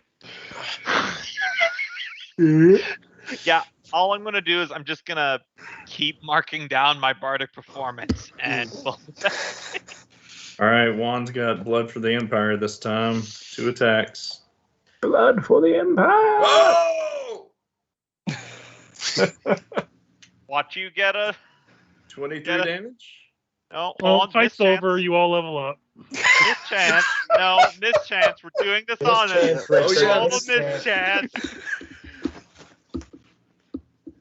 Hey! Well, Alright. yeah, if you do beat her at this point, you will level up. Just We FYI. are doing this by the book, Yeah, Gotta motherfucker. make it through. All right. We are Emmanuel- grinding this out. Well, Emmanuel, throw some arrows at her. Our Emmanuel's one gonna pull YouTube some subscriber sharp, will be shocking very bursts. riveting. He's gonna fire 3 shocking burst arrows. Hit, miss, hit. Roll 1d2s. All right. You guys have all seen Shaun of the Dead, right? Yeah. You know that scene where they're all around in a circle beating the Are you fucking kidding me? 2 more misses. He's Did we, now did missed we have 9 to fight times. this lady? Ugh. Maybe a meta question, but did we have to fight this lady in this room? Just shut the door and walk Kind of. away. Sorry, ma'am. Well, for added hilarity, I'm going to take the 5-foot step back so I can actually attack with the Impaler of Thorns. Motherfucker. No, sorry, this is me screaming about that. No, that won't miss. That won't hit. I'm like, Jesus, that's Spear the secret weakness? Or No. Yeah, I forgot to froze. check her equipment. Hmm? She has a potion of remove blindness deafness. we'll chug that Dude, you thing even over. looked for it. You were like, oh, I had something for this if it happened. No, I looked at it. I'm like, oh, she only has a potion of lesser restoration. I'll just spoil that for you now. But I looked at it. She also has 3 other potions, and one of them was remove blindness deafness. Come on, Well, have her chug it. She do it. might be able to turn this around. No, I'm gonna have her drink it, of course, but Yeah, that's what I'm saying. Do it it. doesn't affect my rolls. No, I know. Listen, you might get a fix, so we don't know. Play this out. Oh, Oh. she's not drinking it? She did drink it, but she can drink it as a swift action if you guys can. Is she Gotcha. going to aim at like some of the other people? Okay, that 35 is a crit threat. But no, she's not going to drink it right now because she's better off just rolling and risking it. Hmm. I think the only one that might hit is the 35. And I'll see. That's 1d2. Why is it 1d2? Because Blindness? she's blind. So she didn't remove it. It's a move action to remove it, and she's better off just making full attacks. Oh, okay. Okay. Because and that still would have missed if she had drank it anyway, so it doesn't matter. No, the 35 would have still hit. Well, that wouldn't have been her first attack. Her first attack would have been the 32 because she would have to do a drink it as a move action. She might have been able to Oh, aim I at gotcha. this singing person over here. Not singing, Shouting. Again, the only one that's really been hurting her is Afixa. That's the only threat she has right now. Like, if Afixa wasn't down, none of you really have done much damage to her. Juan and Emmanuel are very sad about hearing this. Honestly, I'm I just think telling you guys. I think Literally, that's all the secret- damage she has, like 90% of it is from I Afixa. think that's I the think secret it's all from sauce, Afixa, how, except for maybe like 15 points from Emmanuel's couple That'll hit. arrows. Roll a 1d2. I think that's the secret sauce of how Lucilla's gonna live through this. You already know what I'm gonna do. Yeah. all right, 4 bite rolls. Oh, yeah. Oh, hey. One of those might actually do some damage. Roll 1d2. Next round. Nope. Sorry. Go on, Afixa. You know you want to. Hit, miss. All right. Let's see if the hit actually hits. Oh, That'll confirm if roll 2 1d2s. First one will hit. Okay, she's dead. no. How do you do it? Is She's that all dead, we so- get, Richard? Is that all we get after a Describe boss your fight? killing, She's Afixa. dead. So I think bisector where the snake meets the human part, and then where the neck meets the head. Just a quick first one as kind of cuts her in half, as the top is kind of starting to slide off. Top. The second one to finish her off for good measure, as a quick snick snack. Snick-knack, she is no longer a snake. Well, that was a frustrating fight. For all parties involved. Not even for the blindness. The blindness was a good move. I just watch. I'm gonna roll now, and it's gonna be all high numbers because it doesn't matter. Try 21 minus 1d20. I will say, Richard, just I because don't even know how that works. Just because someone is doing the most damage doesn't mean that's always the person that they should target. Yes, but if always the thing target is- spellcaster. No, If but someone's like, the thing clearly is, doing buffs, like the bard who has to vocalize to do buffs. no, I understand that. But literally, if she could have gotten Afixa down, that's like 90% of the damage that she's not taking. She knows for a fact that no one else has been able to really do much damage to her. And she hasn't been able to really stop, and all the healing that Afixa has been getting has been from Afixa too. Yes. She's her own healer. She can't. It's not like, oh, the bard just keeps healing her.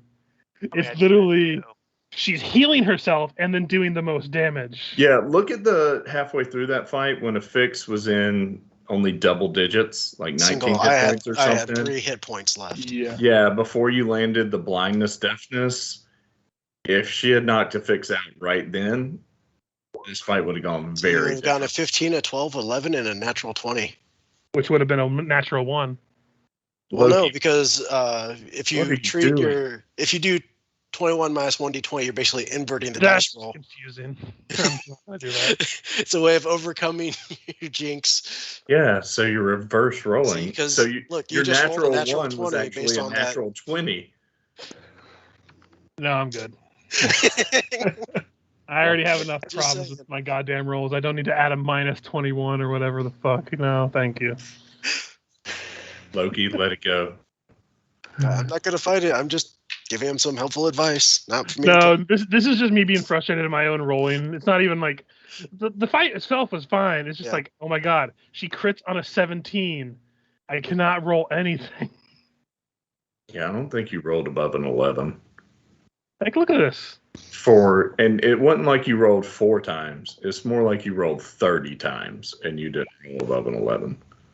I'm just seeing how long it takes me to roll a crit. There we go. It took me, let's see, 5, 10, 11, 12 rolls before I got a 17. I mean, with all your crit fails, you did manage a crit hit about every other round. Loki, shut up. I'm serious. No, you're fine. It's just, I get frustrated sometimes. It's not. I get anything it, to man. do. It does suck.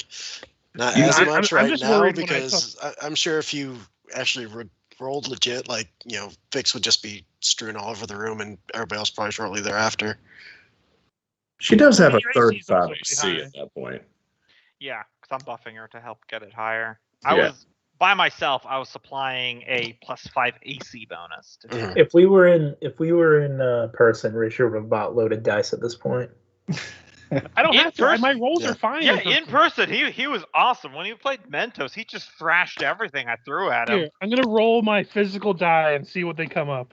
It's gonna be a 1, isn't it? That's a 13. That's a natural 20. That's a 4.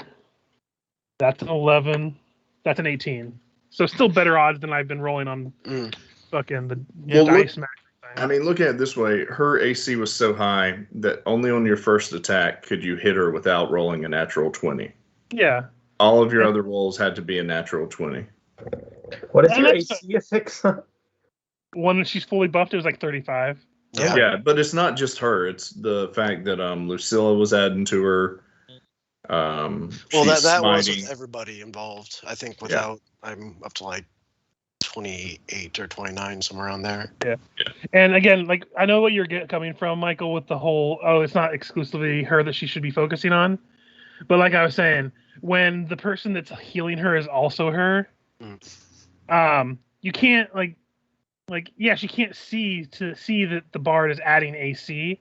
Yeah, there's some circumstantial buffs, but when somebody is laying out literally like auto crits every single attack, that person needs to go down.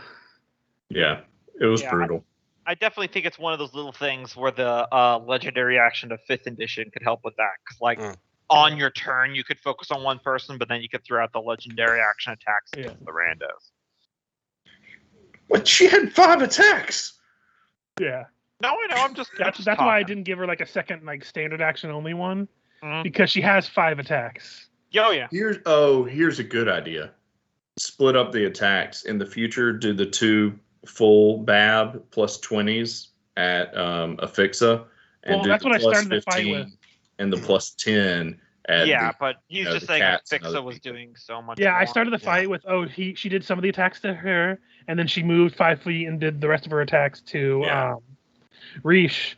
But then Affixa did so she had 195 hit points. Oh my god! Well, Fix did And- almost 100 And in Fix that did first almost round. all of them. Mhm. So what in her mind would address to go against anybody else but Affixa at that point? Especially when she got Fixus so close to dropping. Yeah. Like that, but you could get everyone else so unconscious that Afixa has to run away, or everyone else dies. But yeah, I get. There's a logic behind It's, it. it's If one of the those others things. start Like, going to and fix some wouldn't have characters might ran. go for different people, but Yeah. Yeah, like I And could see she's like highly a big, intelligent, so I could see that whole thought process being of self-preservation versus if it was a crazy barbarian, he'd just be like, slaughter the cats, slaughter the snakes, slaughter this halfling, slaughter everyone I can before I die. and there might be yeah. some people who are like, "Hey, this is the weakest thing. I'm going to go for it first." Yeah. But her whole thought process, because she's supposed to be like, let's see, I was trying to play her up to her intelligence, Oh, yeah. and she's like a 16 intelligence, Mhm. mostly charisma, but still, that's smart enough to know, hey, the person that's killing me needs to stop. So I if asked earlier, do we have to fight her in this room? No, I mean, you could have not fought her at all, but it doesn't matter. She went down like a sack of potatoes once you guys can really start laying on the was hurt. this like the boss room where we were supposed to fight her, or was there a bigger place? Because at least from what I've noticed while playing, I mean, we still have preparing the for rest Curse of of the the place Crimson to. Throne, is they usually give you much larger spaces for boss battles. This is Yeah. also the first AP they did. This is also not the boss fight of the this dungeon, so Yeah, I had a feeling they wouldn't have had the secret entrance let out into the boss fight. Yeah. is this Sinestra, Mistress of the Seven? no, you fought Zanesha, Mistress of the Seven, back in book 2. She was the Lamy on the top of the tower. You can kind of surmise that this is probably her sister. Don't Well, want the- that makes sense because I'm going. Oh, that's bother, not brother. I'm going through my notes right now, and it makes sense. No need to bother the brothers any longer. Yeah. Mhm. And She we're also level flat out said 9. it in response to Afixa. Yeah, Before we get off the call, did you want to know what loot she has before we worry about it later on? sure. And we're level Yeah. 9, you said, right? Yes, you leveled up. All right. Ooh.